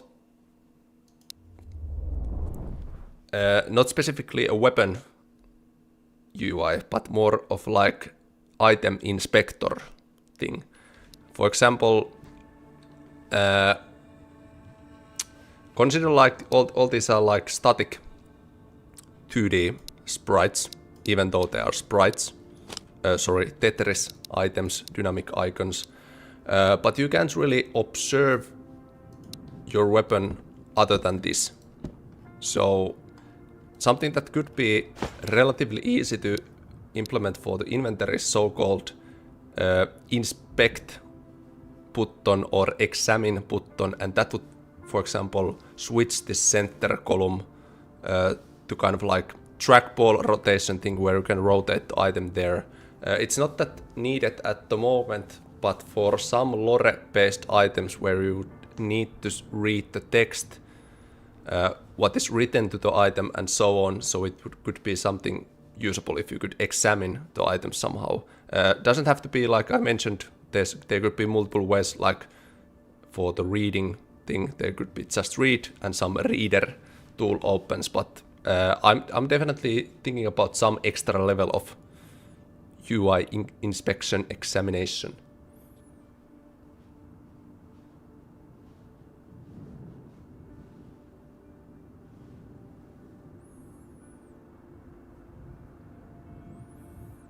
I assume content sites coming at some point. Yes, part of the weapon overhaul thing.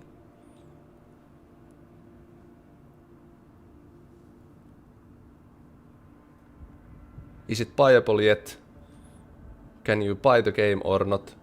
No, this is the final demo. You can play this if you want totally free, and I could actually recommend it.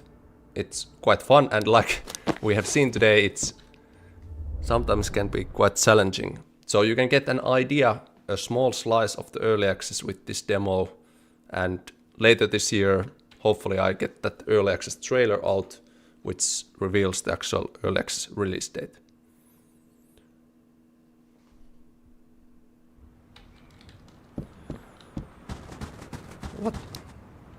What about skills? Did I read something about skills trees?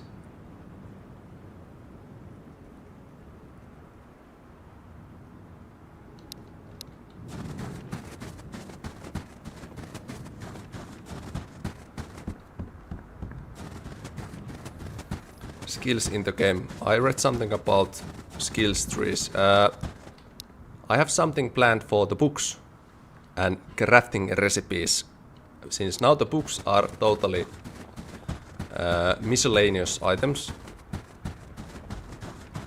but when it comes to unlocking some crafting recipes, it would be quite logical that if you would suddenly find yourself in a post-apocalyptic survival scenario and you happen to find some medical book, and as a normal person you might not have those medical skills, so unlocking that recipe would require reading that book first.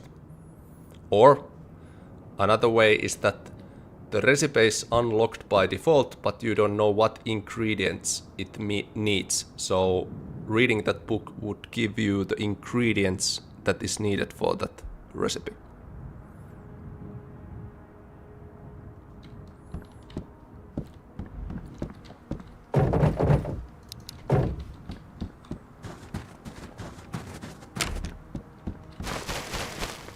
So the answer to the actual skill question is that all the stats are linked to the, for example, there's dexterity, there's MENA, CPR, and all these upcoming stuff which are linked to your equipment and character. So I don't want to create anything like XP related skills or stuff like that. Also, all the weapon stats will be linked to the weapon weight, attachment, positions, does the weapon have stock, how much recoil should it have, so everything is more grounded and stats based than, I would say, skills.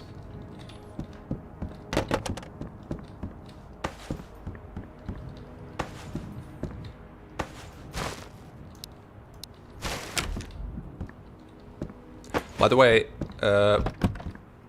I think I forgot to add one item to this final demo. I haven't seen a single accordion found, so I'm pretty sure that I have somehow forgot to add that musical item to this final demo, because there haven't been a single one.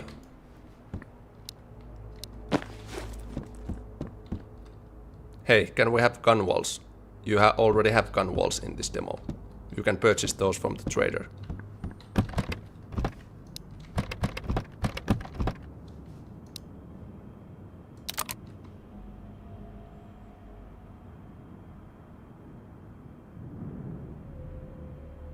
Is there gonna be some AI rework soon? Build 1, after the early access build called Nomads, will bring a friendly fraction to the game, will introduce AI versus AI combat, and do a bunch of overhauling, everything AI related. So the first build after the early access.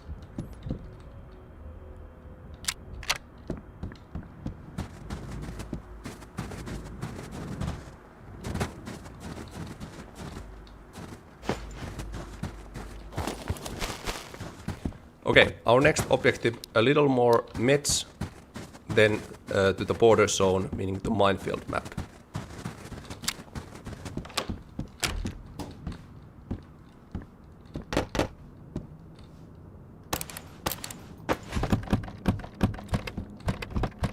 And if possible, another magazine would be nice.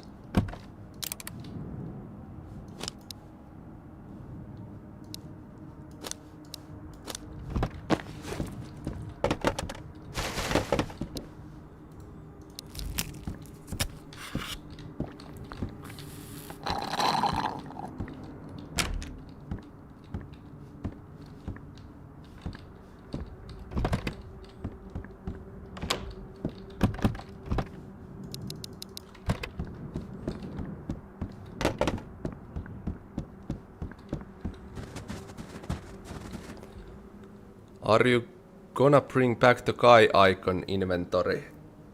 You mean the character preview? Yes.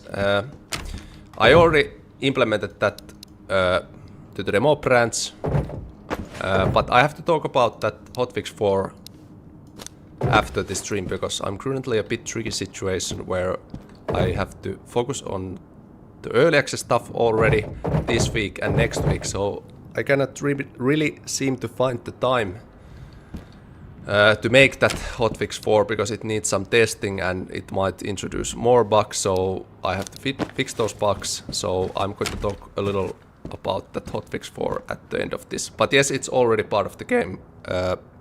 It's been part of the commercial branch. I have showcased it multiple times in this Godot, but it wasn't just by default on the final demo.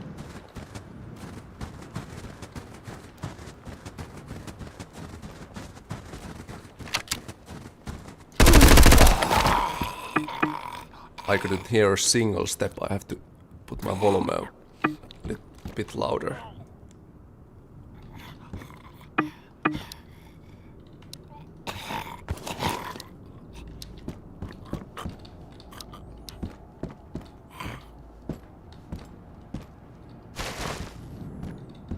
Are you gonna add more gore? Yes, blood systems and other things come with the that build 4 weapon overhaul, because then the bullet penetration is a thing, and blood systems require bullet penetration because you have to shoot rays from the other side of the AI body to recognize a surface and spawn a blood decal over there. So yes, in some level there will be more gore elements.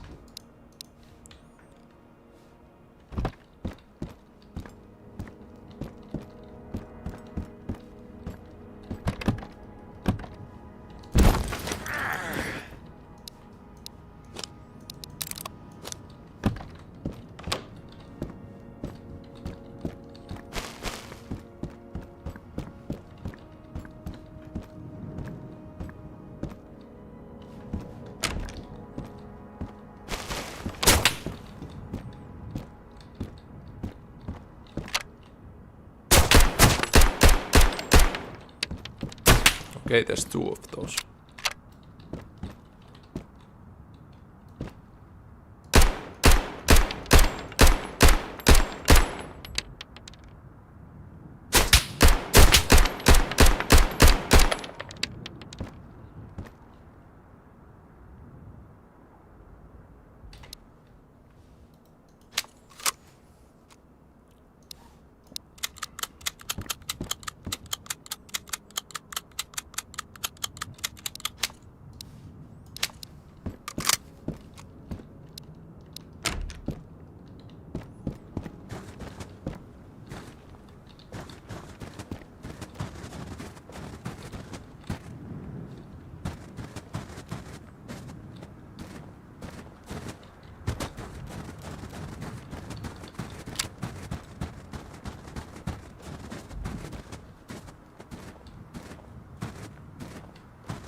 Where did I shoot this guy?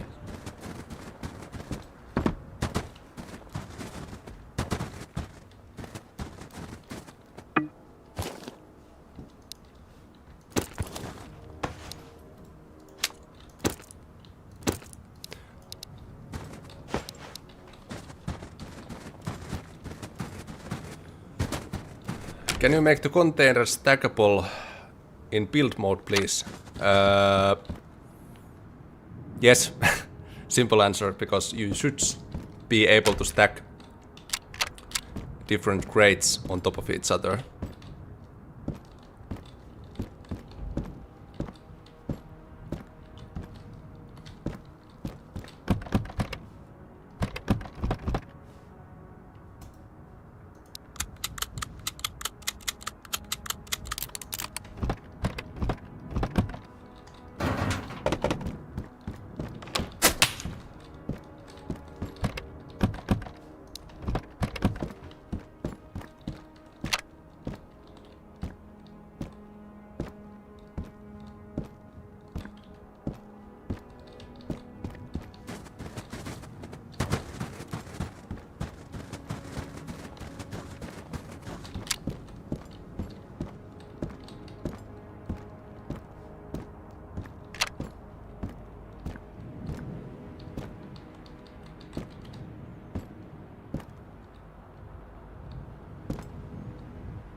Okay, now I've been witnessed this myself, because this should be one of the most rare items in the game, and I have seen people getting so many of these. But I have never get myself once, but now I have. So these must be more rare, that you could basically just hear rumors about this, and maybe one person sometime have found some of these. But I would need to change the loot values at some point, because I shouldn't find this this fast.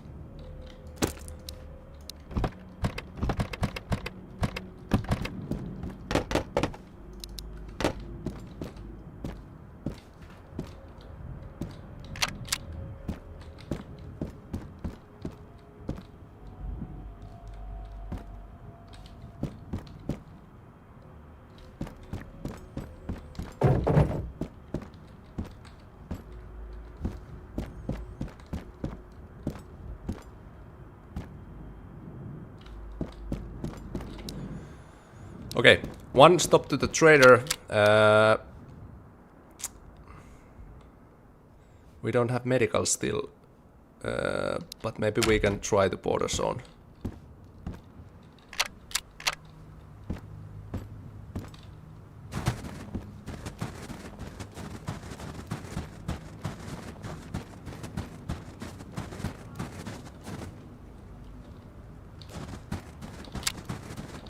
We have a head-on collision with one of those now.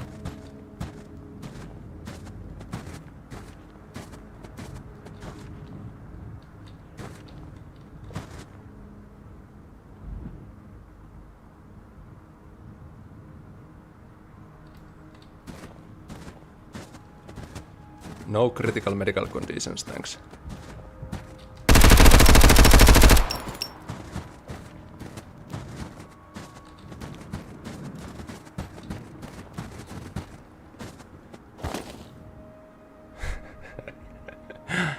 Cannot be. My critical medical conditions are switched to coffee masters.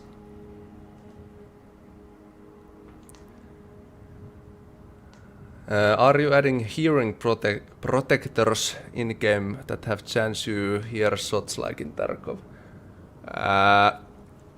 Personally, I have used only one kind of hearing tools in military when I was there, so maybe adding just one is enough, but not anything Tarkov-like where you have multiple different ones, and then the balancing of all those is so tricky. So maybe one at some point, the one that is most commonly used in Finnish army. Okay, so basically we are rich, but in this game it might mean nothing if you don't have only one trader in the demo to purchase stuff, and if he doesn't sell meds, then the money or richness doesn't really matter.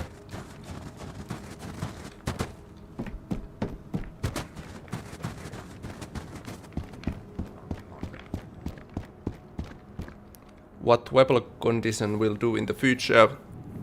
It will cause weapon jamming and multiple other, or no, mostly the weapon jamming is the thing, and also the weapon value is reducted like now.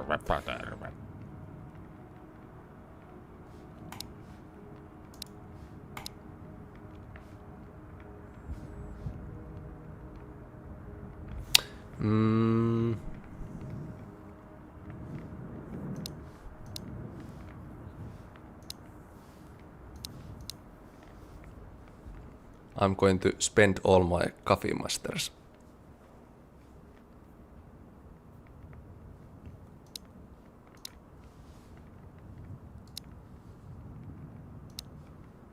Nopeaa ja helppoa. Kiitokset. And now we're going to switch our loadout a bit.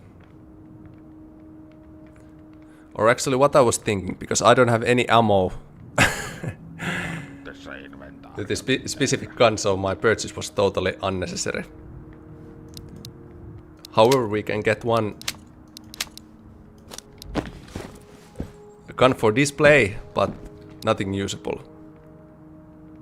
So this was a fluke, the entire trade.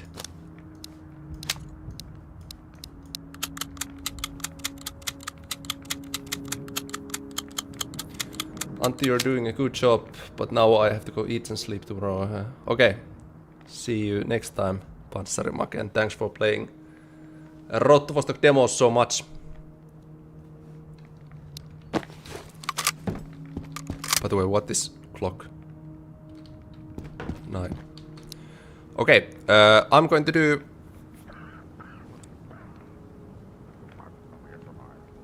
one trip to the shelter, and then I will try to go to the border zone and see if these items are enough to get me through the minefield. Did I watch this earlier? Yes.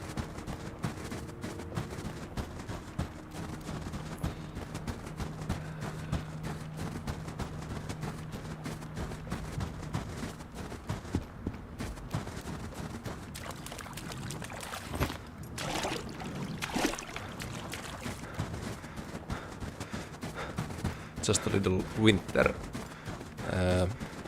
ice dip.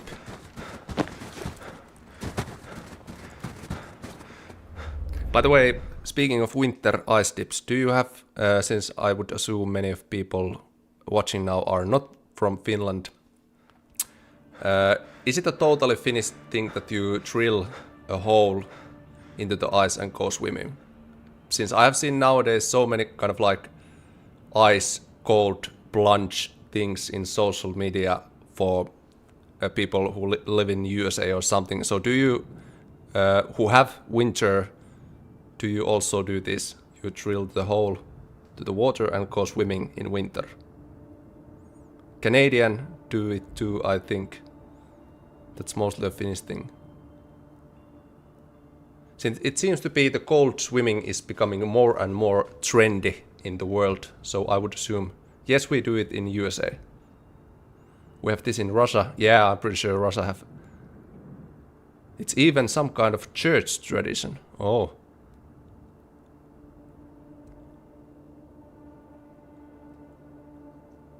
Ice fishing. Swedes do. Yeah, I mostly mean it's a Nordic thing, so does people in USA and Europe elsewhere practice that, but I would assume that here in Michigan there's ice fishing in the north. Not fishing, I mean swimming.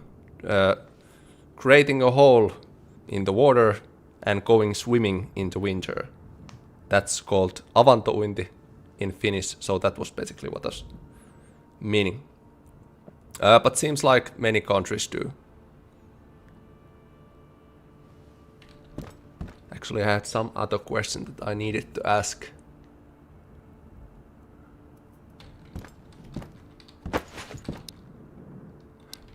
Oh, now I remember. One moment.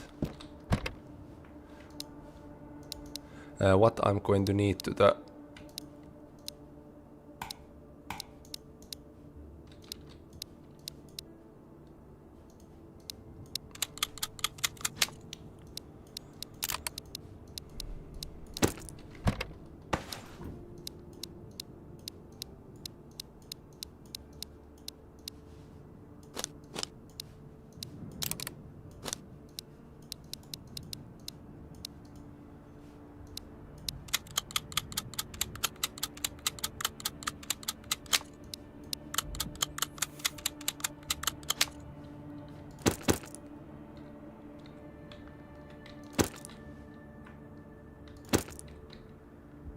Yeah, not going to need any of those.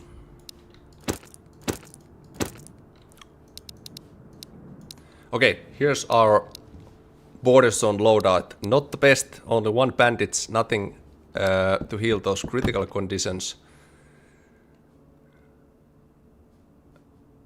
Does antibiotic give health? What? I didn't even remember that provides health. Does the balm give health? No, thank God. Thoughts on being able to give trader items one at a time for guest?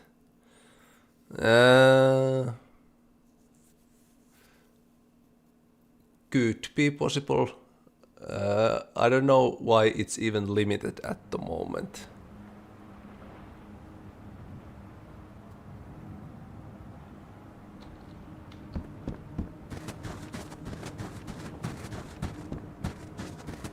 Yeah, one thing that I want to ask is other countries, because I have seen so many people who have played the final demo be kind of, even though these assets have been in the other demos as well, but they have paid attention to these certain things.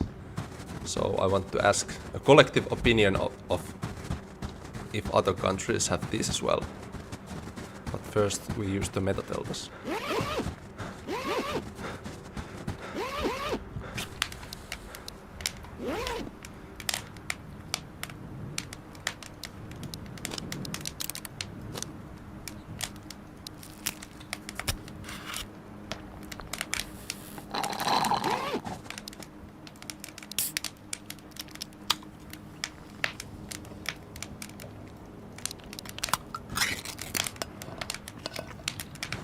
Okay, so the collective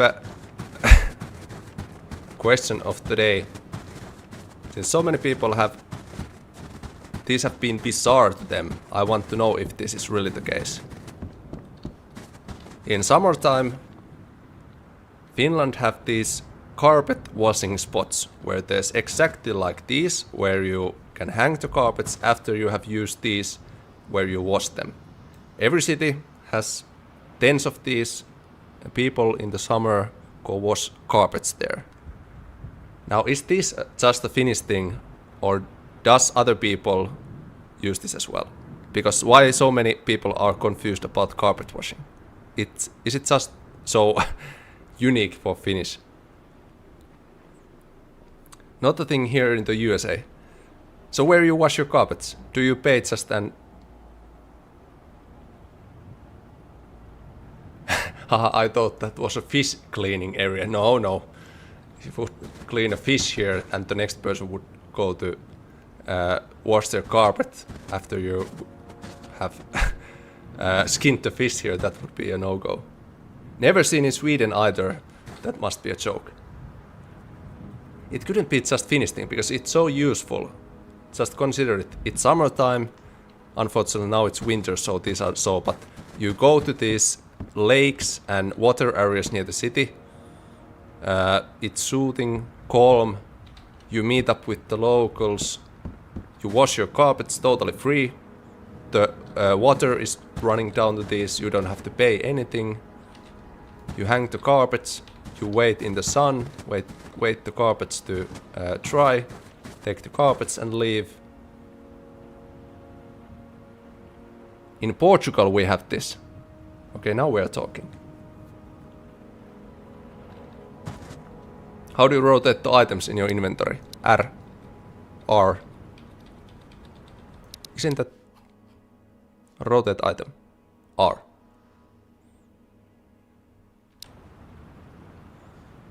Not a thing in Sweden. That's weird. I was almost 100% certain that Sweden would do this.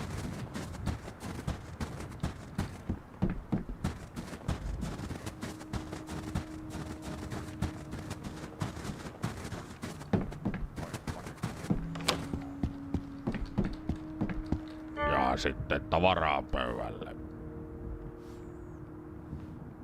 Tervetuloa uudemmalle. Okay, now to the next map.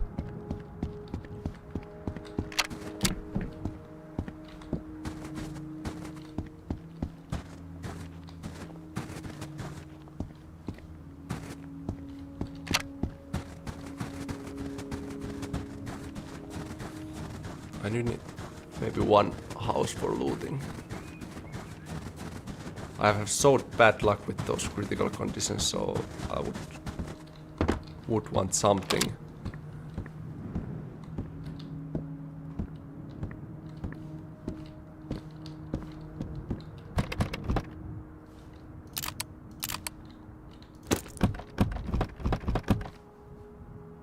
Can't be.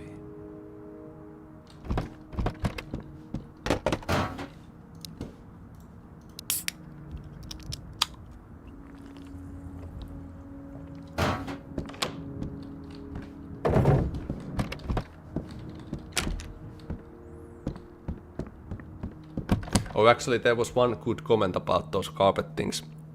Water is quite easy access in Finland compared to other countries. That actually makes sense, because if you don't have so many lakes and water areas, then in Finland it doesn't really enforce that carpet cleaning culture.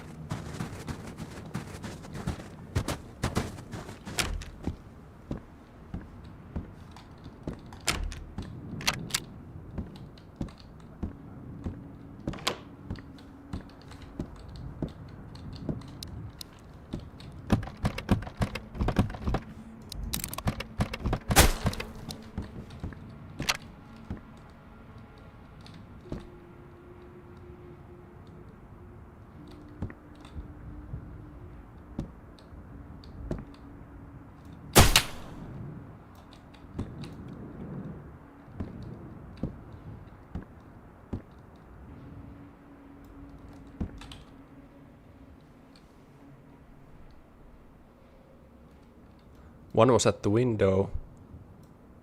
Not anymore.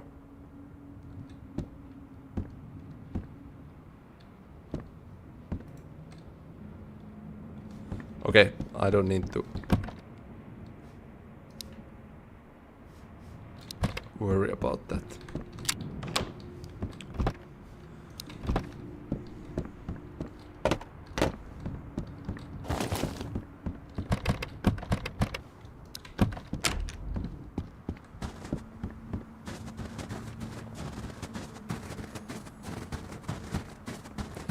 Antti, why all the beer found in stoves? I don't know, it's just RNG, so the beer has decided to use the stoves. It's not up to me. I think I have limited the beer to be in only civilian containers without some exceptions like electrical box or something really weird, but did I hear something?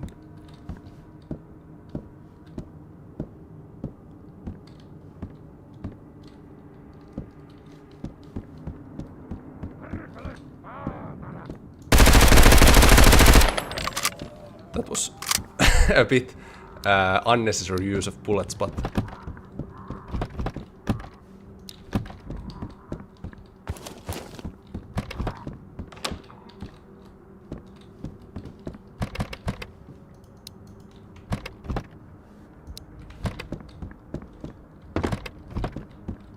okay, now to the border zone. I found the war chocolate, so my courage has increased tremendously.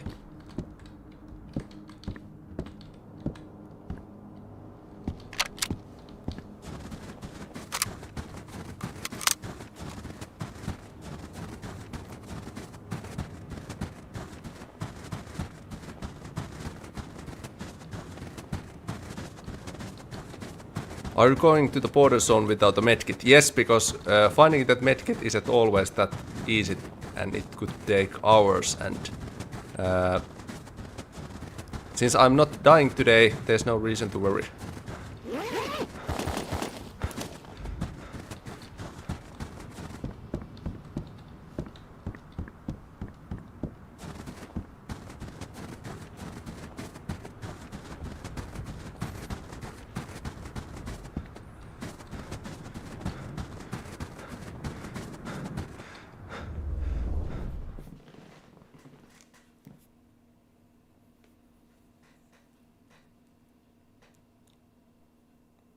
When you will reveal the early access release date in that early access trailer.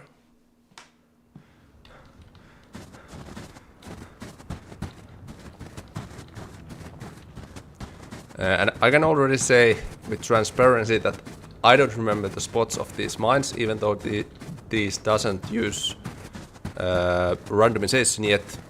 There's a high possibility that I might step into the one.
Well, well, well.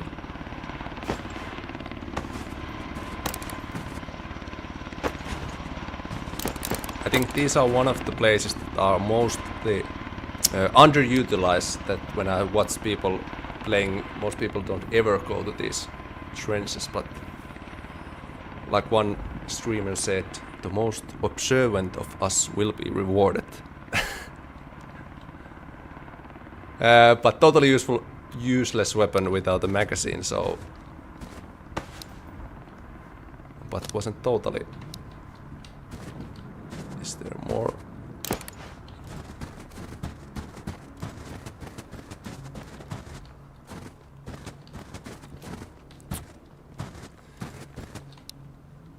Okay, let's see.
No enemies on this tower.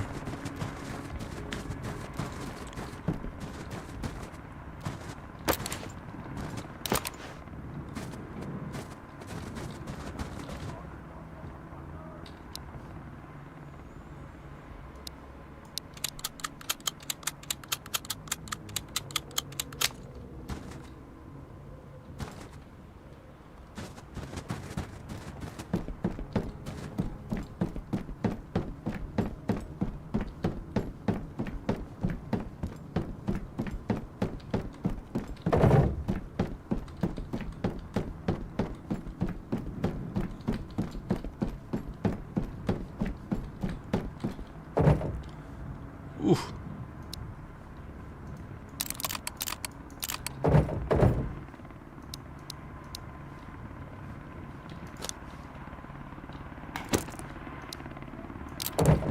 Okay, so this was a major find, because when I now go to the apartments, it's going to be night, meaning the AI can't see much, but I can see a lot with night vision.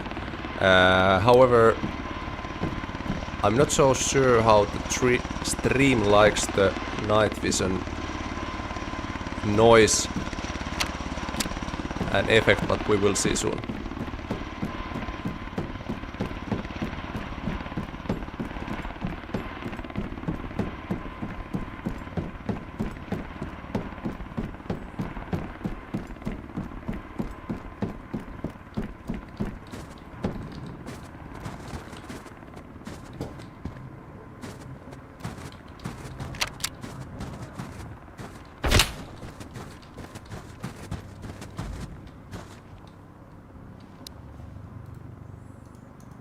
Because we have to get there first, so...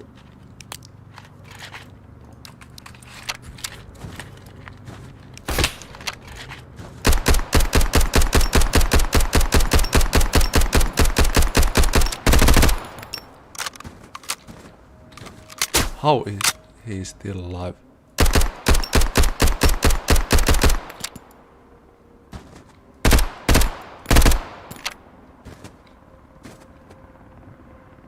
Finally.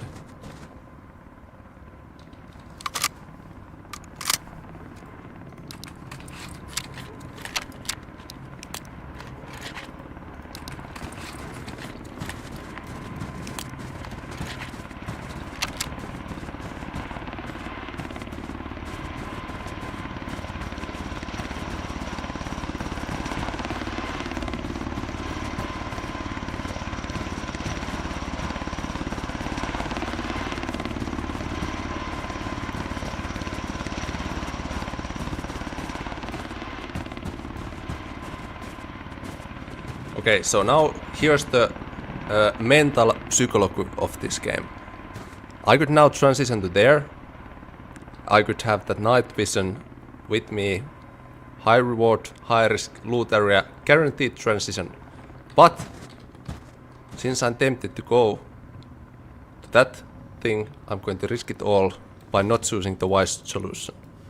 So the game is forcing me to make a bad decision.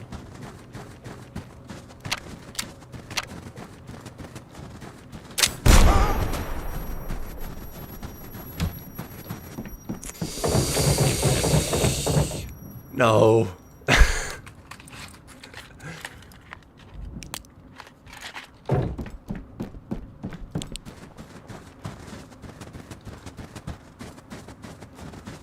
No. No.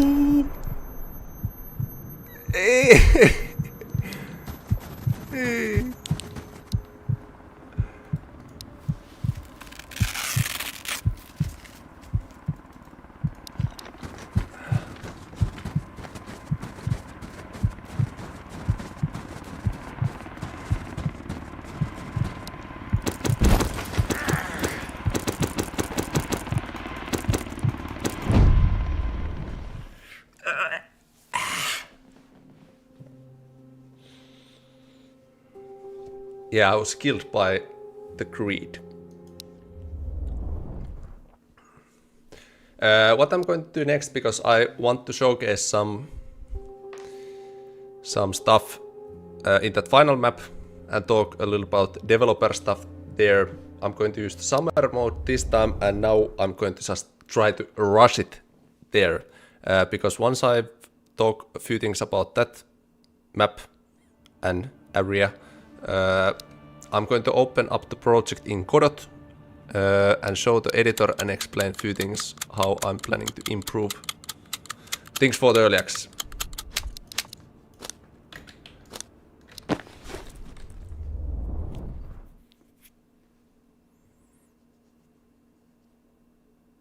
Why were you dropping stuff?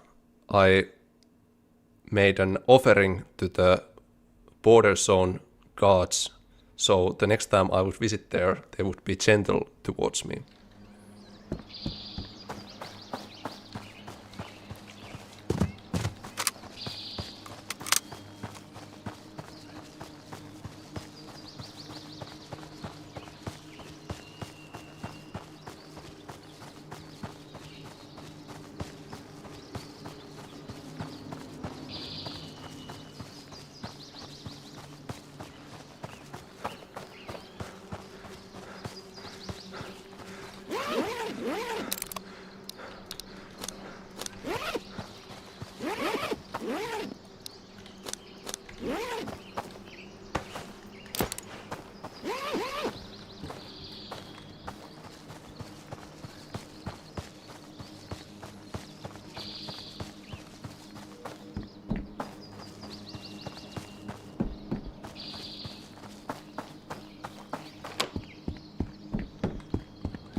Jahas, tervepä vaan.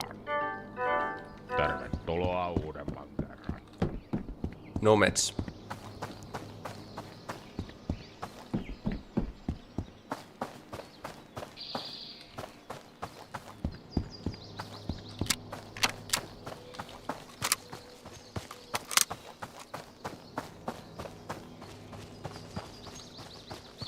I'm going to only loot these 3 buildings and return to the minefield and revenge my fate.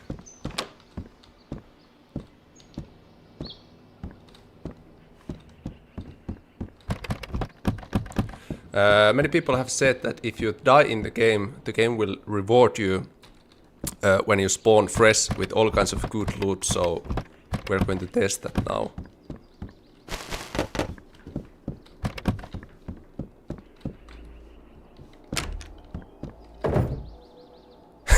Maybe it's true. I have seen so many times, code-wise it's not true, it's totally RNG, but every time when people say this, the first time they find some really good crate. So maybe it's true.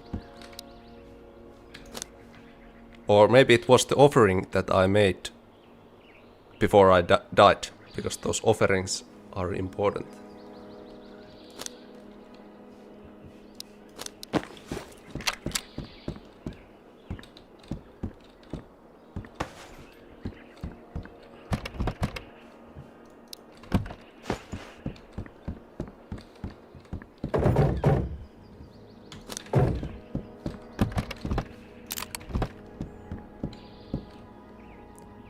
Gods have been created and they grant favor upon the unfortunate.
Okay, so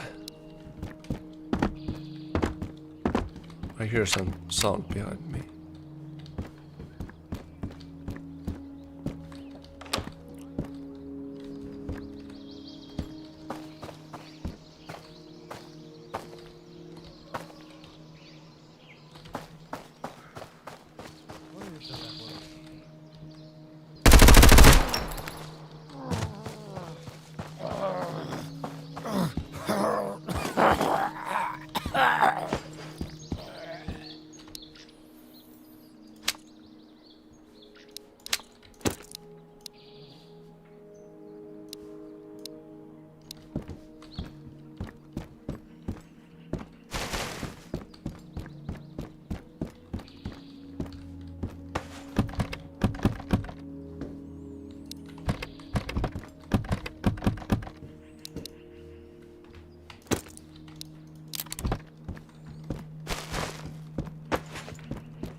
Okay, now the revenge begins.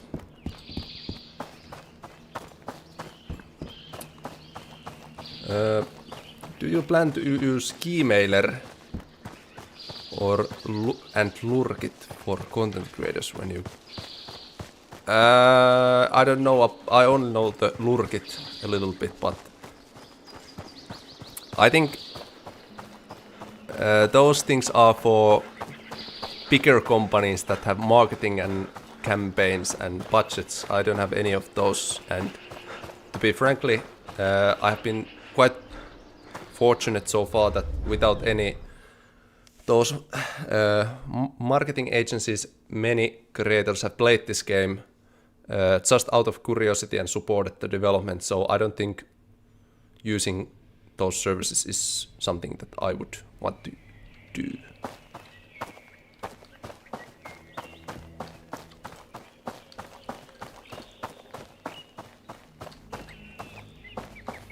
Okay, quick check about the trenches, because like last time the most observant of us are rewarded, and then we just sweep across without any damage.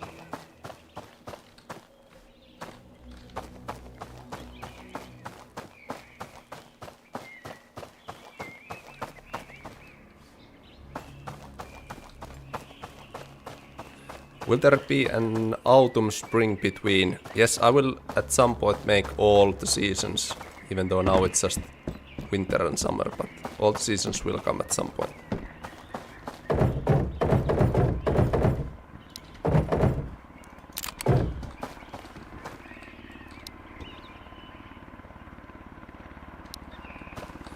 Actually, now I don't have light, which is a bad thing. That night vision would have made it so easier in that final demo map over the Vostok, but it was just a dream.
Can you spot the landmines? I was just running straight into that.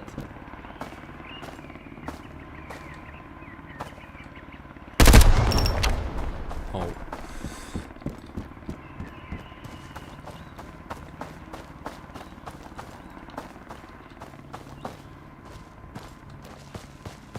Now it's extremely important that we don't have to use this until I reach the other side.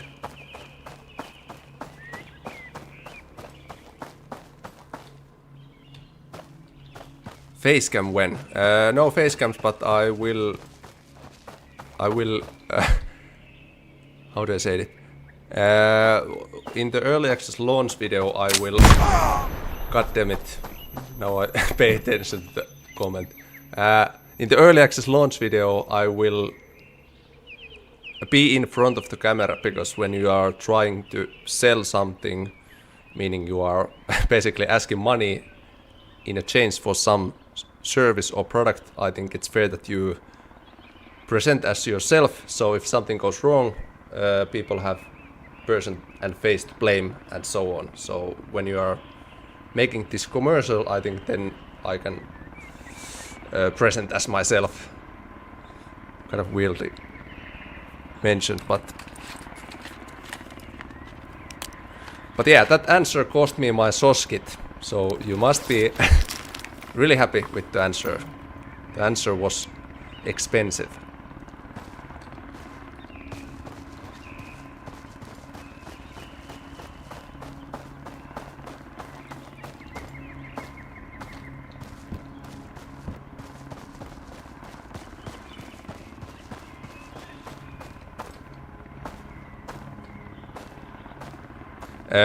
And one thing related to those face cams, I don't have anything against being in front of a camera, but, or actually I do, but what I meant that only reason why I don't use face cams is that I don't want to, if this game someday becomes successful, I don't want that people know me that well still, because I really like being a developer who can just focus on the game and be just one normal guy. I don't want to be any leading star game developer or any semi-celebrity developer or anything like that. I want to be as unknown as possible, so I don't have any desire Okay. To show my face more than is absolute. No way.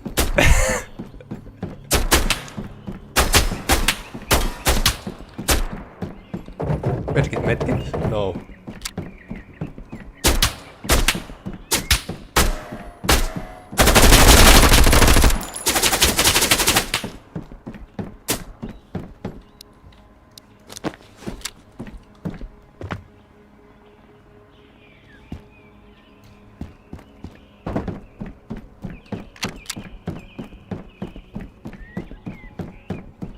Medkit.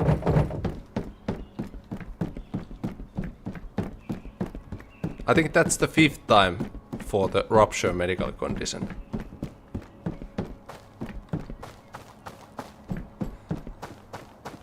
But no deaths, because I'm going to fight 1 medkit over that thing. Remember the sacrifice we did last time, or the offering. It's going to pay back now.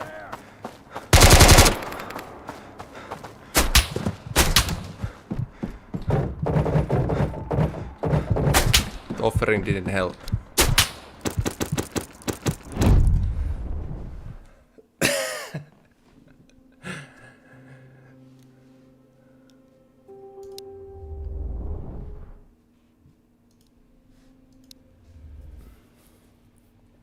There's one issue with this stream is that I cannot cheat or use any developer mode because, and now we start with the motion, so this stream will continue as long as I reach Vostok, because otherwise it's so embarrassing that I don't even as a developer reach there, so forget about the stream length. If it takes 20 hours, I'm going to stream 20 hours, but until I reach there, this stream is not ending. You can call it the Vostok-hackathon, Supathon, whatever. This lasts so many days, weeks until I reach there. Forget the development breaks, hot fixes, forget the early access. Vostok first, then we consider the rest of ones.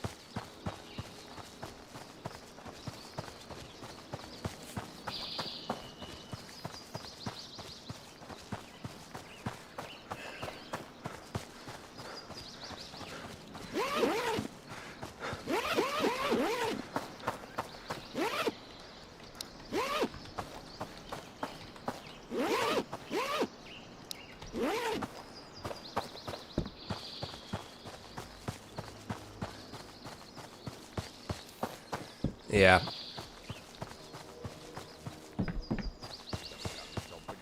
Okay, this time we don't make such a Ja sitten tavaraa pöydälle. rushy attempt. I want some level of medical items first.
Okay, now medkit 100% guaranteed. With all the offerings and sacrifices that we have made, I think it's fair.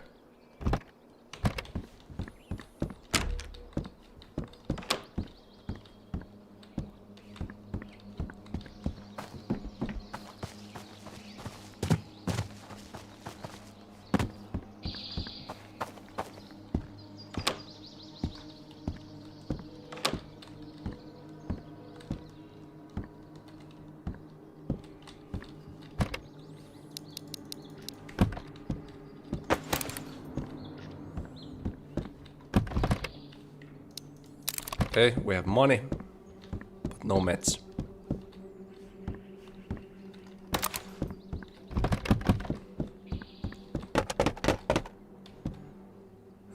You should try heading to border place at 4 AM or something when you get there, you have sunlight. Yeah, but I'm too impatient because I should have reached there multiple hours ago, so now I don't have patience enough to fiddle around with the game time and sleeping.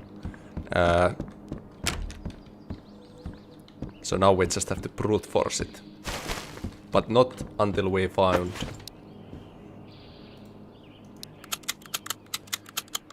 medical items.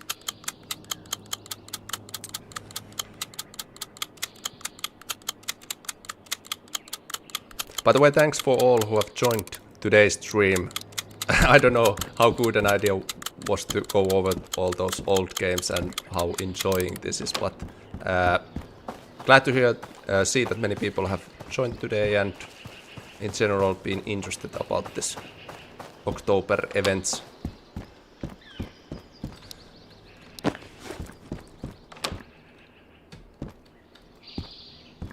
By the way, did the Arc Raiders already released or was it just some server slam test beta thing? Or is it a real release? I have been so focused on development that I am totally blinded what happens in the outer world. Release on 30th. Okay. When the Tarkov 1.0 releases, is there a release date for that?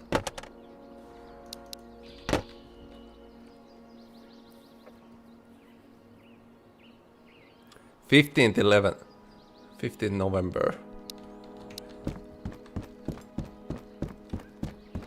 Yeah, when it comes to early access, you can probably guess that if Tarkov and Arc Raiders are launching end of this year, and if GTA 6 and other major releases are releasing next spring, you can probably guess what kind of launch windows and where is potentially for this game without having to compete with those major titles at the same months.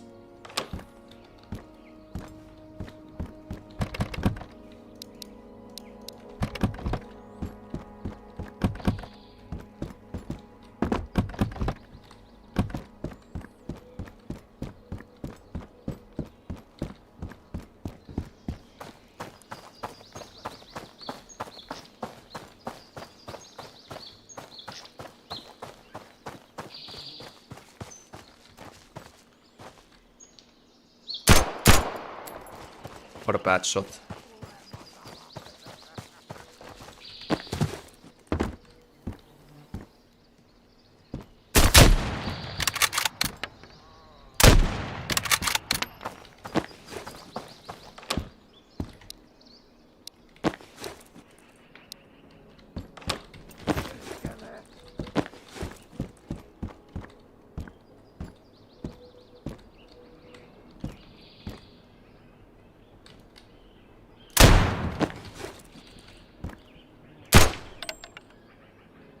What is he doing?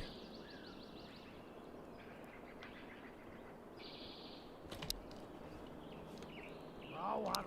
Kavereita tässä vaan ollaan.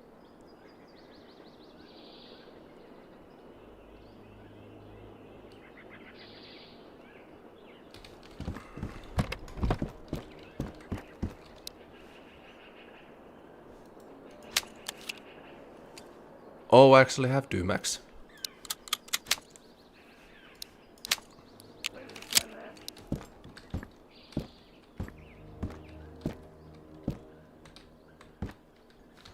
Okay. Now we're going to see so-called full attack push, which means that you don't stop running because the AI sensor is trying to compete with updating the last location by hearing and seeing, and since those are updated in the different times, you can sometimes distract the AI if you are running straight on. So I'm going to present you the full attack push. Actually, I do have something to lose because I have so many, but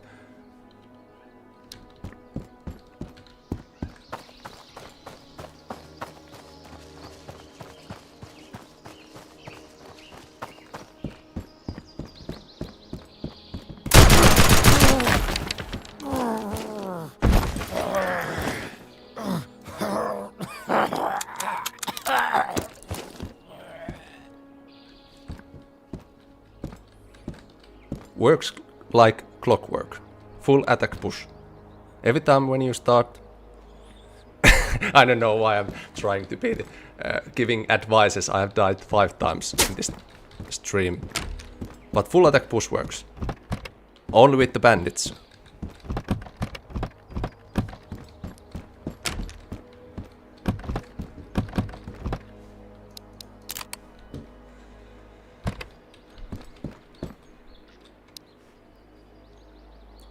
What? I did have 2 magazines. Or did I?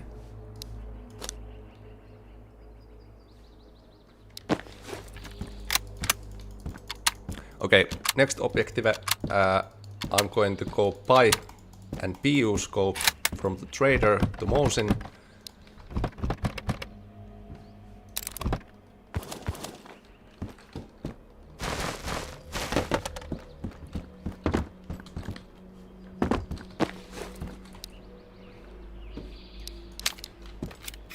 Oop.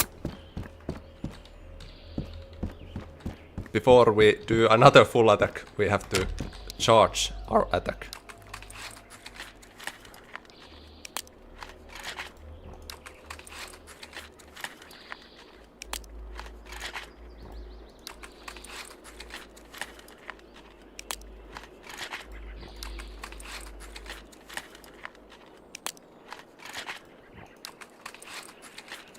It says in the Finnish military strategy book that you eat 5 cold medicines at least before you full attack.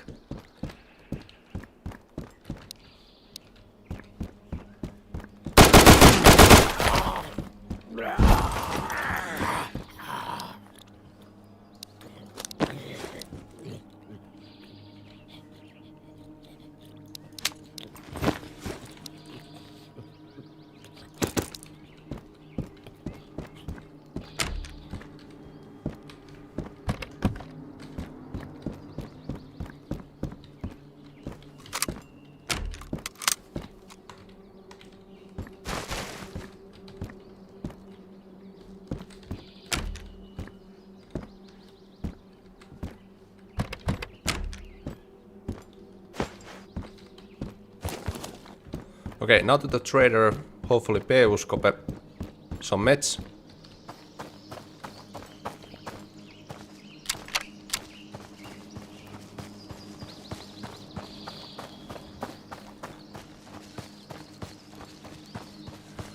Will traders always have a random loot or will quest unlock items from them to purchase? You probably mean that will the level and type of items change? Or actually, could you clarify what you mean by that? Because you can now get reward items and unlock these task items, but do you mean that new kind of supply items could be achieved when doing task? Or what do you mean exactly?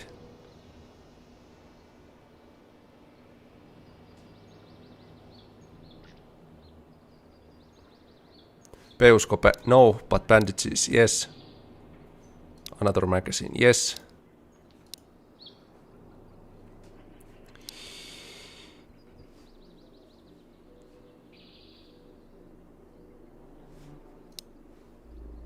Joku päivä vielä.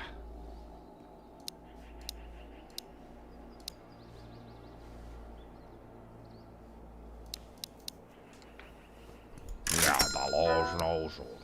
Kiitti.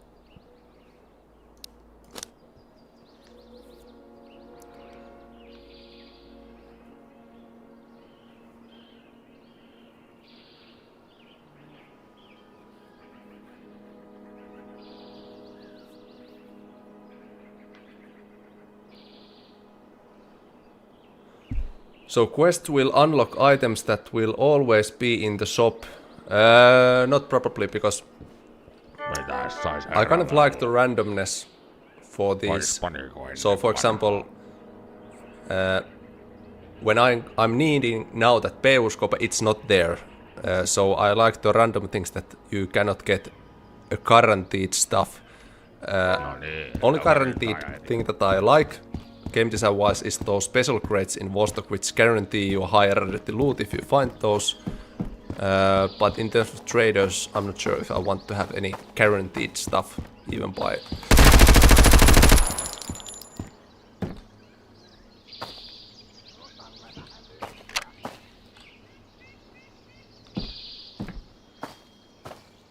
By the way, I have one funny story. I have to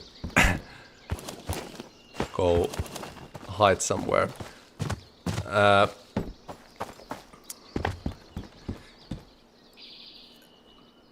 At first, I thought that this was a joke, but then I have had so many of these same, let's just say, suspicions and complaints.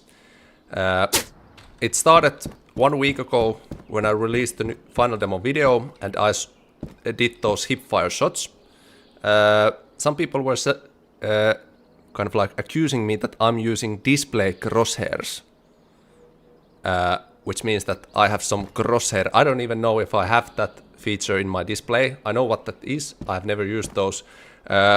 But that rumor began rolling, and I think I have had 6 different emails saying that I should stop using display crosshairs. Even though they make cool clips, you should not try to cheat, which is so funny in so many levels that first of all that I would lie about not using those, and then that I would cheat on my own single player game. But yeah, I thought that when that hipfire thing which killed that one, if that once again made the display crosshair people high alert mode. No, I'm not still using any display crosshairs. And I don't mean it's dumb. I mean it's just funny that people could think that I would want to cheat on my single player game that I have personally made. It's so twisted in so many levels that a developer would cheat on his own single player game.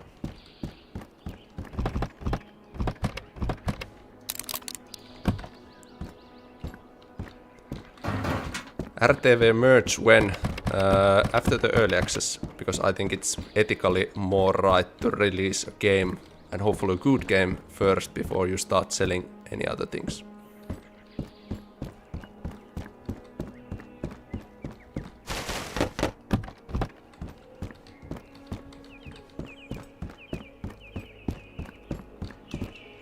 Oh, actually I have one more game industry related / extraction shooter thing. I haven't had time to read or follow all the Tarkov people stuff, but I saw some image that Tarkov have had some level of battle passes, and was there even some loot crates or loot boxes? What that thing was? Was it just some arena stuff, or was it related to main game? The battle pass is all arena. Okay. I should sometimes, which is kind of funny also, that many people think that I take so much inspiration from Tarkov, even though I take very, very little inspiration from Tarkov. All my main inspirations, for example, from Stalker. I normally, I have last time played Tarkov,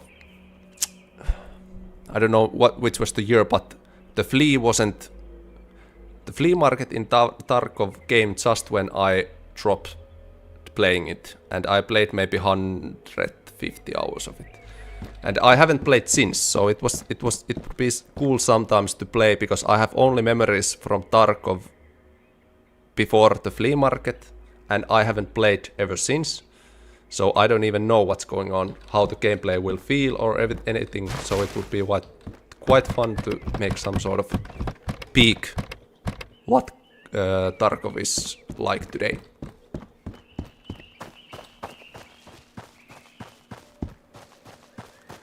Hi, sorry for my ignorance, but what game engine are you using? This is Godot.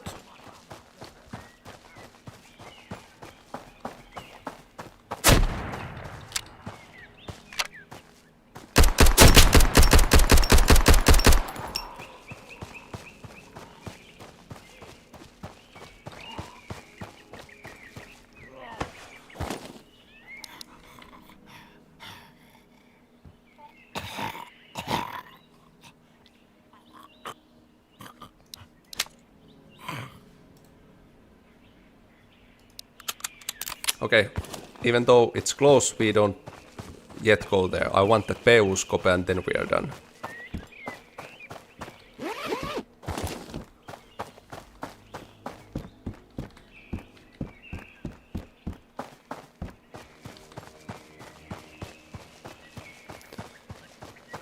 By the way, those weapon sounds that you have heard, I have tweaked a bunch of those.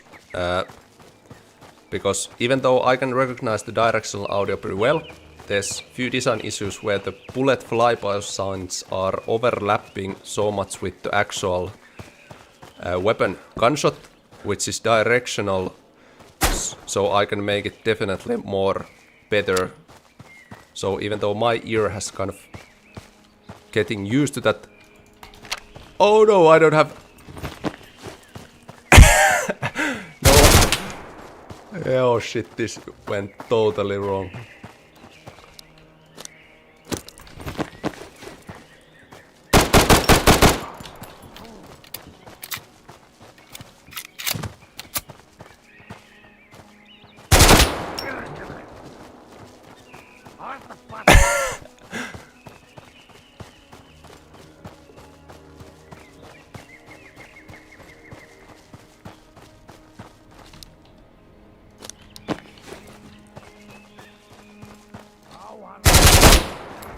Oh, that was a relief.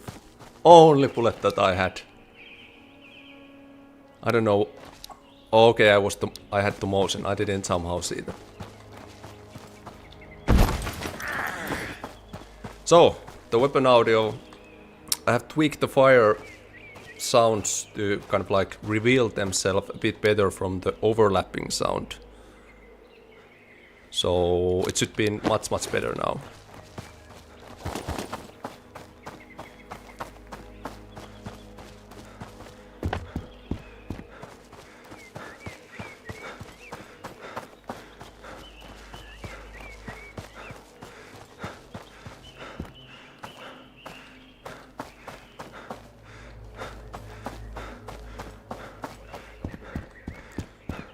Now Peuskope and Pandake. Tervetuloa.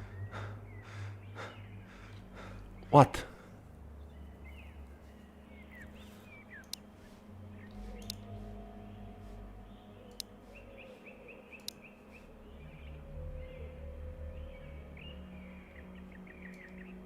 Nopeaa ja helppoa. Kiitokset.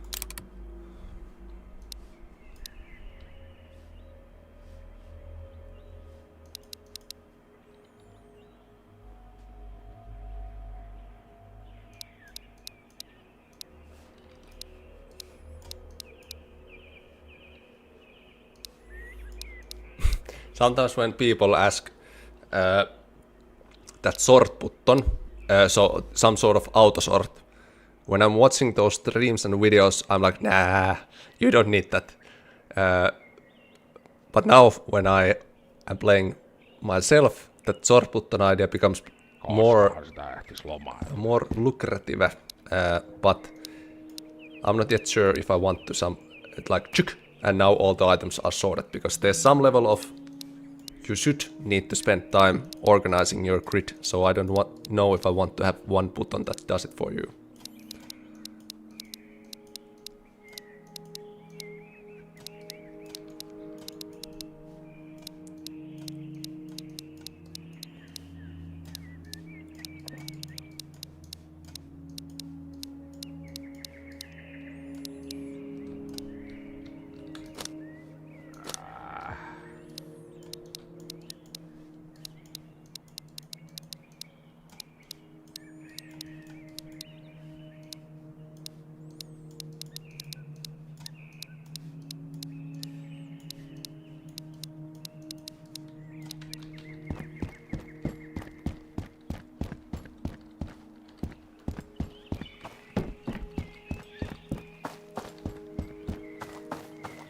I think it was maybe 4 days ago. One moment, I'm not going to put myself in the same situation. Maybe 4 or 5 days ago, I received one email that said that I should make a feature that simulates, meaning that if this is in your backpack and you are running and your backpack is wiggling and bouncing around, it should shuffle these items. So the location, rotation would change over time. And that would be quite something, even though I get the idea is fun and beautiful, but when running, it should shuffle your inventory. It would be quite annoying that these would be all now scattered around. Some would drop, some would rotate, and so on. But I like the idea, even though it's not something that I would do. The idea is cool.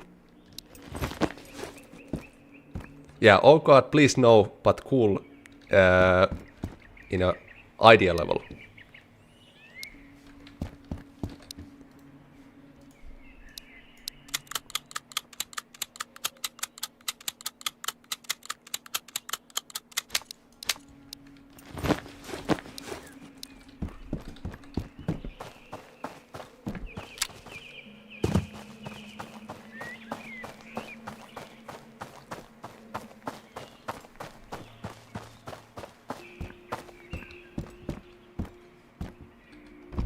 Okay, now I don't remember even what I have looted. Is this enough for the border zone? 3 bandages. No.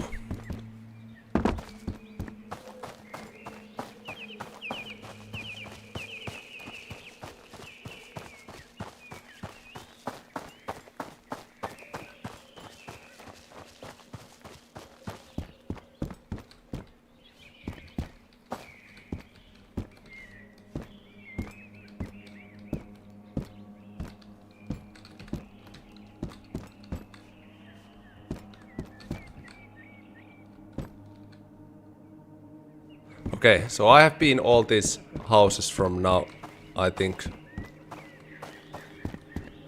So we have to do that. Or maybe these ones I haven't visited. Vostok, have you tried Tarkov SP mod? No, I don't think those mods even existed then when I played Tarkov last time when the flare wasn't in the game. That I remember. I don't remember the year, but maybe somebody who knows the Tarkov history knows the year. So I haven't played anything Tarkov since.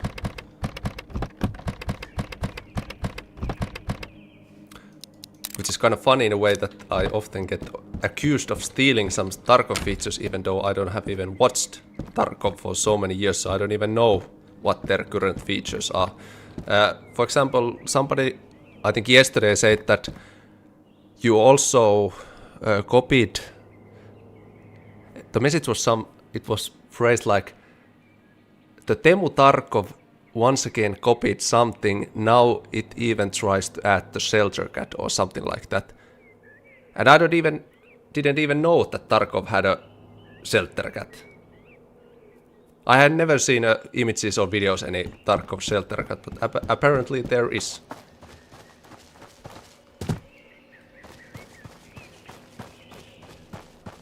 Or will be, or I don't know. But that message kind of phrased it in a way that Tarkov already had a cat, especially black cat, in so many years. And I was rude and I stole it.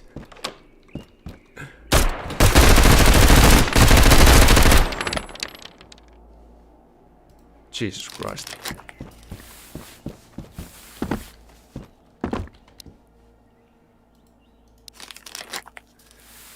The Teemu Tarkov is not that bad, or actually it's worse, but I personally like the Walmart Tarkov.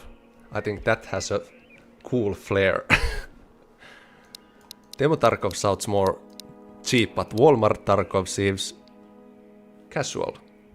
Something that you would maybe want to stop by every once in a while.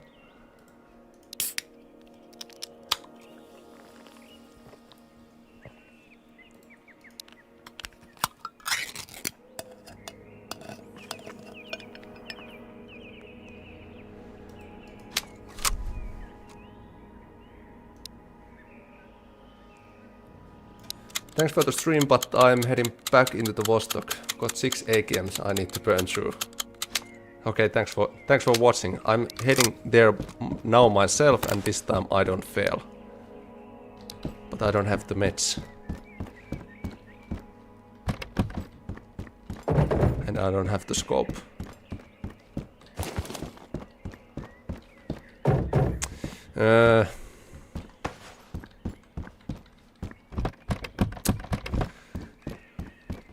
And it's night. Okay, I'm going to sleep the night over, and then I'm going few house loots and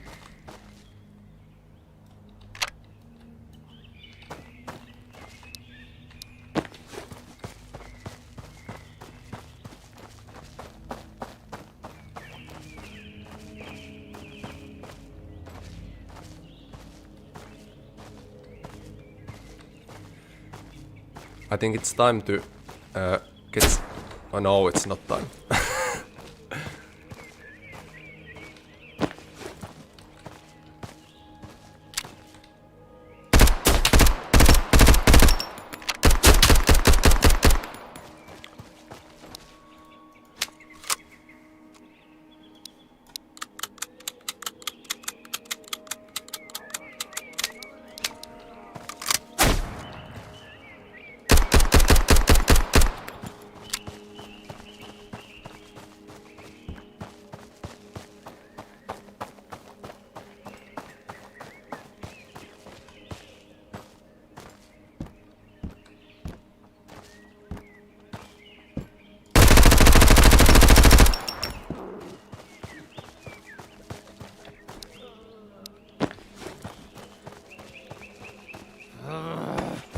You might ask why I used the canted sight. Did it provide any help? No, it just looked cool. That's the whole reason why games have canted sight. Nobody really... Okay, it's when you have scopes, it has some value, but other than that, it's more of like... Look at me shooting thing.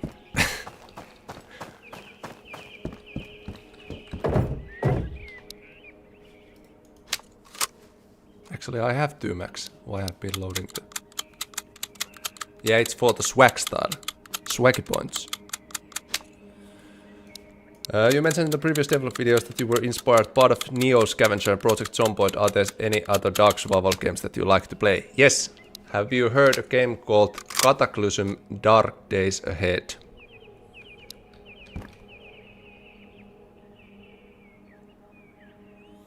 I couldn't say that there's some specific features that I have been inspired directly to this game, but if you ask what kind of games I liked, Cataclysm Dark Days Ahead is one of the most brutal, complex. If you can get past off the graphics, it's so complex and it has so much depth. That game that's it's basically like Project Zomboid has really much depth and complexity, but the Cataclysm Dark Days Ahead is like grandfather of Project Zomboid.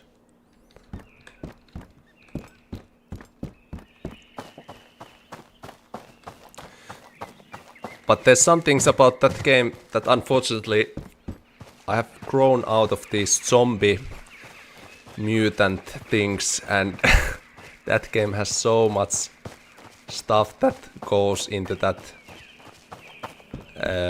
genre where you can make yourself some mutant rat and so on. So I don't no more enjoy those elements in games.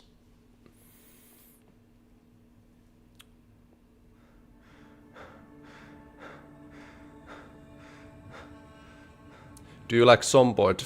Yeah, I have followed Zomboid, played Zomboid from their very first, I think, demo. Maybe it was year 2012, 11.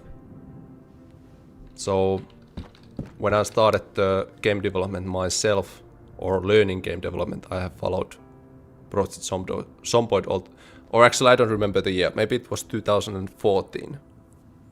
But right when the first Zomboid demo came out. Okay, here's what we're going to do. We're going to use this MP5, not going to need those. Not going to need those. No, no.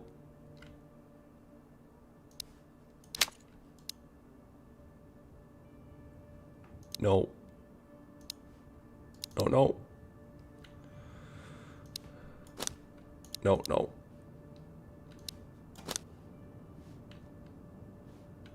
Not going to need this.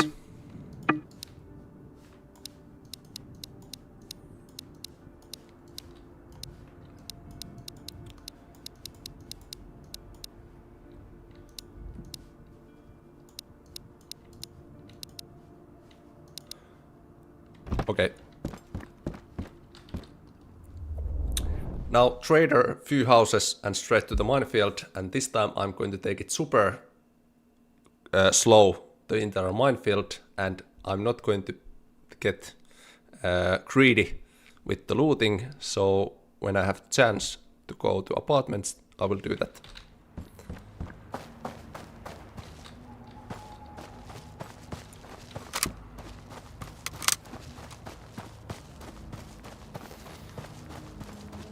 Will there be animations when you loot? You mean something like showing the left hand doing some grabbing animations, or animating the actual container to open the doors or something? If so, not very soon, because or never say never, because if the early access went really well, and for example if I have additional animation resources, I can outsource a lot of stuff no matter what I think should it be implemented to the game or not. But if it's add value and I have resources to do that, then it's not out of option. Of course there's need to be some level of priority, what animations will be improved first. Terve, terve. I'm going to need a flashlight, magazine, ammo. What is so expensive? No, not that.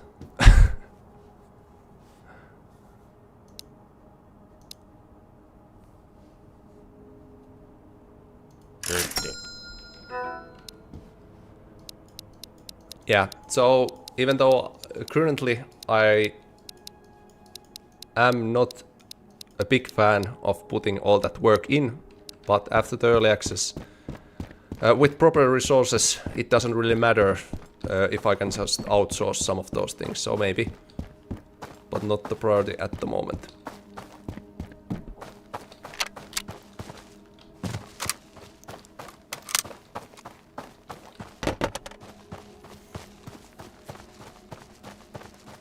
By the way, if there's people who have watched this stream from the beginning, when I played those older games, older demos, and I showed how rough some of those were, I'm really happy that this last demo have left mostly a positive taste towards the early access, because it's quite important that the last so-called final demo wasn't the first Godot test build looking thing. So I'm really happy that this went so well, even though there were some hardware issues, but mostly this had a positive response.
Somebody's running.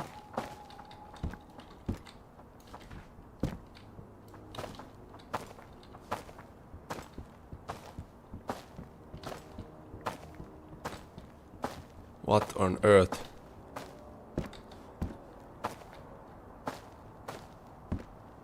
I heard so much running indoor, outdoor, in every direction, so there must be multiple AIs.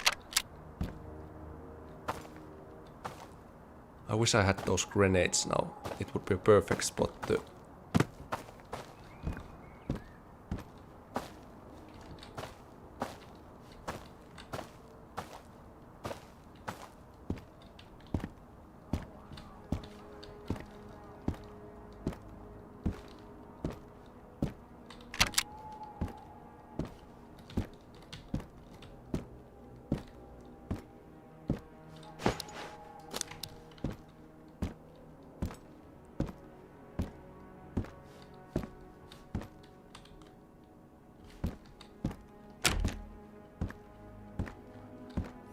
Okay, so there needs to be at least one over there, because I heard so much running inside and nothing came out after a certain period.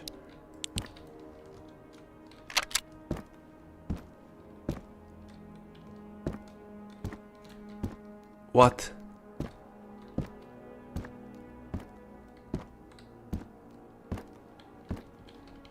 Not possible.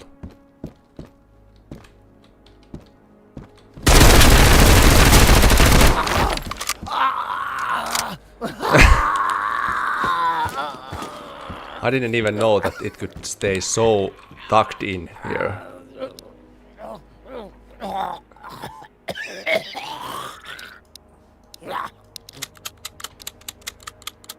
But unfortunately, that peak cost us health reduction.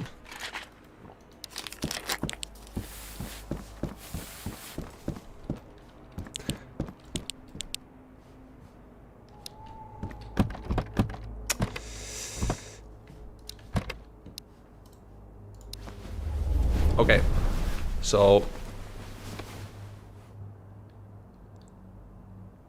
I'm counting on that I'm going to find heals on those trenches in the minefield,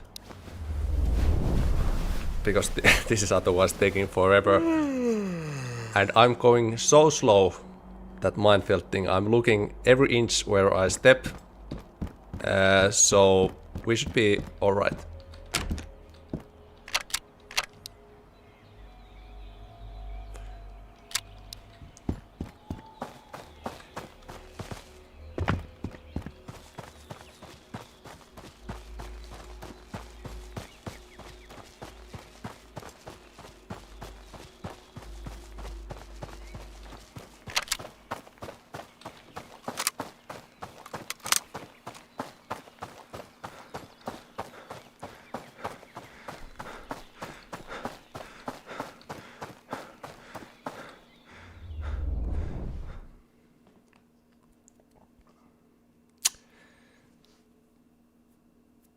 I know that I could, so to speak, cheese this out by going just around the edges, but I'm not going to do that. So I must feel that I have earned the crossing fairly.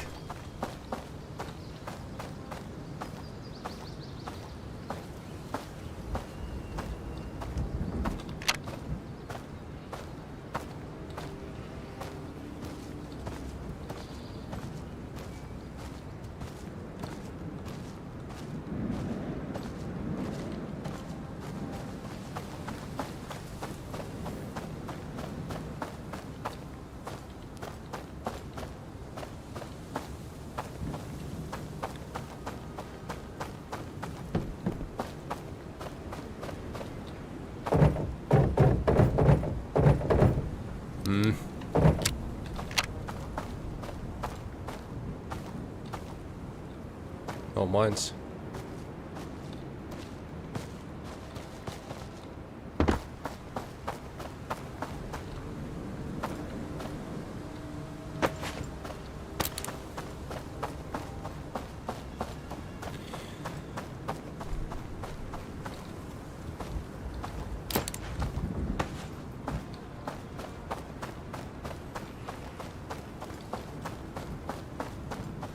Are the mines random? Not at the moment, but even though I have tested this demo probably hundreds of times, this map, I still cannot remember the positions of those mines, so it will be random in the future, but for now those are in same positions, and I still walk into those for some reason.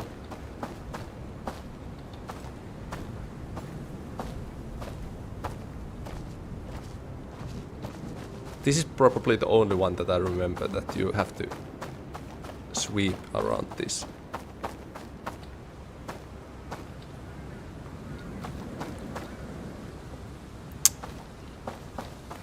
No luck.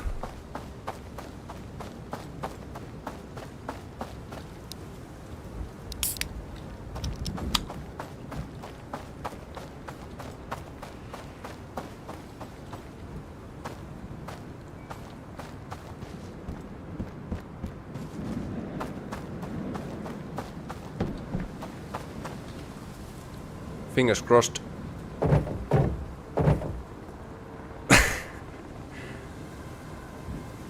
Magazine would be great because I have so much ammo, but no use.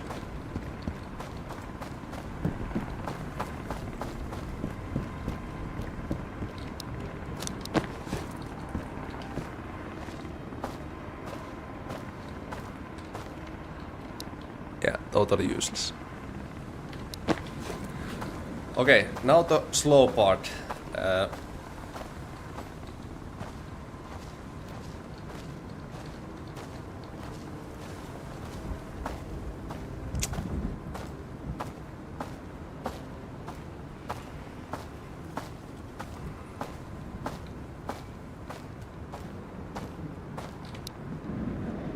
Absolutely zero medical items and already 75 health.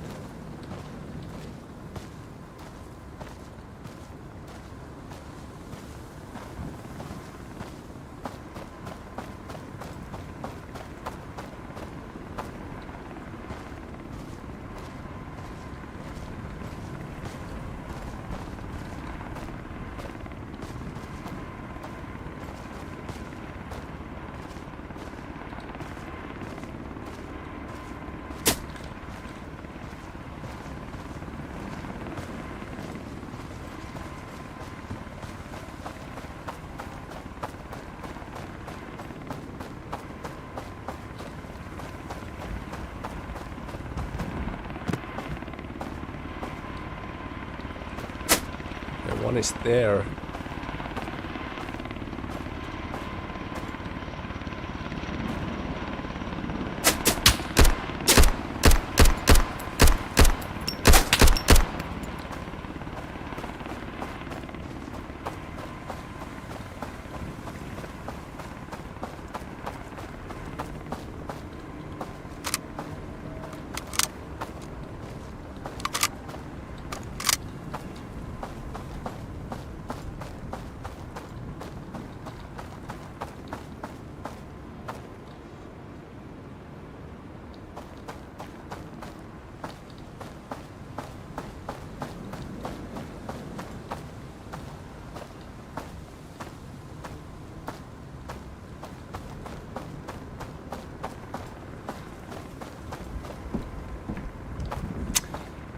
And not getting greedy, I would want to check those boxes, but the stream doesn't end until I have reached the Vostok, so it's much more important goal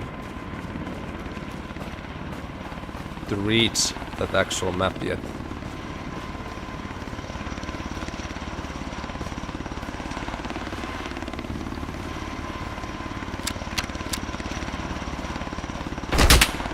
No.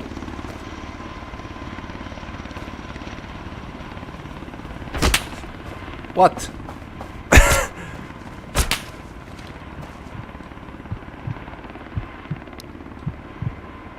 Zero health. But not dead.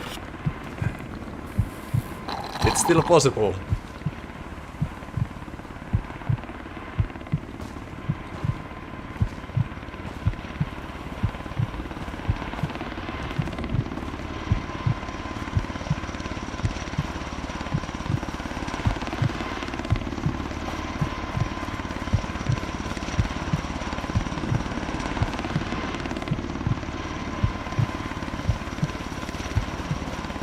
No mines. No mines.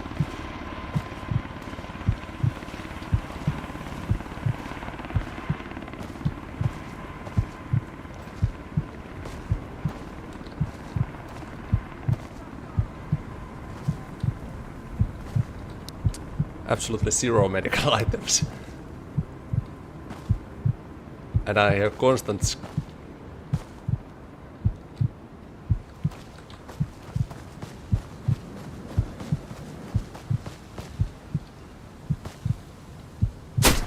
No! Don't die! Don't die! Easy, easy. Wasn't even close.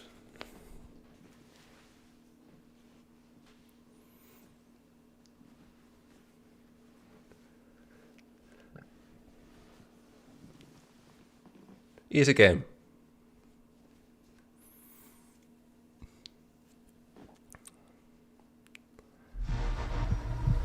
But I don't actually know how 0 HP is possible. Maybe it's some rounding thing that it's so small decimal.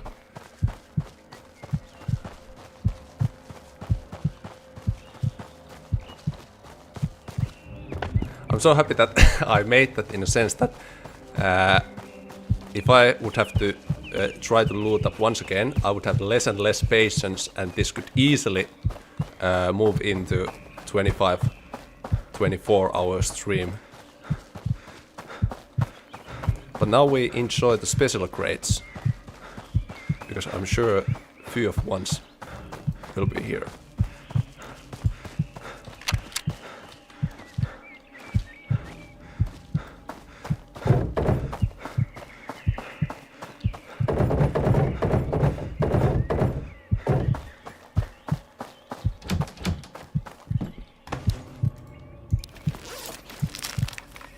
I could have saved that for later, but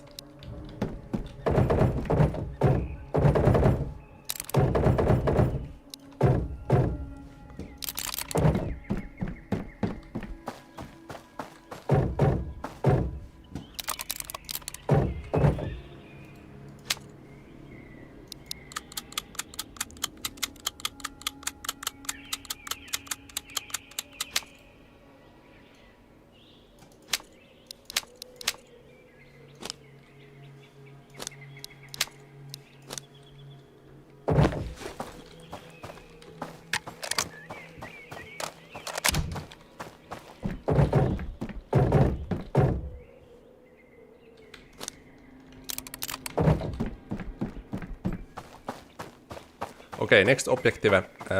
In this Vostok map, even though it's permadeath, I don't have so much to lose. But I'm going to find those special crates because it's kind of have that loot box feeling without having the bad loot box things when you have those special crates in the game. So it's always fun to find those because you are guaranteed that some level of rarity loot is spawned into those boxes.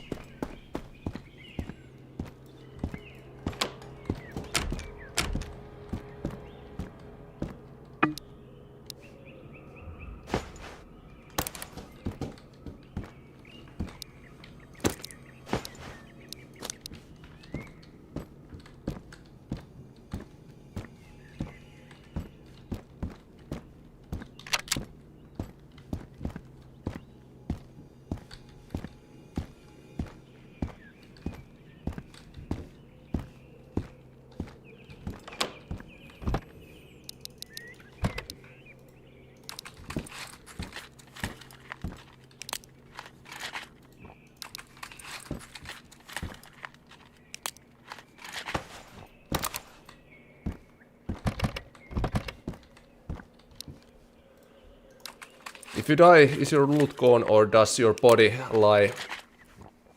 If you die in these Vostok maps, all those shelters that you decorate and all tasks you done and all those are totally wiped.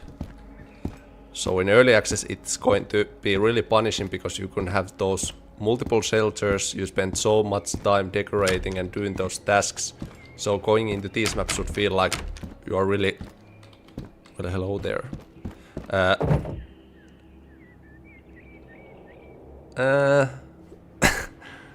Our loot box wasn't that great that I hoped for, but...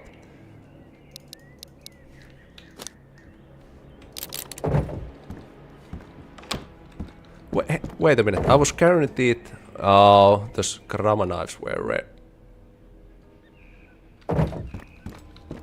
I feel scammed.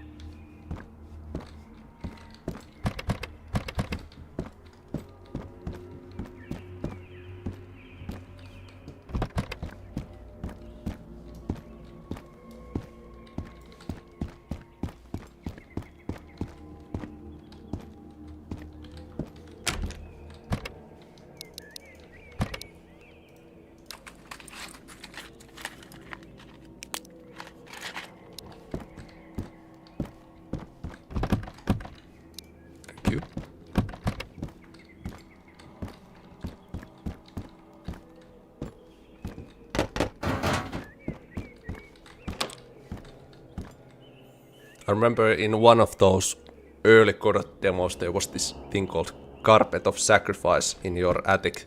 Whenever you drop something, it has around 50% chance that it went through the floor.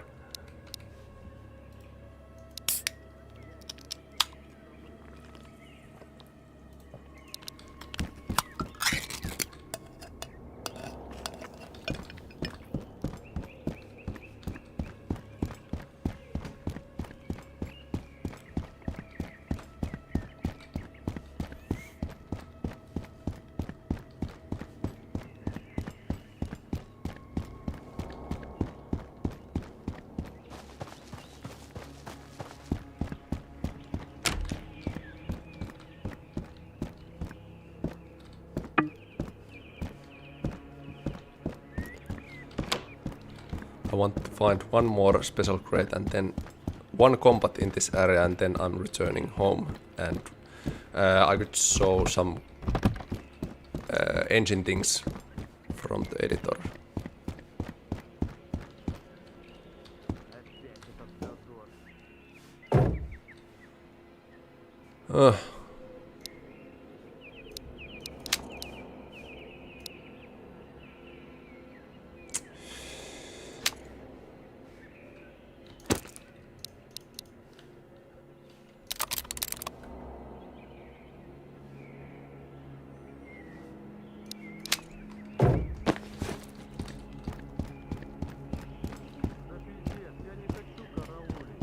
I think the AI is on the second staircase next to this.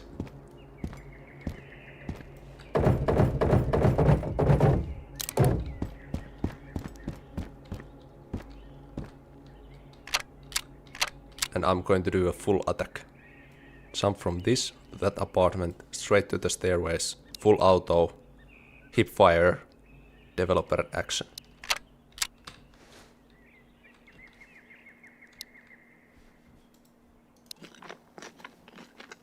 Combat mustard and go.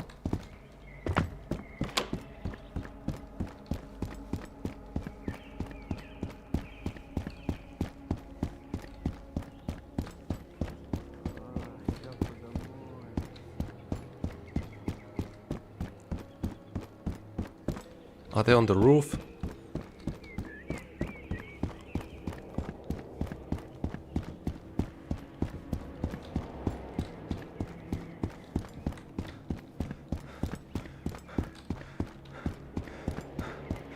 Right peek, left peek.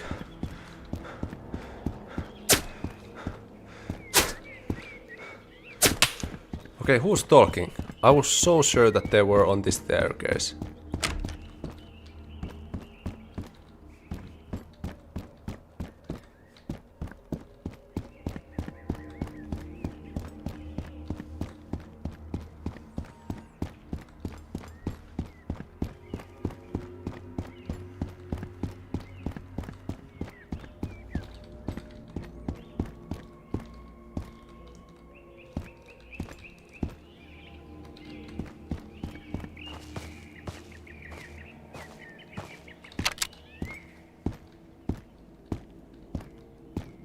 by the way funny when you're watching streams and also you notice that you do this yourself.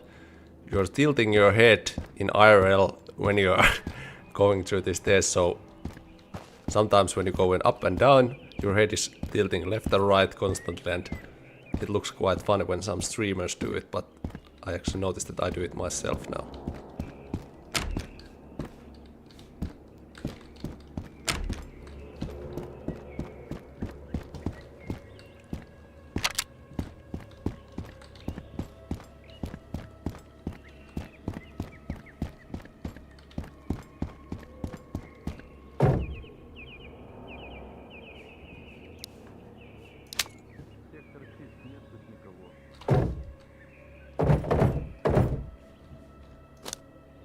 Helmet that is only for mental protection at the moment because the protection level isn't high enough. But I do have... Oh, it's the wrong one.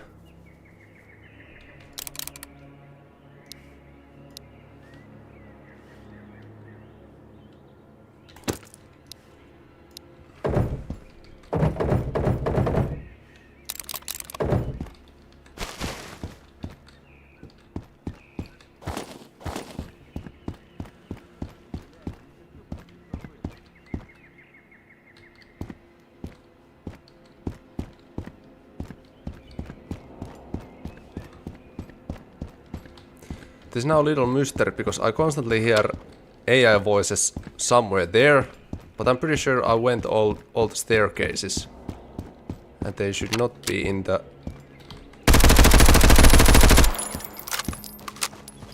That's one.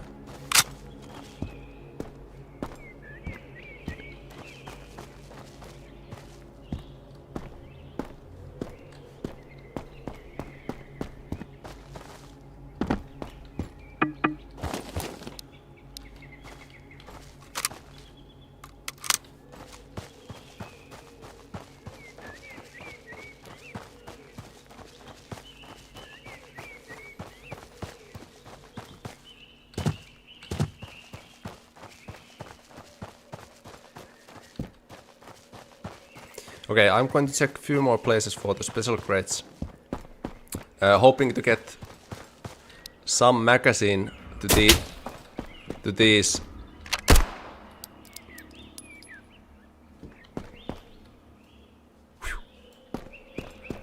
Before we head back to Minefield.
Vostok, can we play multiplayer right now? I'm installing now.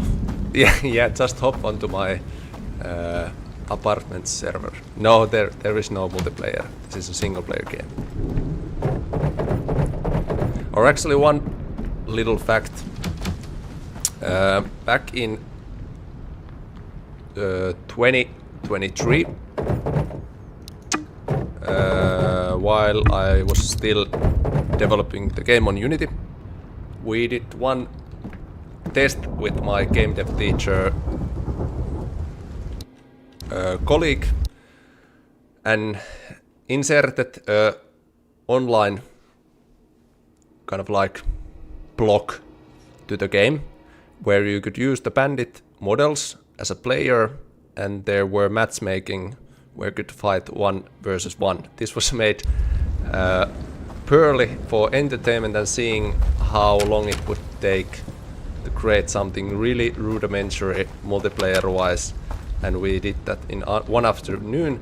So basically, Road to Vostok has had a multiplayer one afternoon in 2023. So it hasn't been always a single player.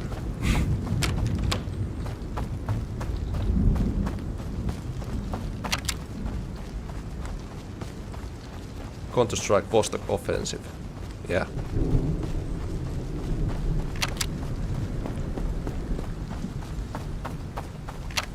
Okay, one more those military trailer things and then we return.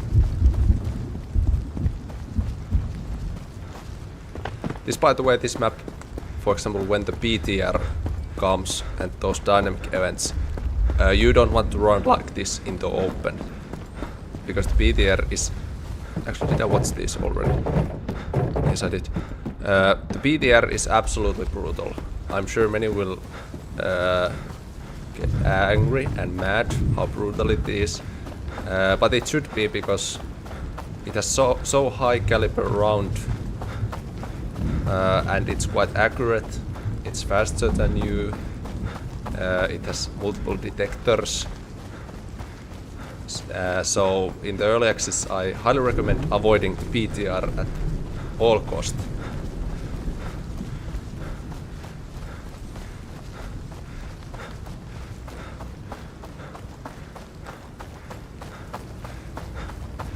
Here we have the Meta Tentat Russian edition.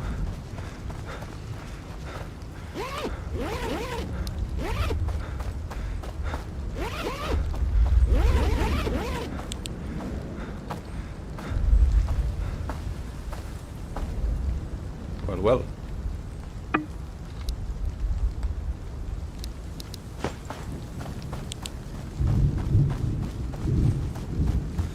Are you planning to give bot limited ammo in EA? Yes, meaning after the early access, yes, because I want to add reload animations to the AI, and that AI overhaul is coming in the first build. Or the Nomad's build, so to speak.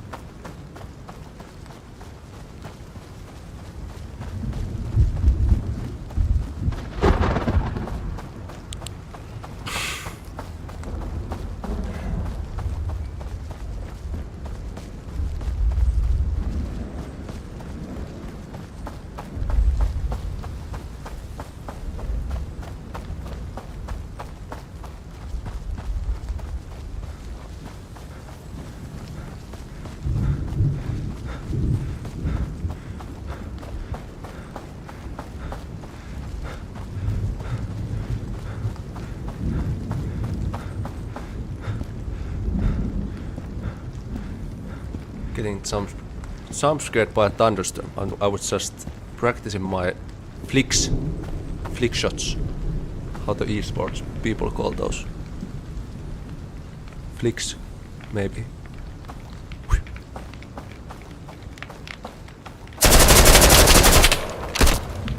Holy shit! I have never seen an AI here.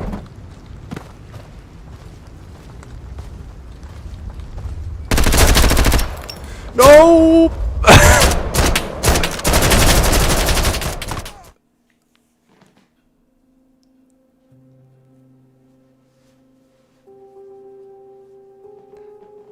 Can AI detect flashlights? Yes.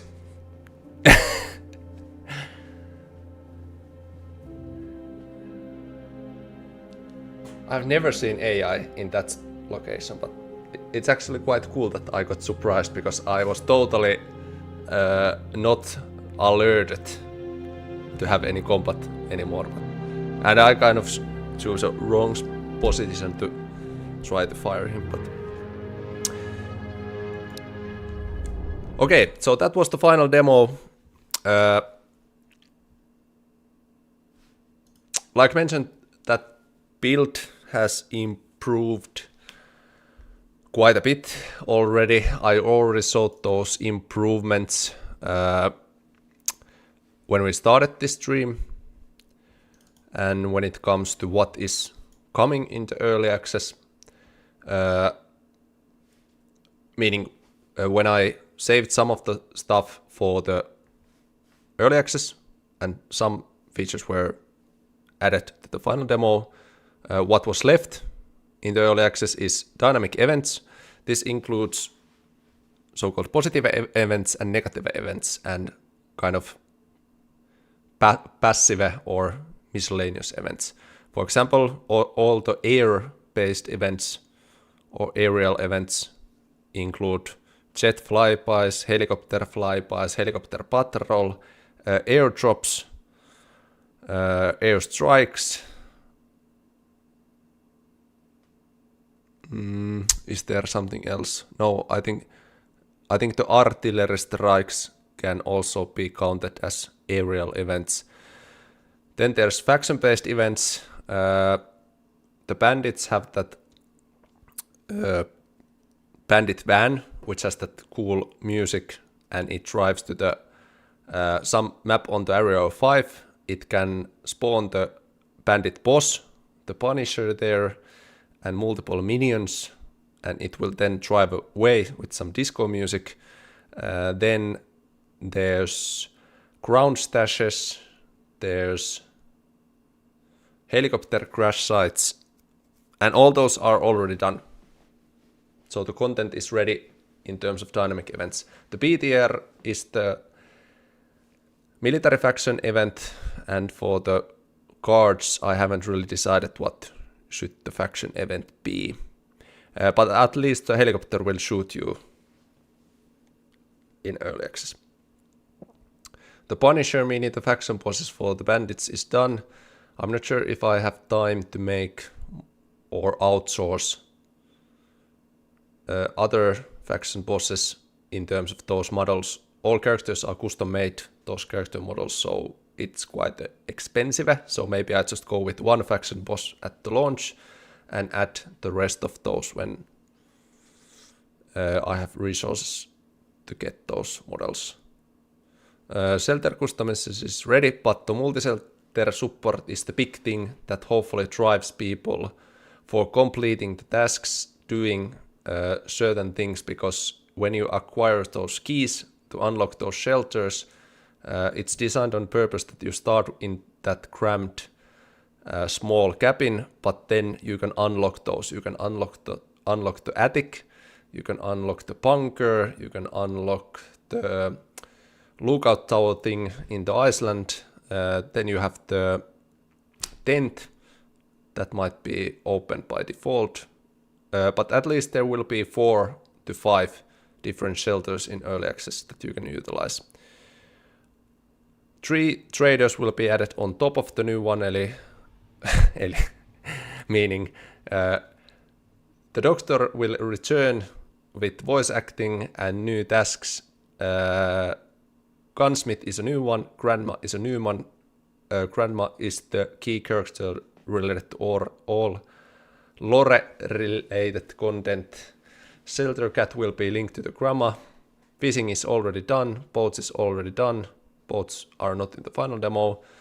There's 5 new weapons in the early access, and the new final demo currently has around 220 different items. I'm trying to get around 300 items for the early access, so there's enough variation. The maps are the big issue, so as soon as I can transition away from the final demo, meaning I can lock down the demo, forget it, and go with the commercial branch, then I can tackle these. I will probably start with the outpost because it's most complex of all these. It has lots of nature embedded cliffs and bunkers that need subterranean geometry and all those stuff. So that's a hard one, so I probably start that hopefully next week. But yeah, that's pretty much the plan for the early access and what's the difference between what you just saw. Keys and locked rooms planned. Yes, keys have been planned a long time and locked rooms in a sense, yes, but not quite as in Tarkov.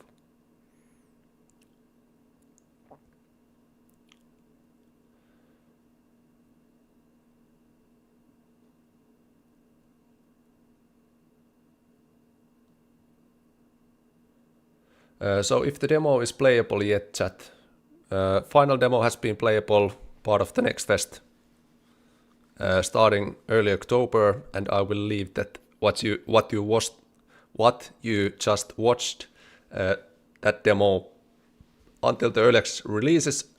Then I will probably update the demo a bit and leave that also, because I think it's important that people can test a small taste of the commercial product for free, check if their hardware works and so on. AI lootable after death planned. AI lootable after death planned. You can loot the AI already now. Can you show the Godot project? Yes, I can. One moment.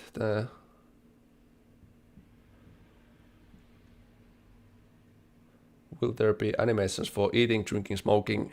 I think those are once again those things that need to happen after the early access, because animations are really expensive, and so far, or at least currently, I cannot really spend extra resources on stuff that isn't absolutely necessary for the early access, and those things are not necessary. How much the price will be? I think I mentioned it 4 or 5 times in this stream, but once again, 2 editions. The first edition is called Standard Edition, roughly priced around 15 euros. Second edition, called Supporter Edition, base game the same, but you get custom concept art and some original soundtrack and music on top of that, and that will be around 5 to 10 euros expensive, but the game for both is the same.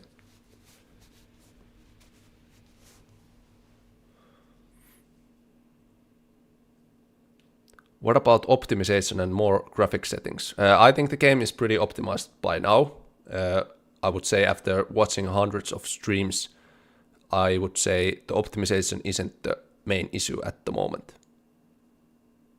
But more graphical settings at some point for sure.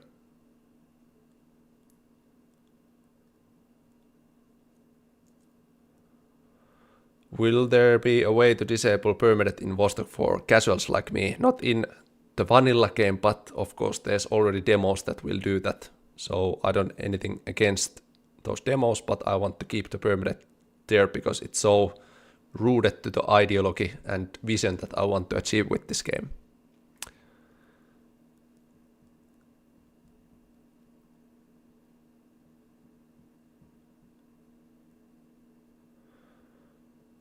Will we ever be able to deposit loot on credit? Credit with traders? You mean you have some kind of credit line with the generalist? Not really.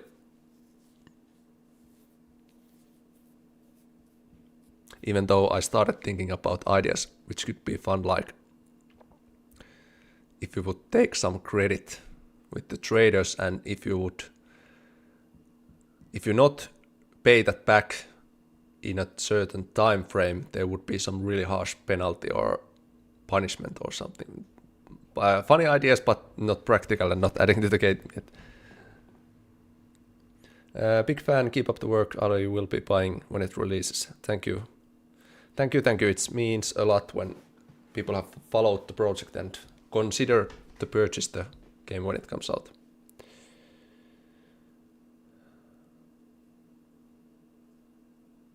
Are you going to change the effects of the medical conditions to be more unique to each one's hallucinating gunshots around when going insane? Once again, topics after the early access. I will at some point do a total VFX overhaul. I think that's currently planned as part of that weapon overhaul build 4, meaning bullet impact VFX, fire VFX, all kinds of rocket explosion VFX, all that needs to be done custom made, so I think those belong to that category. Will you be able to feed the cat? Yeah, I showcased those cat features in the previous devlog, the Midsummer Special, if I remember correctly.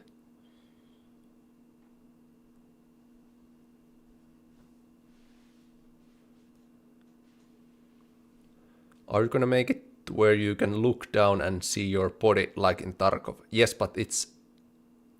at some point you will have legs, but those are so expensive to make because... Or at least for my current way of how I use the character controller, because I would have to... There's so many things that need to be done from scratch. There needs to be done new animations, there needs to be modeled new legs, there needs to be weight painting for different if you change the clothing, and it would be so expensive that it's not viable right now.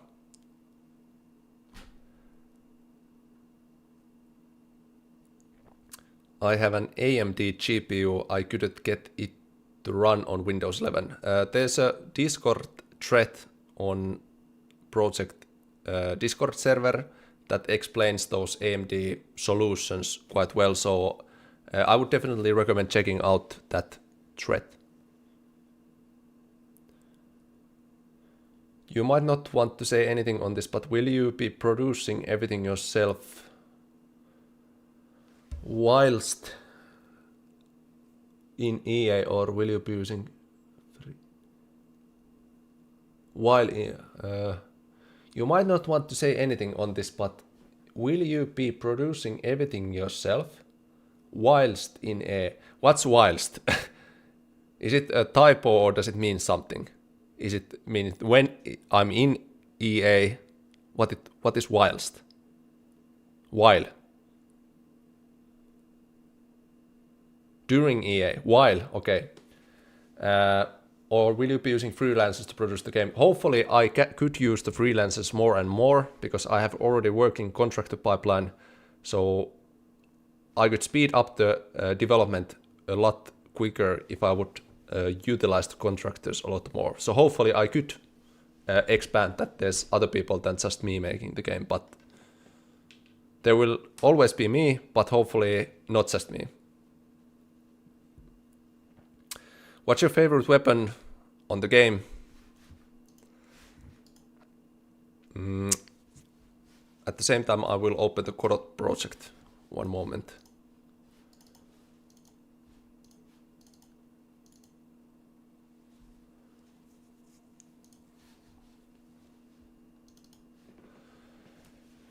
I think... What's the favorite weapon?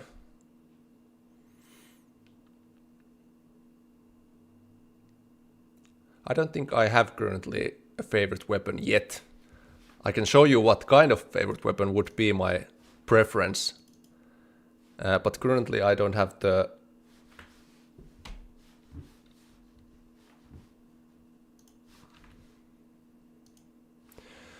So at some point I want to really make these finished modded versions of specific guns, so you can use mod kits to utilize kind of like base finished weapons and have all kinds of foregrips and stuff. So these would be my favorite guns to use, but at the moment it's quite limited and it's not quite there. But those mod kits will do stuff like this, that they will utilize different attachments, rails, stock options and so on.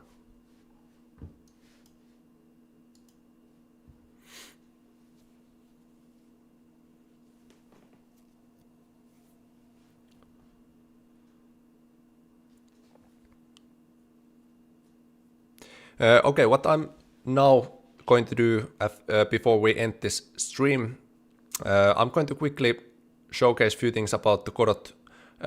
I extracted a kind of certain part of the commercial branch to showcase some of the editor stuff. So this is how the final demo is made, but this editor layout is not what I use on daily basis for the commercial branch, because I'm so afraid that I will leak something that shouldn't be leaked, so I'm not showcasing those.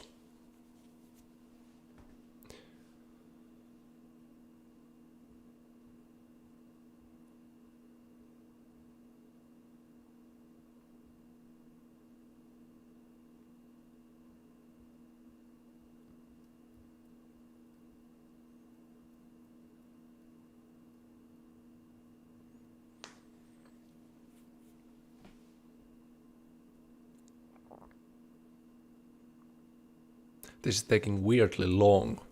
Hopefully I didn't... No, it's working. Okay, so even though this isn't the commercial branch, you can kind of get an idea how my daily development looks like. So the Godot editor by default, without those custom stuff that I have in the commercial branch, looks something like this.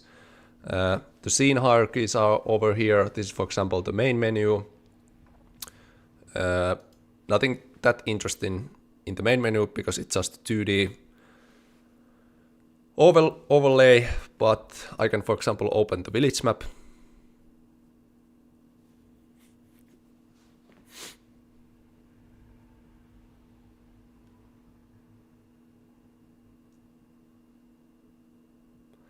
Will the entire game have one entire map where you can walk to different places yourself? If you mean open world, no, most likely not. Okay, so this is the 3D, for example, about the village. And basically, like I showed those few of those improvements in the beginning, all those are actually present in this one. So the reflections have all those details. The road has now more of those grass details. All the lighting, for example, if we go over here and reduce this, the lighting has now much more the small little specular details in the grass. The trees have more kind of like silhouette lighting from the back. There's more detail on the ground, and all those improvements that I mentioned are present in this build. So this will look a bit better compared to what you saw when I played that final demo. Here's, for example, that new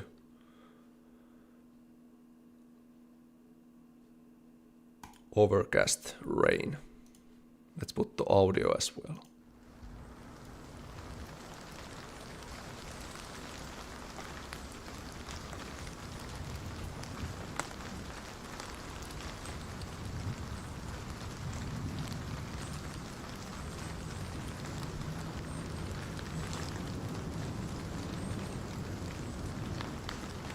So yeah, this is basically how my working days are spent using this kind of setup. And what is cool about this Godot thing is that once I get the official mod support rolling, there's no reason why you should not use the Godot editor as well, because it's open source. There's no limitations in that sense. So the end goal for modding is that people can use the same layout for themselves.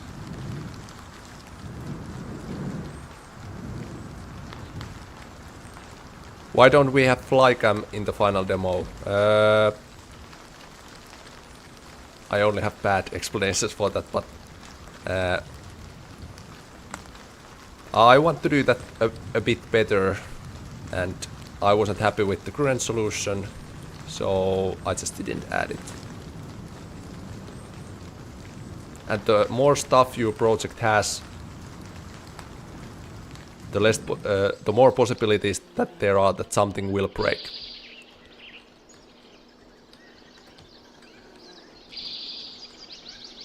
Okay, do you have any questions about today's stream, Godot, anything related to game development, Road to Vostok, or demo Post-Mortem. I have few closing words, but before that I want to ask if you have something specific related to Godot or something that you would want to see.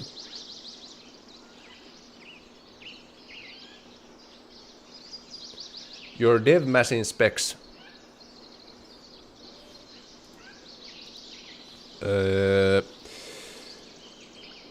i7 probably 7 years old, meaning Intel i7 processor, NVIDIA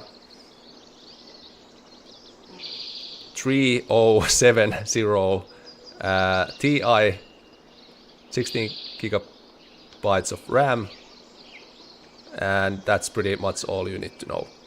So pretty, I would say, mid-tier PC compared to the current ones.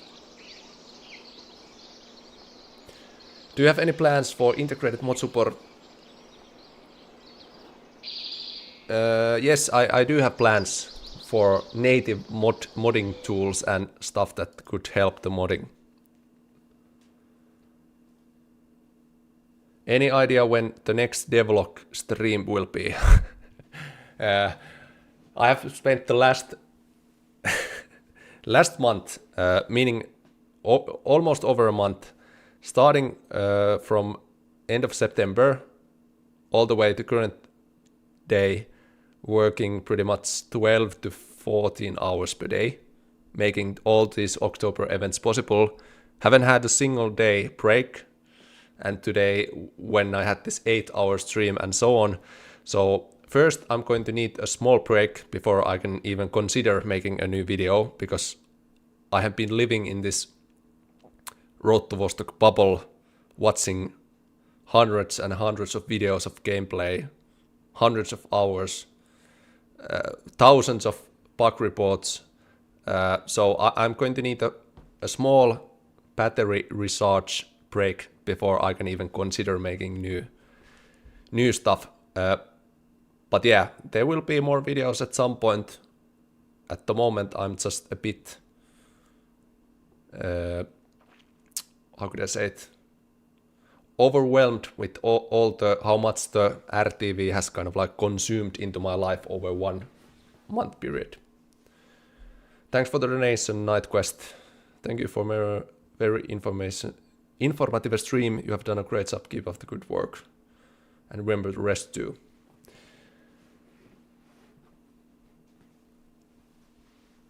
Yeah, in terms of that break, that's actually one thing that I wanted to highlight before I end this, because I have now released 3 hotfixes for the final demo.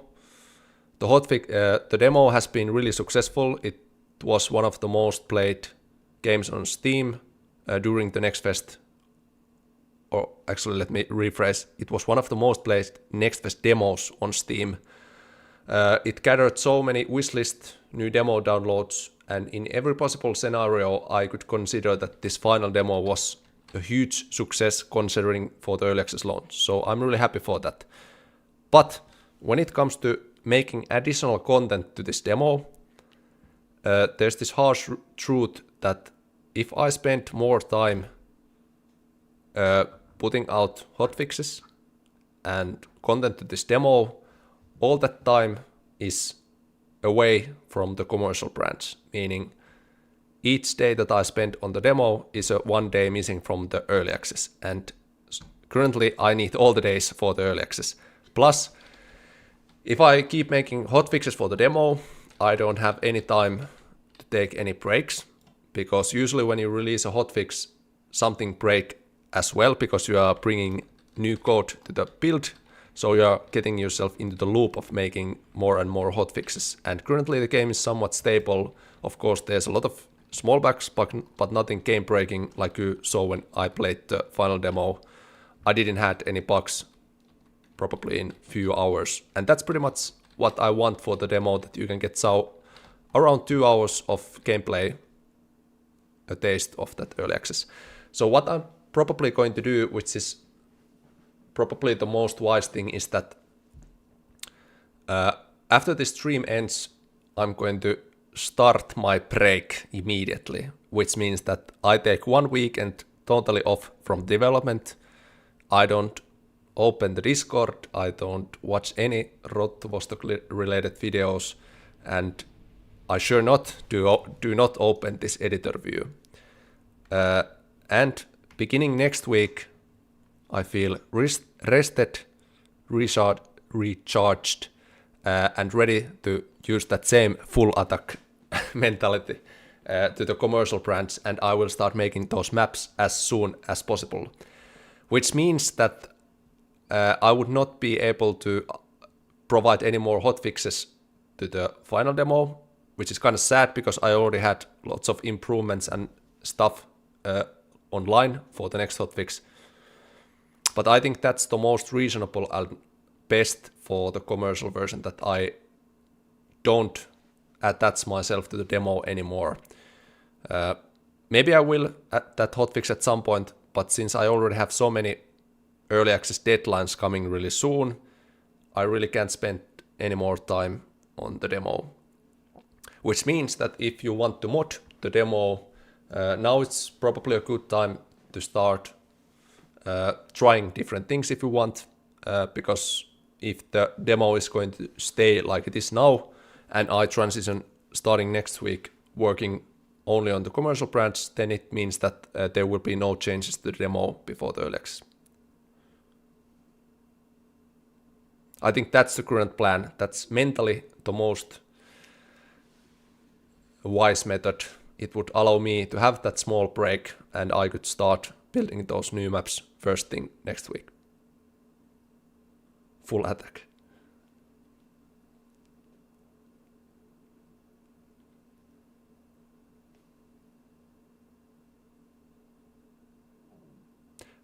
Actually, one more thing that I want to mention.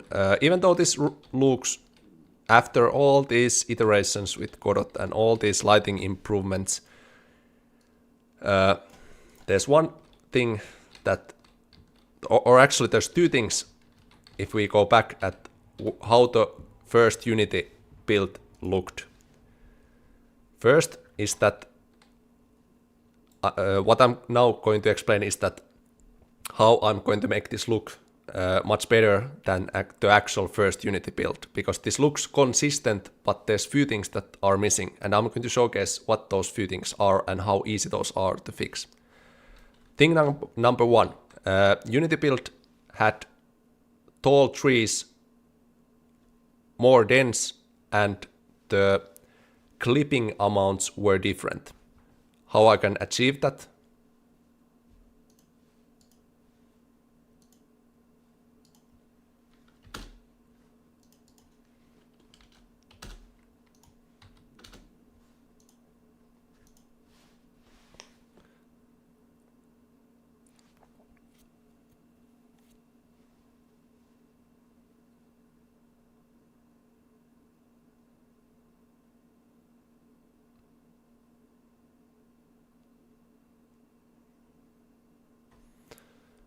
Now we have tall trees. There are more trees. It feels like the world is much denser, but the tree quality is still worse than in Unity. How this will be fixed?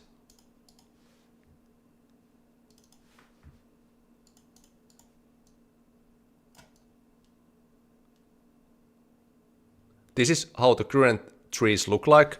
So there's hardly any detail on these branches.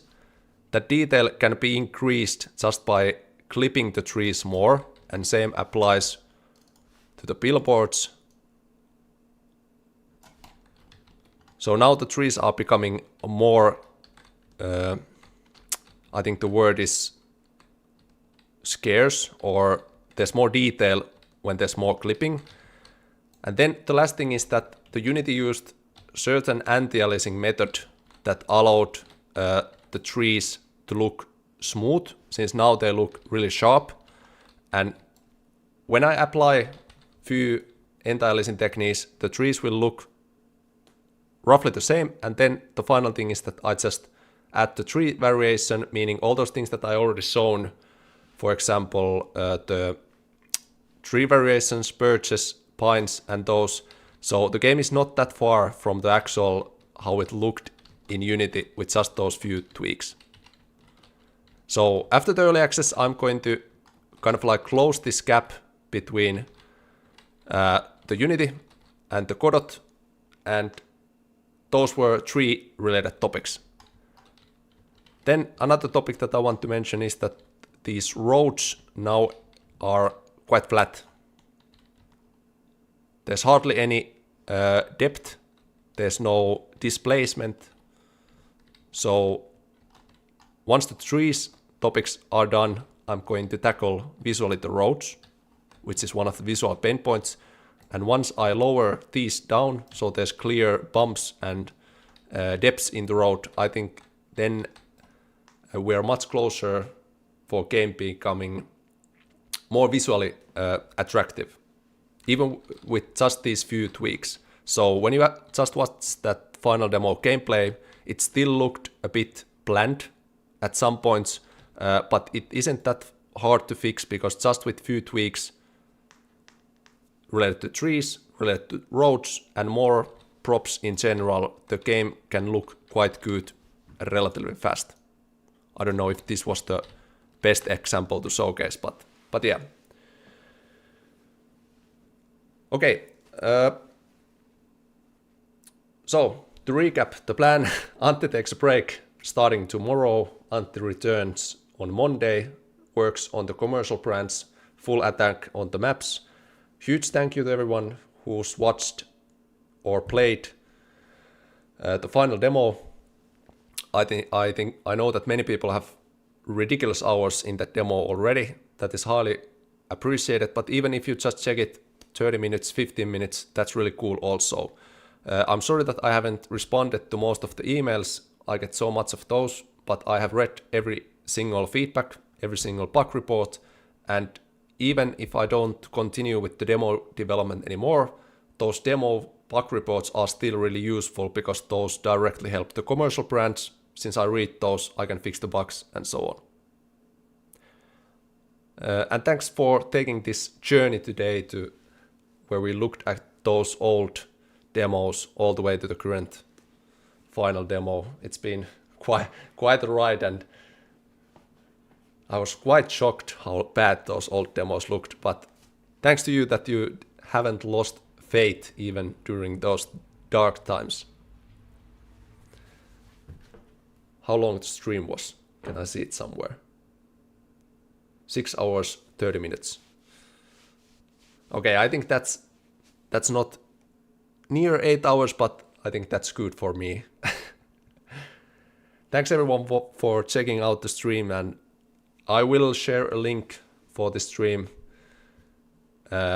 privately afterwards, or when the stream goes private, I will share a link to that in YouTube comments and in other places.